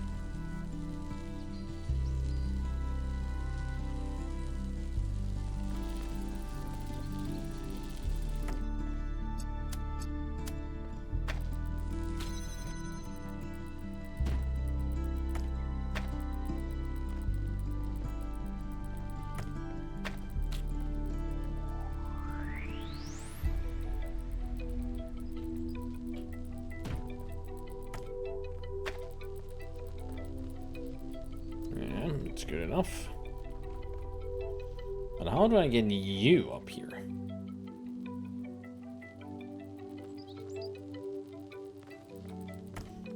Actually, we'll need you.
Speaking of brains, and 80 years of study suggest that the brain size has increased by 6.6% since the 1930s.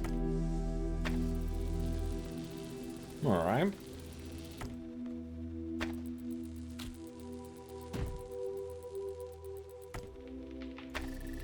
There we go.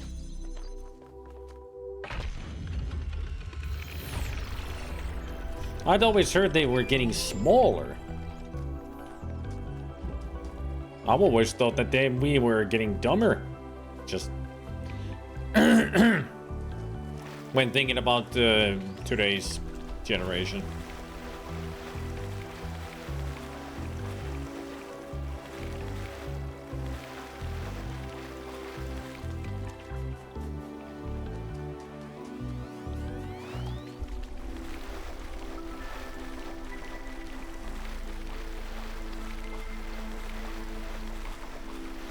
Mine has definitely gotten smaller, and if you want proof, ask me about this in 10 minutes and I will have forgotten. I don't think that has anything to do with the size of your brain.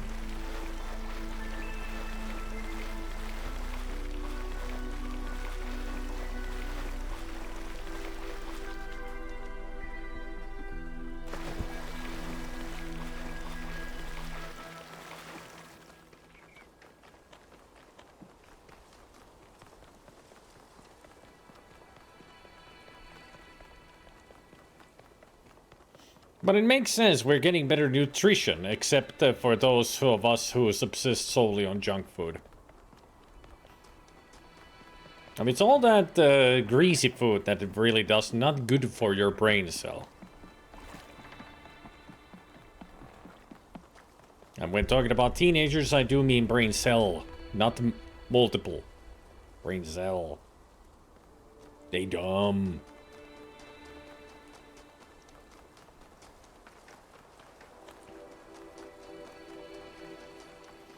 Pretty much only have one brain cell on life support. Trying to sustain life in some ways. I mean, I gotta say, they have enough intelligence to breathe.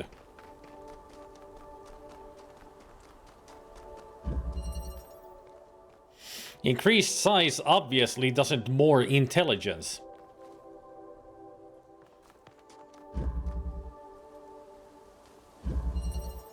Question block.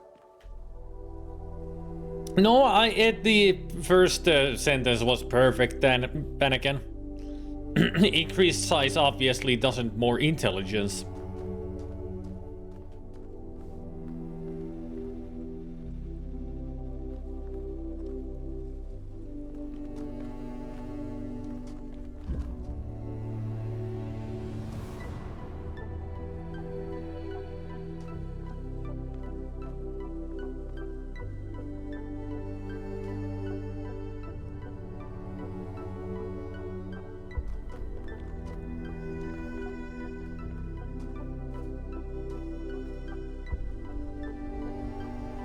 So, the idea is...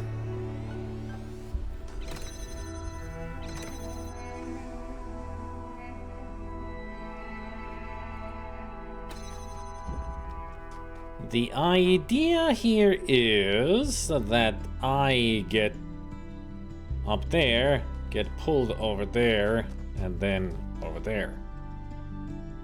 I think.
Weep.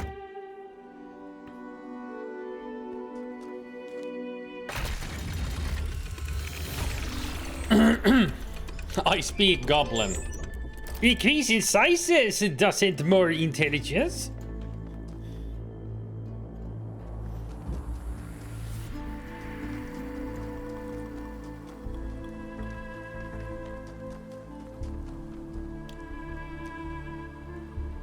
To sizing brain is to meaning smartings. That's how a goblin would talk in the West of Loathing.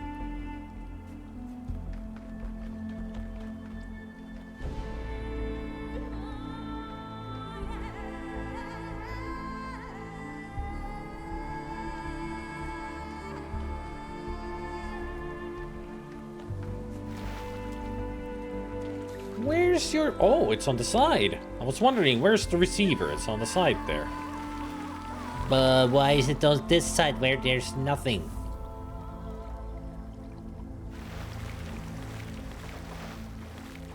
Oh no, this is one of the most complicated ones. Ugh. This took such a long time to do.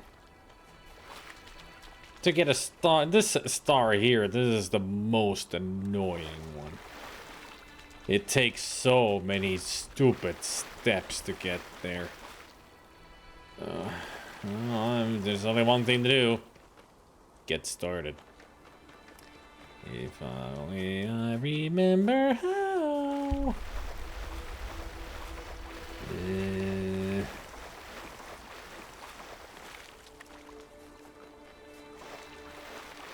It was through that valley that I came through in here. So I do remember that I need to... Yeah. I need to get up there. That's for sure. But for that, I need to go here.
Where did I put that RGB?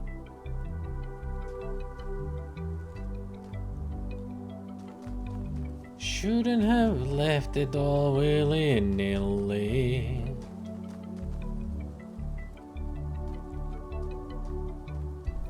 Where did I drop it?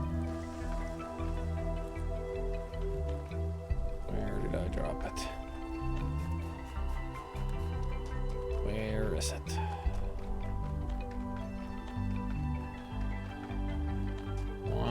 did I memorize where I left it?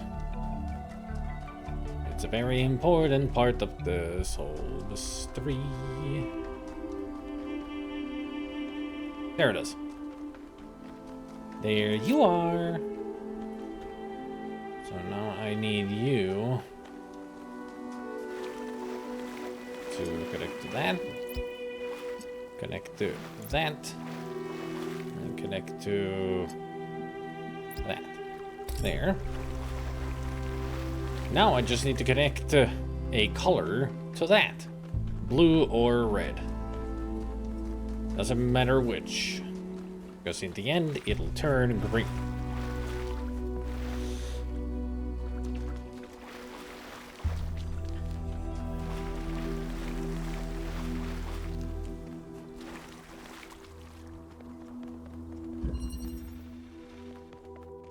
Spider web.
Where's that beautiful blue glow? There you are. Where is the frigging connector that I need? If I were it upside down, this would be easier.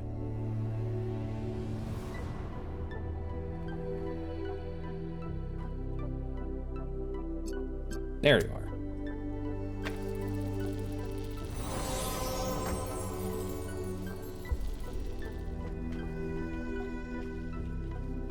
Now let's go and get our second star. That will be all done here then.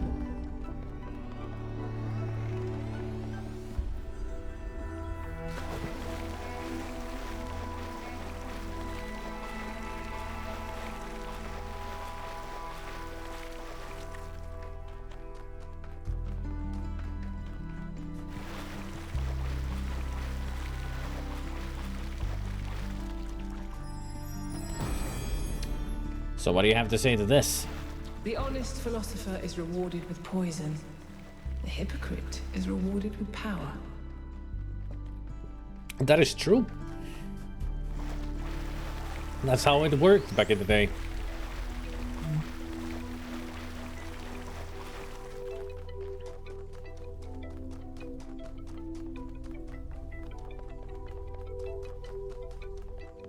And maybe it also works today.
Yeah, that can't be it.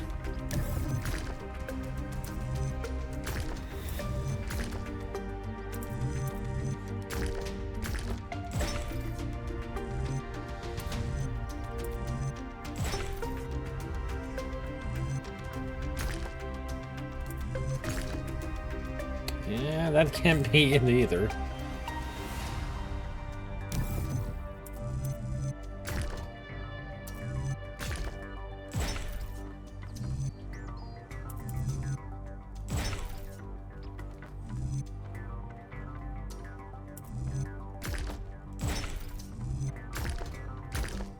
Huh. This is a lot tougher than I expected.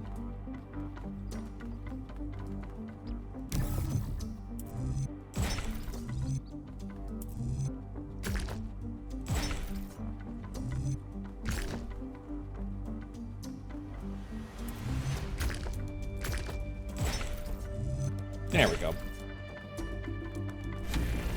Done. Now we gotta start hunting for Easter eggs.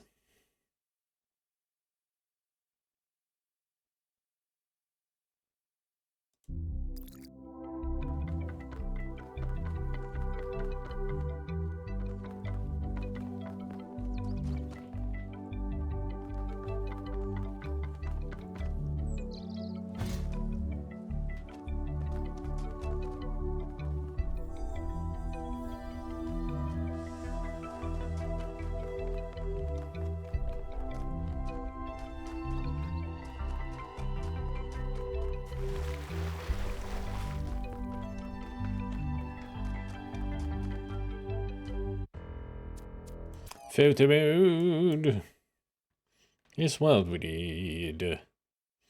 Do.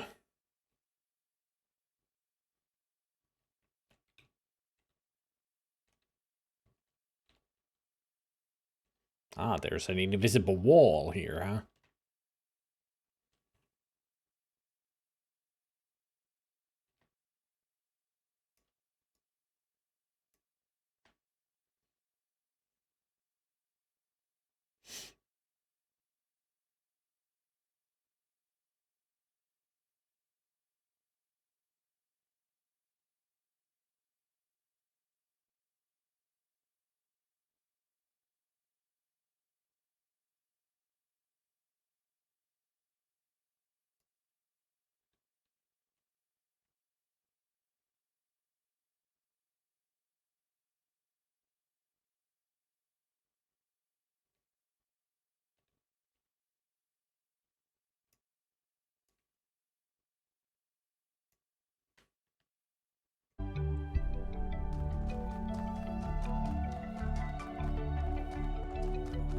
Oh, this is 4. I'm at the wrong puzzle. I was wondering why it looked so wrong. That, hey, this doesn't look like it should be. It's not. I went the wrong place. It's a little bit further. Gotta be at 5. The next one.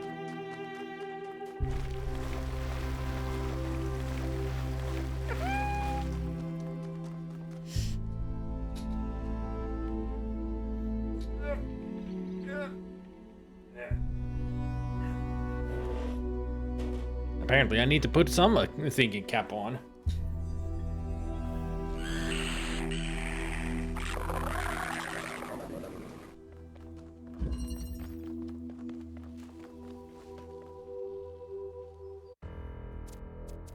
Now we go to the mood.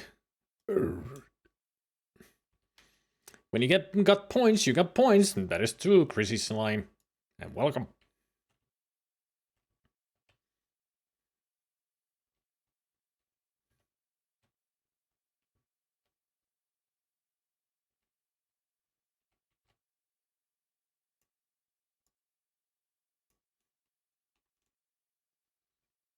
What was zoom? Field of view. Zip.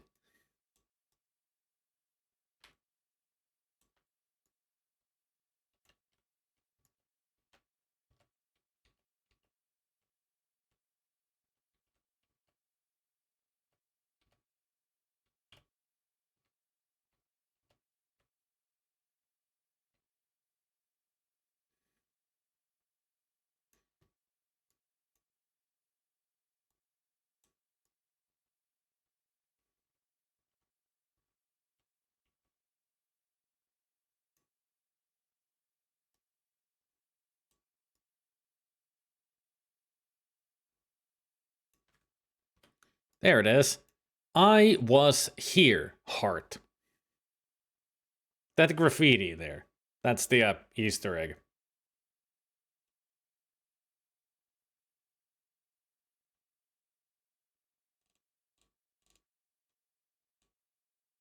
So somebody was here. Who was I? Somebody. Who was here? I wrote that. That's all we know. All we need. On a path behind Stratton. So I need to get to the spot where Stratton was, which is very close. Back towards 4.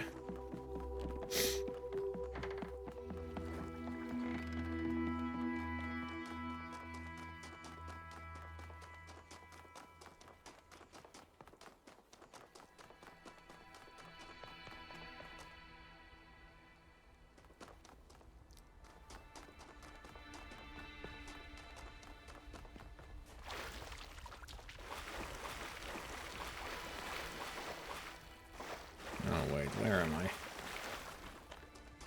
Hey, Akut, you know where I am? No?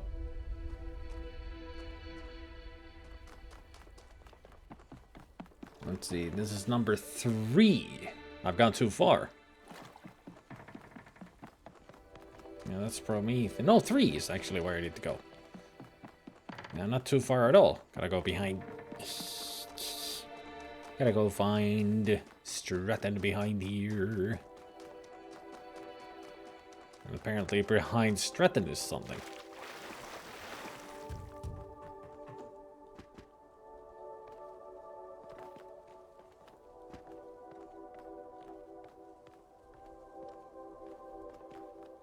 And ads, of course. Just when I'm hunting for Easter eggs.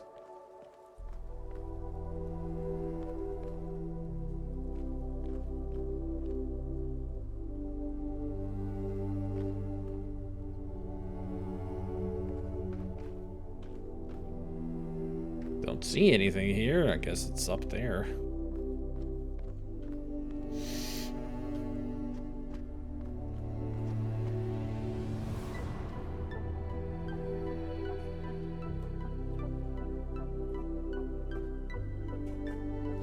An old television on a table.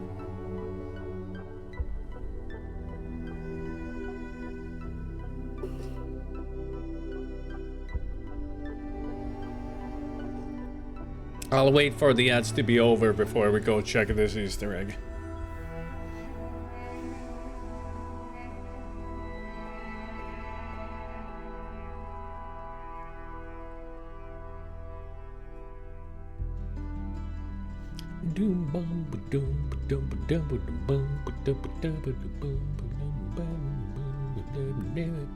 I really should get the soundtracks for these games and put them in the playlist. Actually, what I should do is make the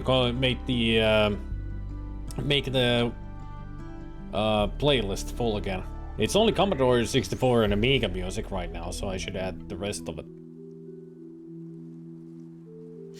Funny how it's always an ancient TV, even by modern standards. Nostalgia, that's why.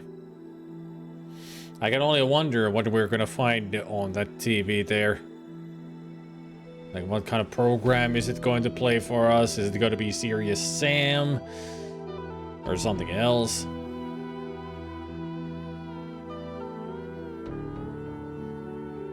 I mean, this music is like from Miami Vice right now.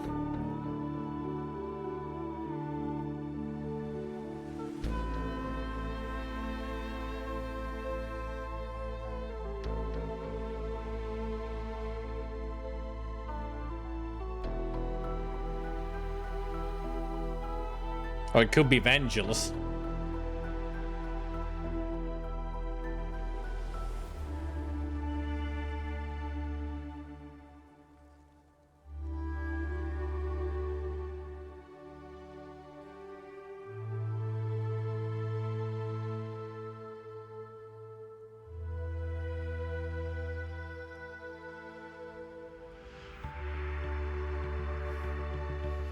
Alright, time to go check out this TV.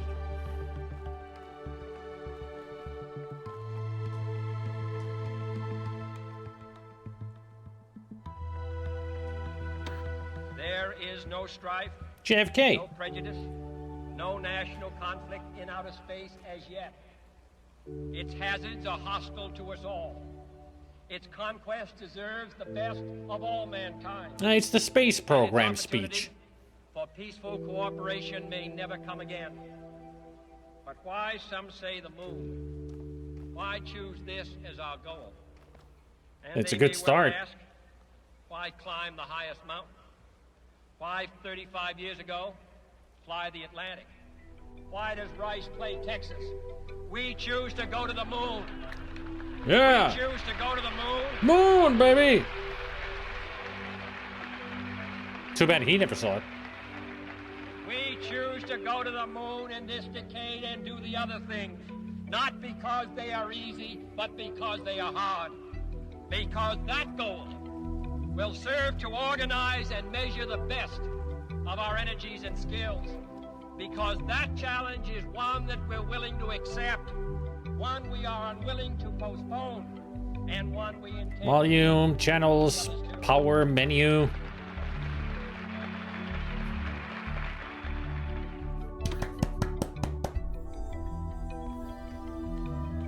Well, that was exciting.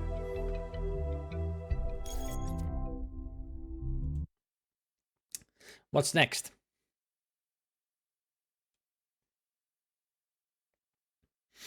Address at the Rice University on the nation's space effort. Considered a pivotal speech in the run-up to the first human landing on the moon.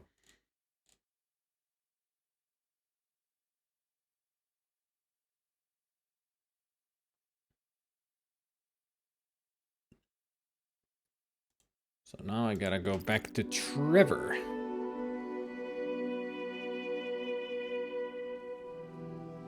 So I gotta go south.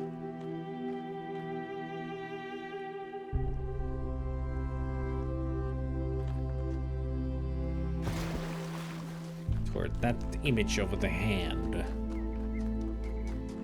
in the compass.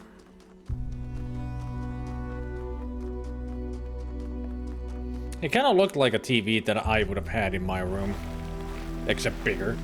I had a tiny TV.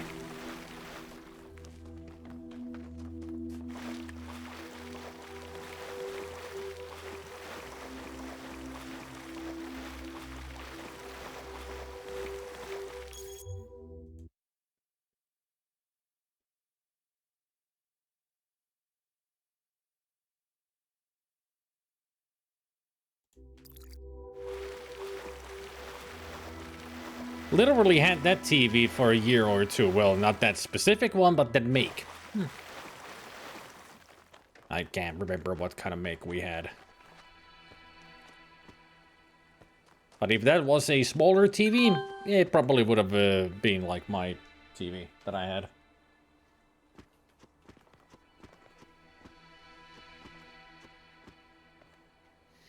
Yet again, photo mode.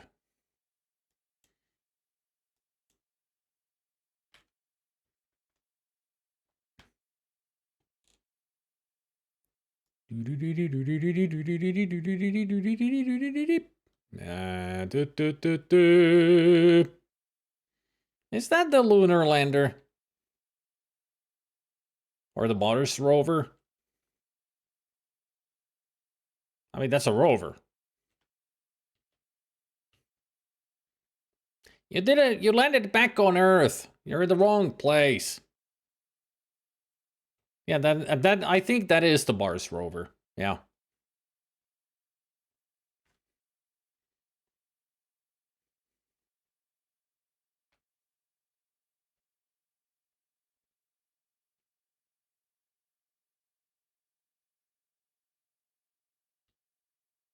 I also like it that the guide says that it might be probably best to see it from a distance. Dude, I'm right in it. Distance my ass. I can look at all the small details right here in photo mode. This guide writer doesn't know how to zoom in or travel with the camera. I like all the little details that they put into this, like it's a fully fledged model. Which makes it even greater of an Easter egg that they put this much effort to make the model look as real as possible.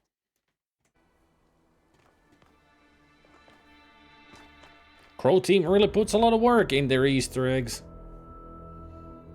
NASA's Mars Exploration Rovers, Spirit and Opportunity. That's what it references. Yeah, that's the Mars rover. I mean, also in the guide, it does say what it references, if they know what it references, and that's the Mars rover. It tells me it's all hidden, like no spoilers tags on them, so it tells me what it is, what it looks like, so it shows a picture, then it tells you where it is, how to find it, and what it references. Those are the things that are in the guide. But I always just go for where it is, and then I try to find it myself. But if I can immediately find it, then I look for how to find it. And then when we find it, I look up what it references or what it is.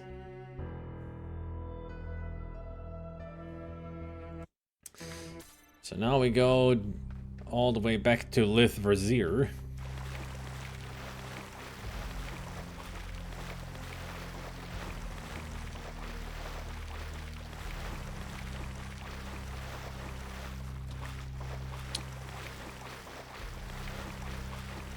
They could have modeled the exact Spirit and Opportunity. Yeah, but it's a good way to avoid copyrights, and, you know, you never know. Maybe NASA would have sued them for using the exact model of the Spirit and Opportunity.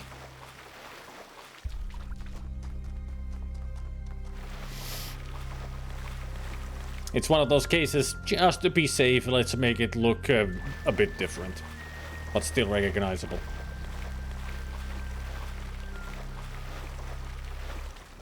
I mean, it is an Easter egg, so it's kind of, you know, it's supposed to be a reference, so a look-alike is better than just something totally different.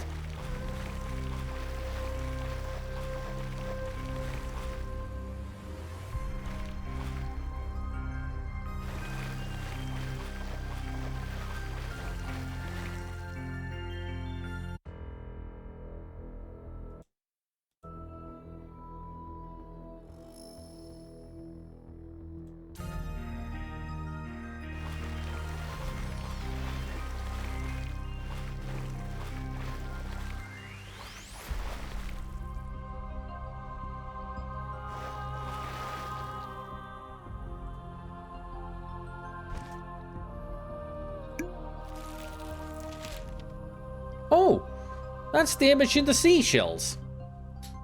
So it's not a statue, they're towers of hands with the stairwells going into them. I'm gonna take another look at it. Yeah, that's they're towers. Huh.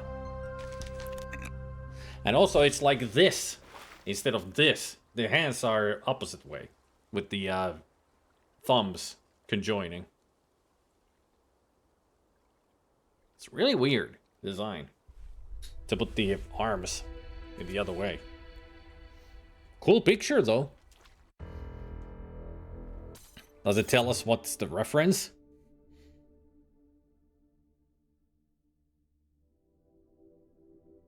Nope, no idea where it's from. Okay. Right of puzzle 7 is next. So we gotta go towards 5, past 5.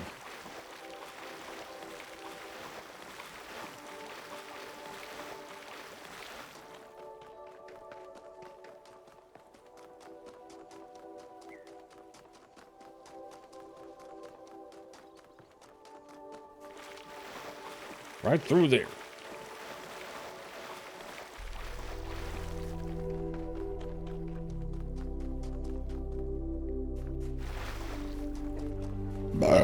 So, to the right of puzzle 7.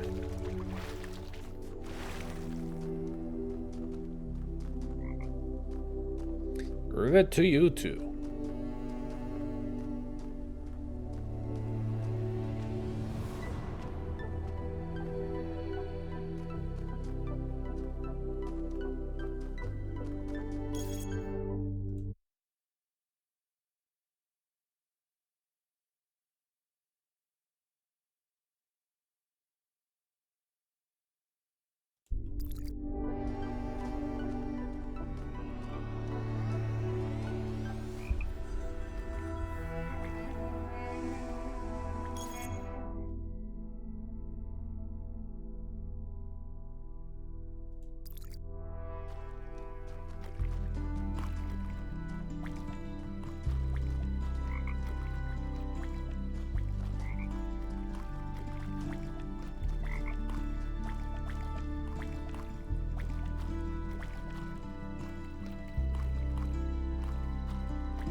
Apparently they're calling this an Easter egg. Just tons of frogs migrating. I wouldn't call this an Easter egg because you find these frogs pretty much anywhere. Although not in this amount.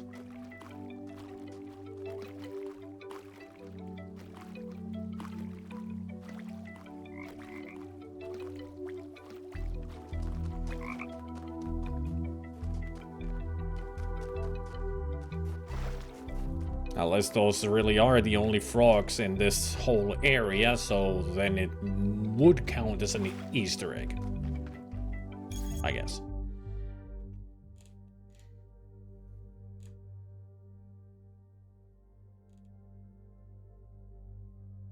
Well, the cat holograms we already found, so that was the last one. Okay.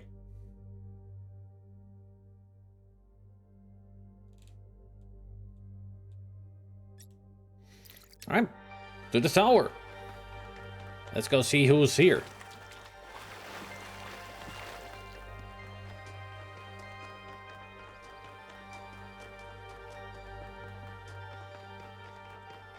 To the tower! Rapunzel! Rapunzel!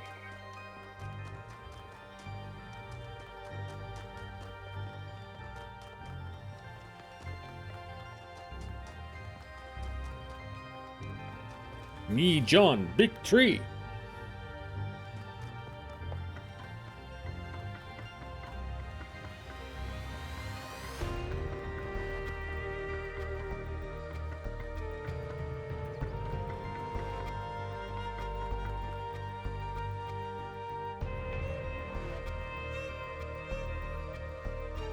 Rapunzel, Rapunzel, let down your weave.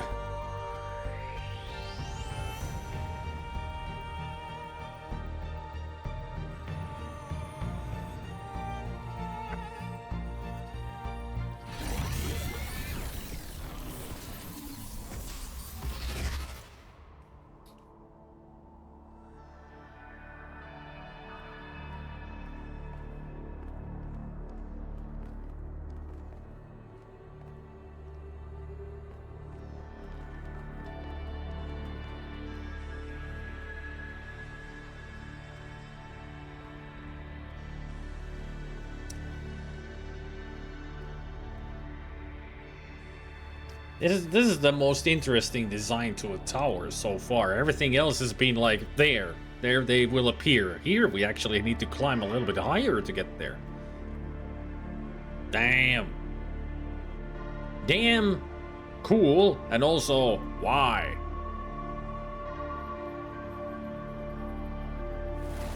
Pandora? Kind of feeling.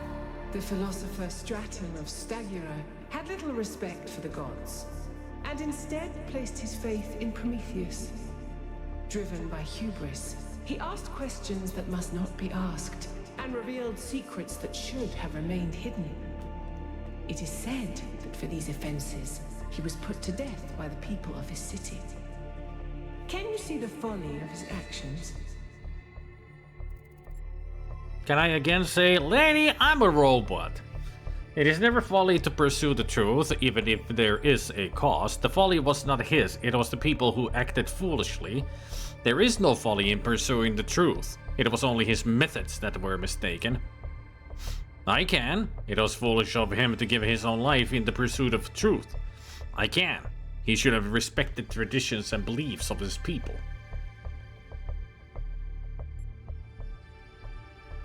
Why can't there be an option like, I don't care, just tell me where Byron is? Can that be the sixth option? Can I poke your eye out with the cursor?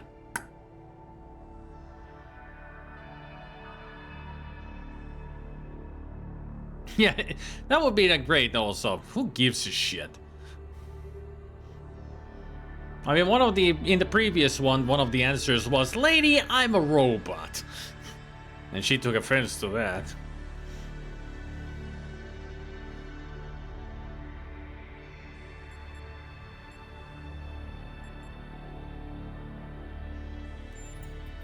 Then what methods do you propose he should have used? Should have been more diplomatic. Should have recruited others in secret. He should have spoken allegorically. Diplomacy for me? Many came before Stratum whose methods were gentler. They achieved nothing. His folly was not born of ignorance, but it was folly nonetheless. Consider this as you approach the flame. How about you consider this? And yet entire empires have been built on dreams, lies, and illusions. And where are those empires now? And they would not have been better built on a foundation of truth. They would have been better built on a foundation of truth. You're right, but we cannot keep lying to ourselves forever. Some dreams are truthful. You're right, but we cannot keep lying to ourselves forever. Lies are all that sustains your people. Lies are how you find meaning. You call them stories. Stories can be truthful without being true. That's just utterly banal. You're dishonestly conflating different categories that it's time for a different kind of story for us to believe in.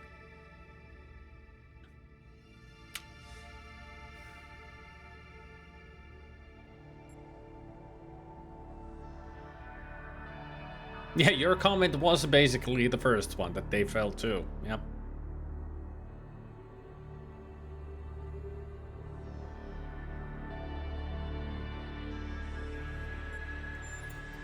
Perhaps. But is that what Prometheus offers? Consider this as you approach the flame. Yet again, you consider this.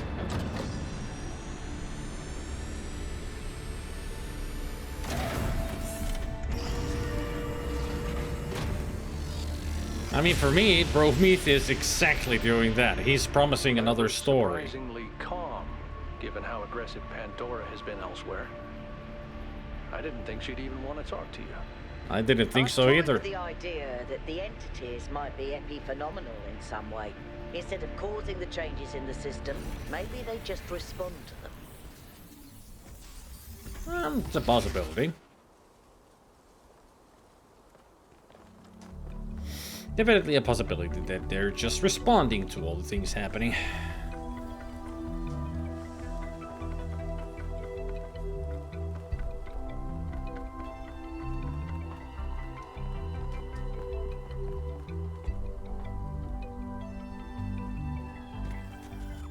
Well, that's that place done. Let's move on to South 3, the Circular Oasis. An artificial oasis in the otherwise lifeless desert that stretches across the southwestern portion of the island. Let's go check it out. I remember when I was quite young, I was having trouble figuring out what I wanted to do. I wanted to see the outside world, but even back then, that wasn't really encouraged. I ran into Byron on Jameson Avenue, completely by accident, and I was too nervous to talk to him. I mean, he was one of the first companions. But he noticed me, and we started talking, and he was really encouraging. Introduced me to Garrus, and took me along on an expedition to the quarries in the mountains. Whatever flaws he may have, Byron cares about people. He changed my life. Yep. That's Byron in a nutshell.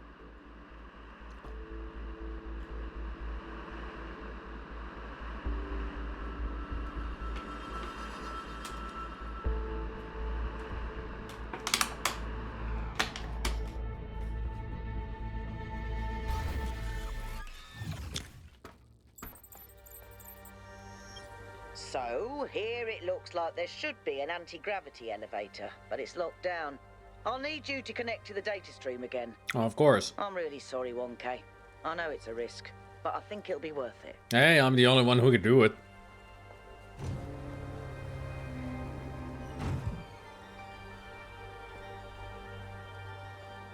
Yeah, it's a Thurian Deathclaw, yes.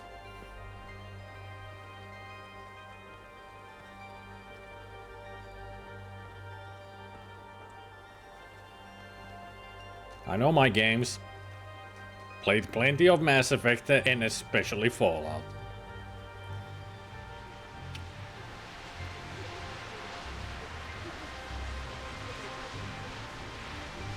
No, I do not want to imagine a Turian Deathclaw. Have you seen Miranda's design for a transport system that would connect all the labs to the machine?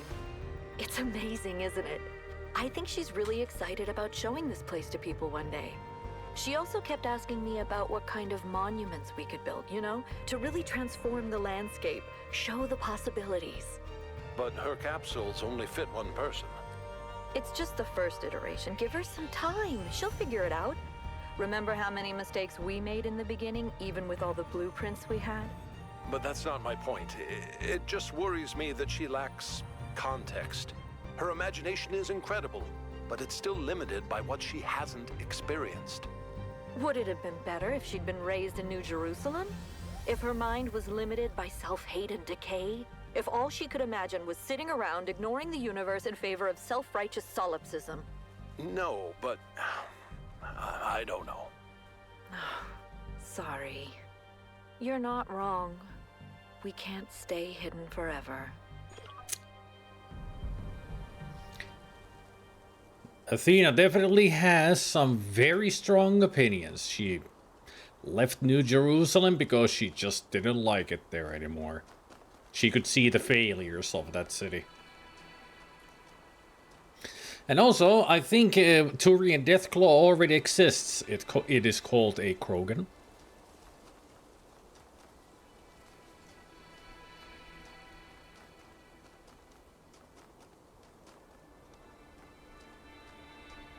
Jeopard. Rex. Centrifuge. Yeah, this is the puzzle that Hells was working on when I watched his stream a little bit. Yeah. I'd not call a Krogan a Deathclaw in any way, but yeah, they are close enough. Why wouldn't you? They're brutal, strong, fast. You know, like a Deathclaw.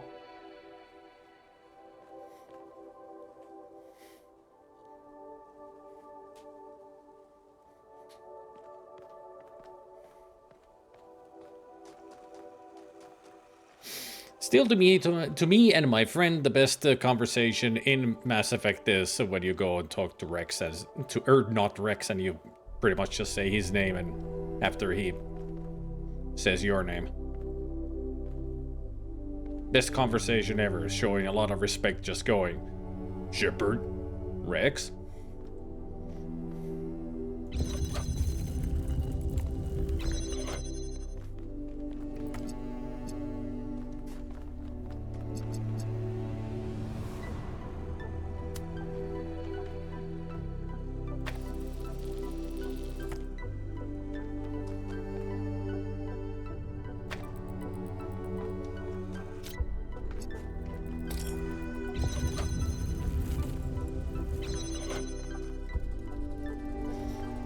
I've never played Andromeda.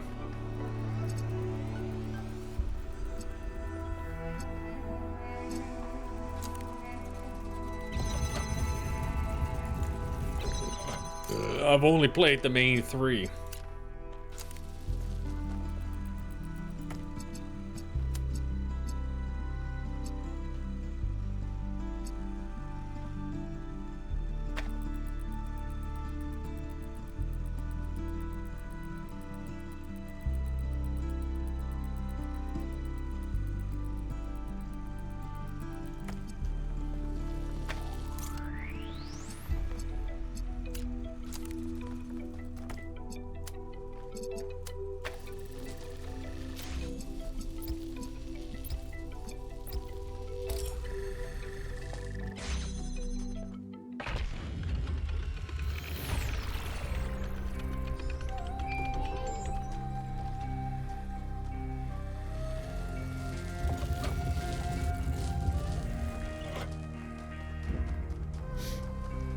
Yeah, basic stuff. I mean, I already know about these lasers. I don't think there's only one more new puzzle item that we haven't seen yet, other than the lab. But we haven't experienced the machine itself yet. Well.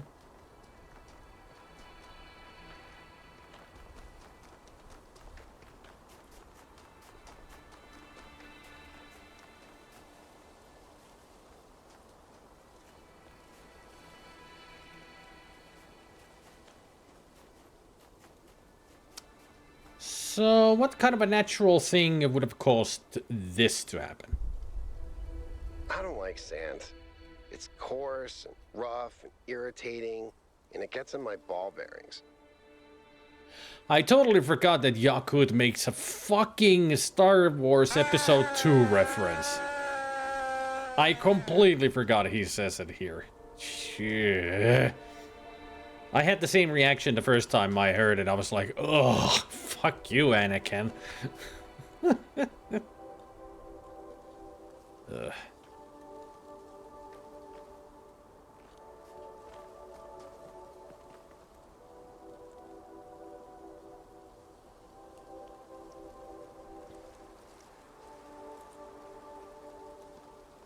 I mean, we're definitely on Tatooine. I forgot what I was gonna say. The riches.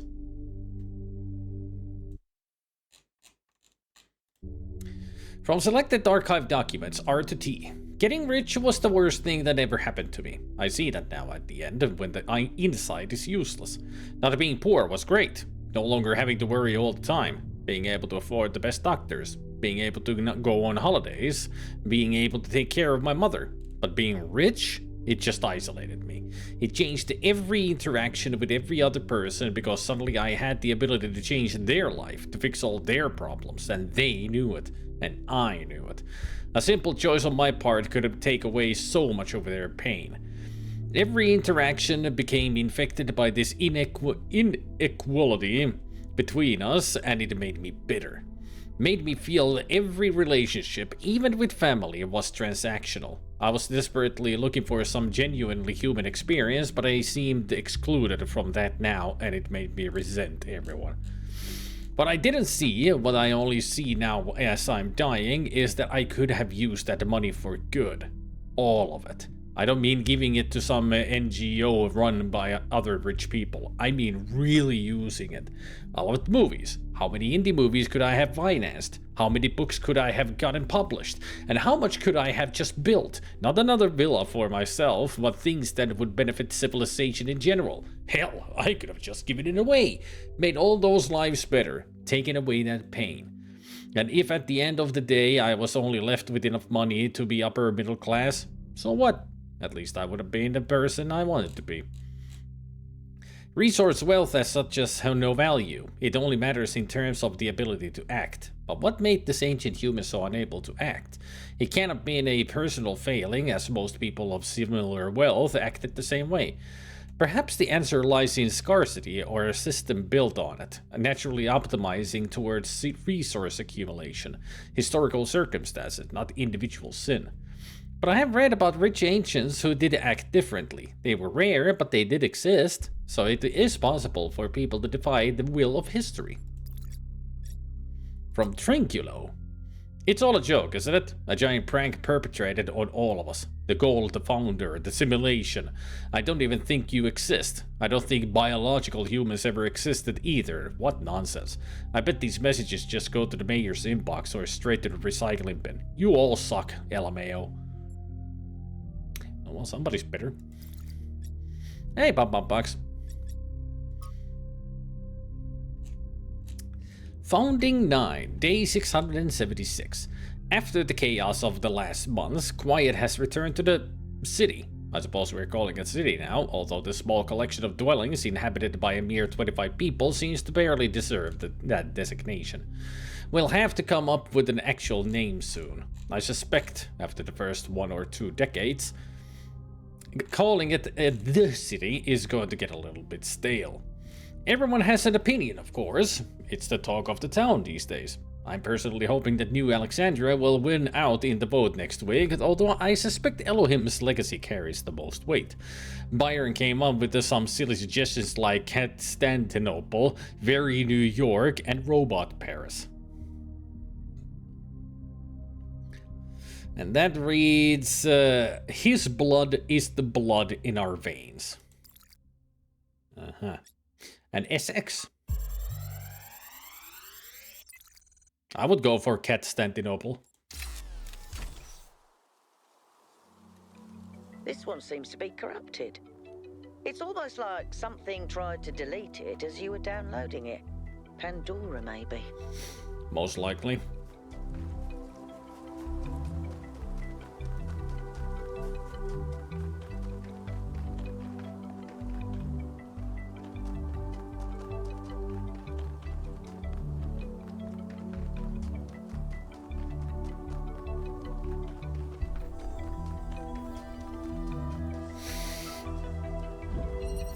The passageway.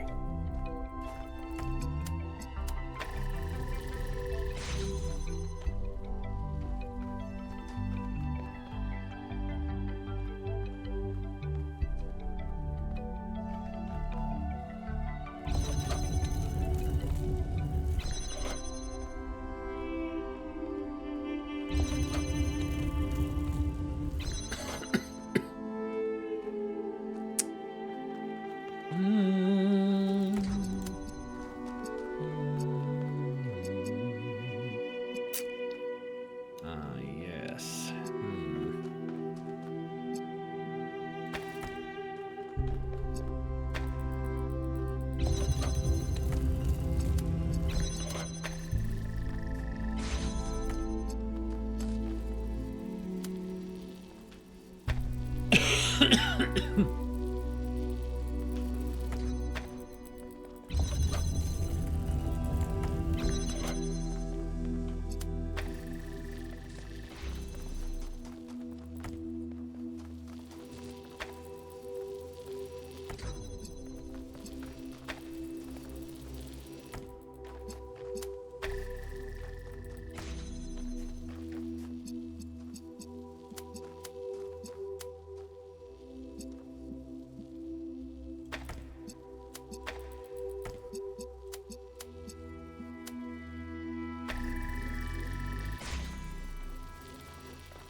Yep, that's red.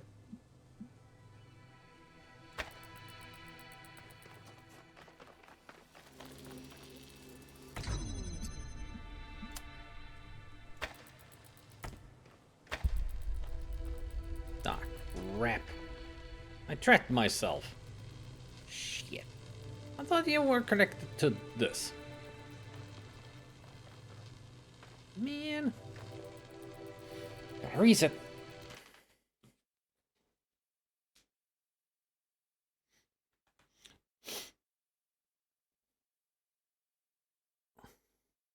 You sleep well, Spiggy.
That's what I wanted to do.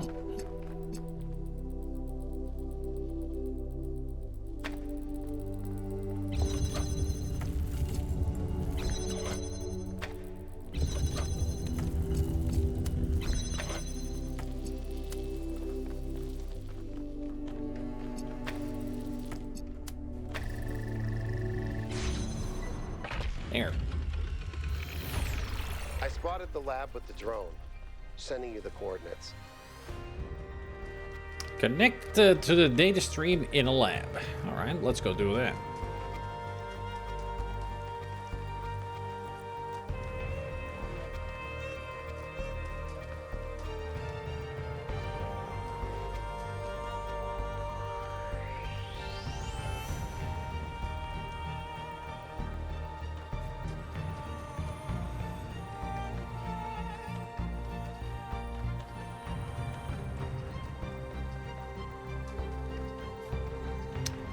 Boingy boingy boingy boingy boingy boingy boingy boingy boingy boingy boingy.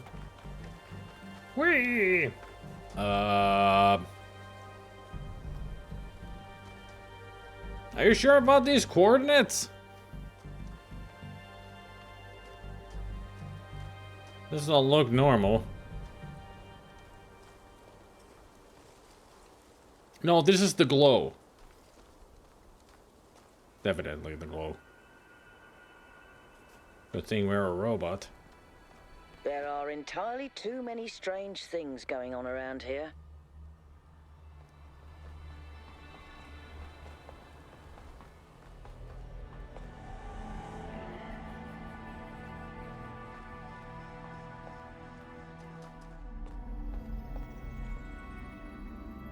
I mean, we are in a vault right now.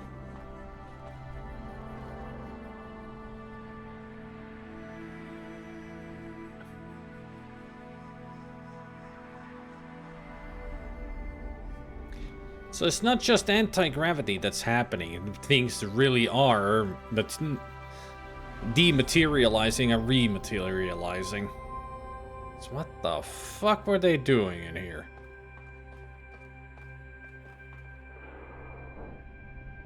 Alright, now this makes any sense.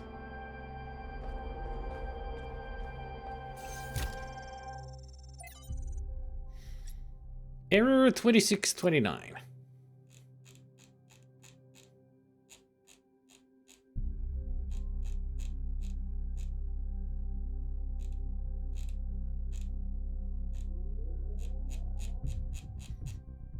I don't see any text for error 2629.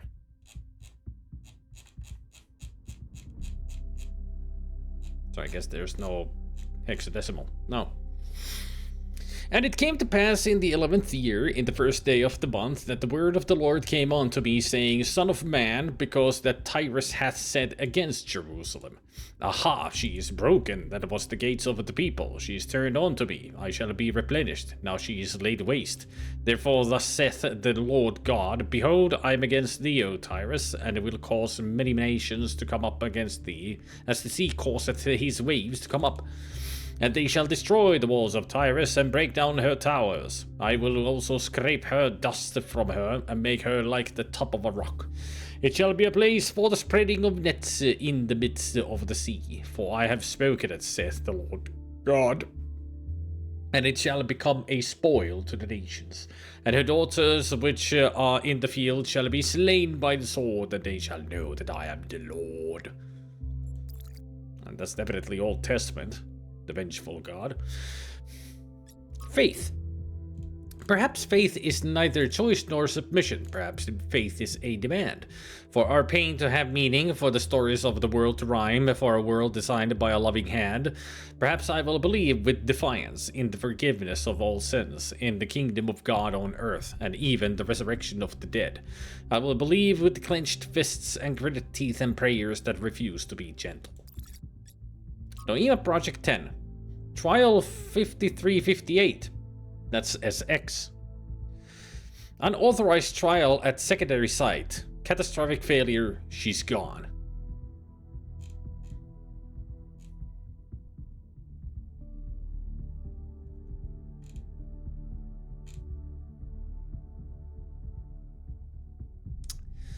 So the hexadecimal says, O death, where is thy sting? O grave, where is thy victory?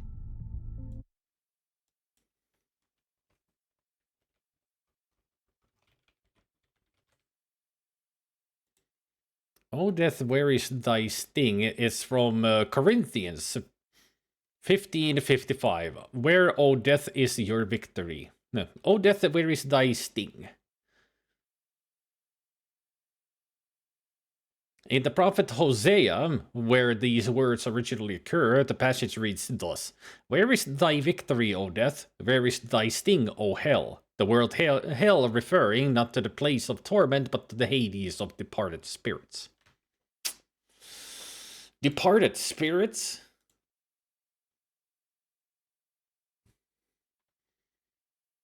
Now here it is, O death, where is thy sting? O grave, where is thy victory? Got a bad feeling about this. Noema Network schematic. Time to go overload. Oh yeah. Give me that overload.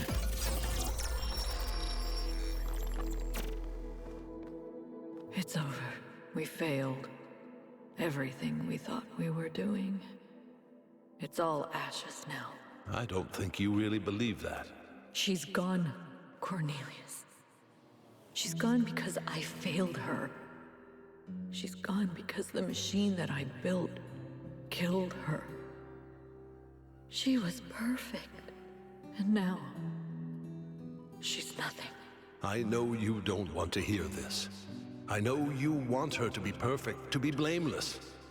But you didn't kill her, Athena. She killed herself.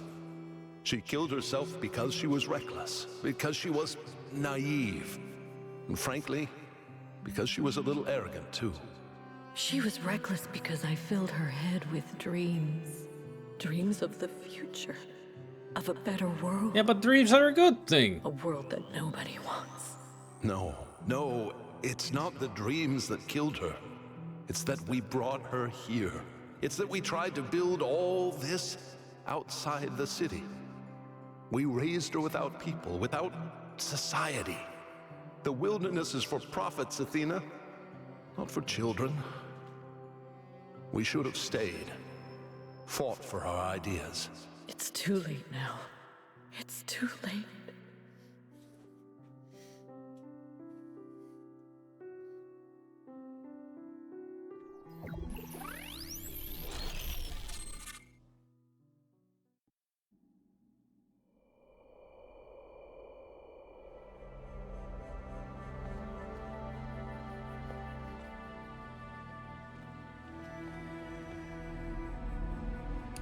Yeah, pretty much what we're looking at is Miranda's death site. Oh yeah. When I got to this point the first time, I pretty much had the same reaction as you. Like, no, Miranda can't be dead! Fuckers! She was so incredible!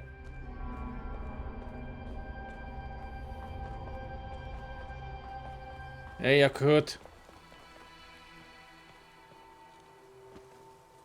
You okay? They lost their daughter. Yeah? Right here in this ruin.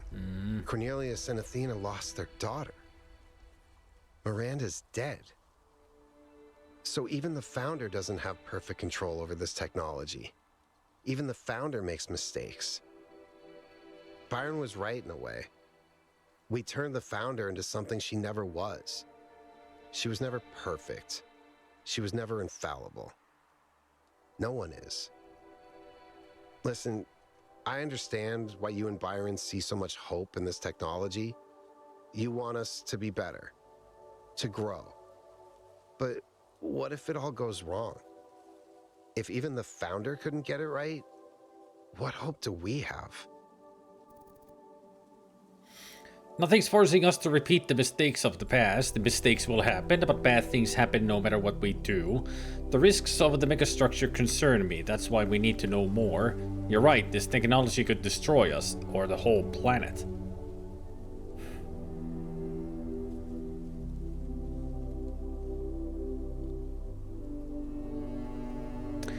I mean, mistakes will happen, but bad things happen no matter what we do.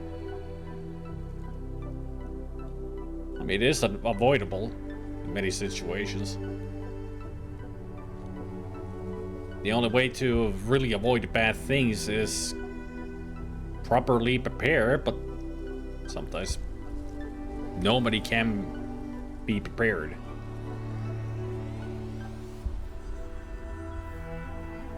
Well, you missed out like half of the story, Chris.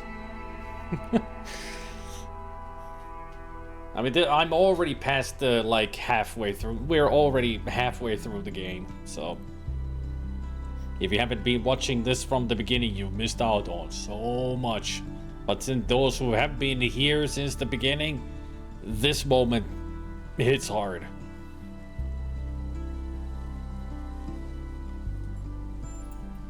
But what if one mistake is enough?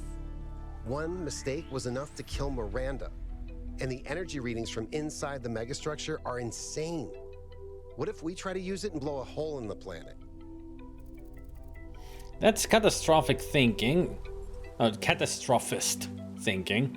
People only ever have these phobias about new things, but all our established technologies have their dangers.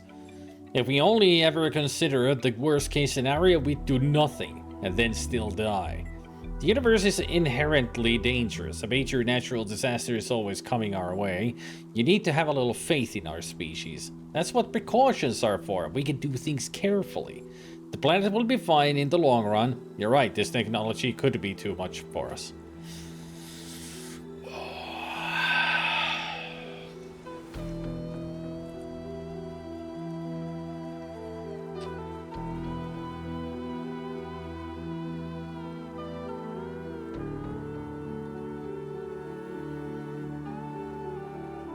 To me, my answer is people only ever have these phobias about new things, but all our established technologies have their dangers.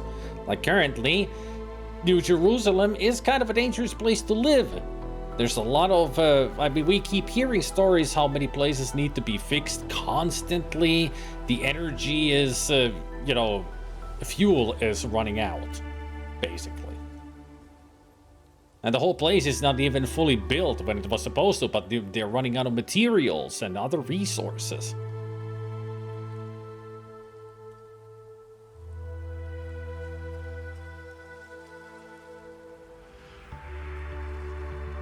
Well, Yakut now is just afraid of the new technology that they found because it killed Miranda, because he started really liking Miranda. So now he's afraid that even the first of these new humans couldn't handle this kind of technology, so now he's just afraid of it.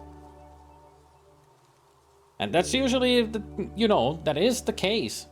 That when it's a new thing, you do create this phobia about the new thing. It has happened to me many times when there's a new experience that I've never experienced before. It scares the fuck out of me.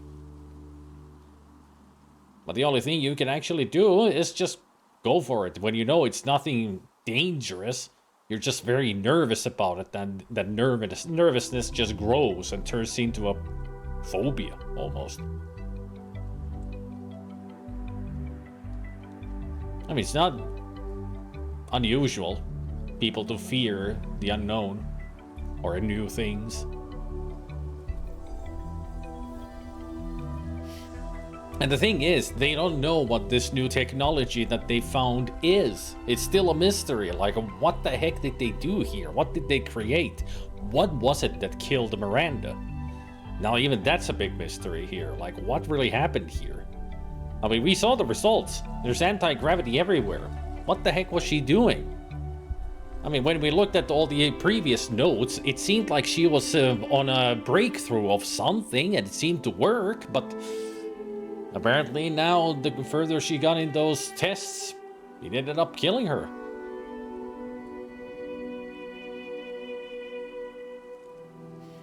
The whole game is nothing but a huge mystery, and it keeps throwing more and more onto the mysteries, like a pile of mysteries. All connecting to just one thing, the new technology.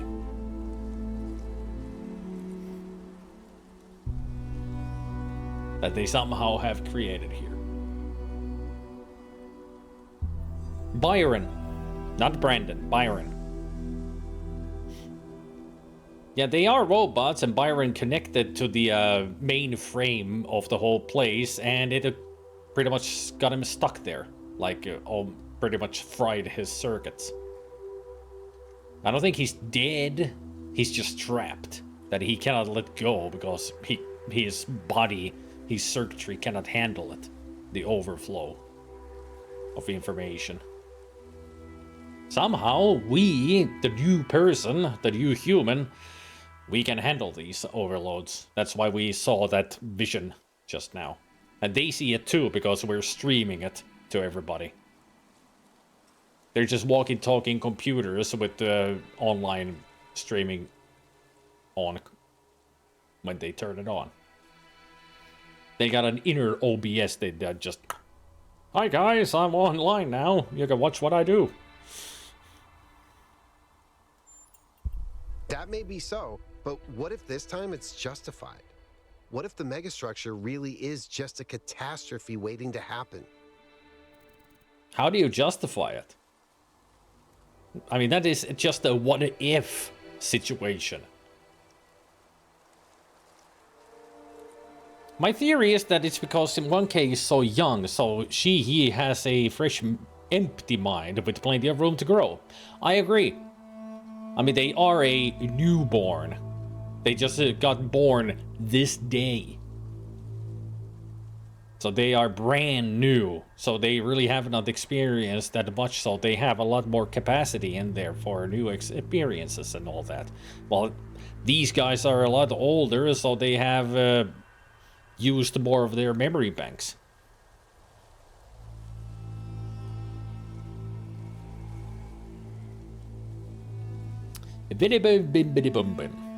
That's my welcome back.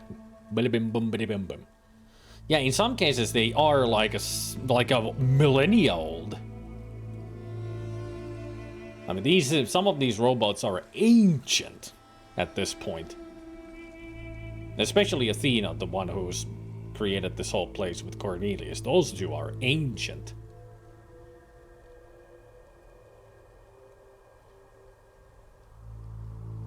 I mean, we are number 1000. That's why people call us 1K. And they said that sometimes it took them to make a new human, it took them several years. So if it's like several years per human, times 1000, that's how old they are.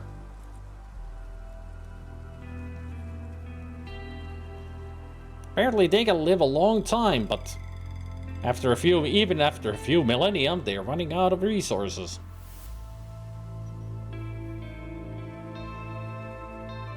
Maybe you need to have a little more faith. The world very rarely works that way. It's always more nuanced. What if this type of thinking is what leads us to catastrophe because it can't imagine another outcome? Maybe you have a point. There's always a worst case scenario. Preparing for it is rational. Obsessing over it is not. I'm kind of leaning towards the middle ones here. What if this type of thinking is what leads us to catastrophe because it can't imagine another outcome, or there's always a worst case scenario? Preparing for it is rational. Obsessing over it is not. I mean, they both are pretty much making the same point. You shouldn't be just thinking of one scenario. You need to get prepared for the scenario by thinking of other scenarios that would lead towards a good ending instead of everything being a bad ending. Find the solution to fix the problem, right? That's what the puzzles are for.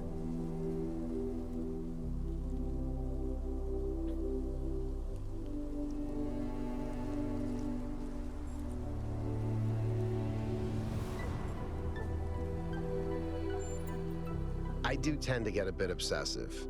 And you're right, nothing's really safe. Unless we choose to be sane. We don't need the megastructure to destroy ourselves. Anyway, thanks for talking to me. The truth is, lately, I sometimes feel kind of lost. The universe is vast and threatening. History is depressing, and I need something to hold on to. Something other than fear. I have to figure out what that is. You're welcome. You got Bruce, your cat. You can hold on to him. Thanks for your help, Wonkai. The elevator should be working now. Yay. And Yakut, I'm sorry about Miranda. I know you're looking forward to meeting her. Got nothing to say to Melville? Not surprised.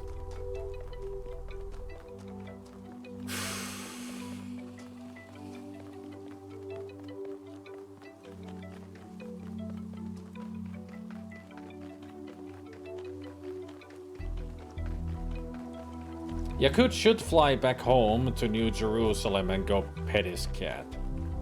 He needs it. Just for 5 minutes. And then fly back.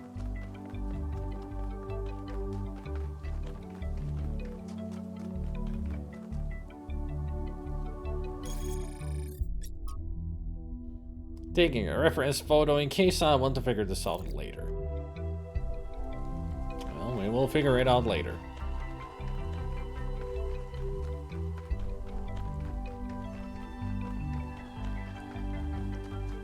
Right now, I just want to get in here so I can stop the game and stop the stream. I'm getting tired. Dismantling. Ah, this one is actually a fun puzzle. But I'll do it next time. Oh boy. Never would have thought that such a game like this would get so heavy. With a plot twist like this.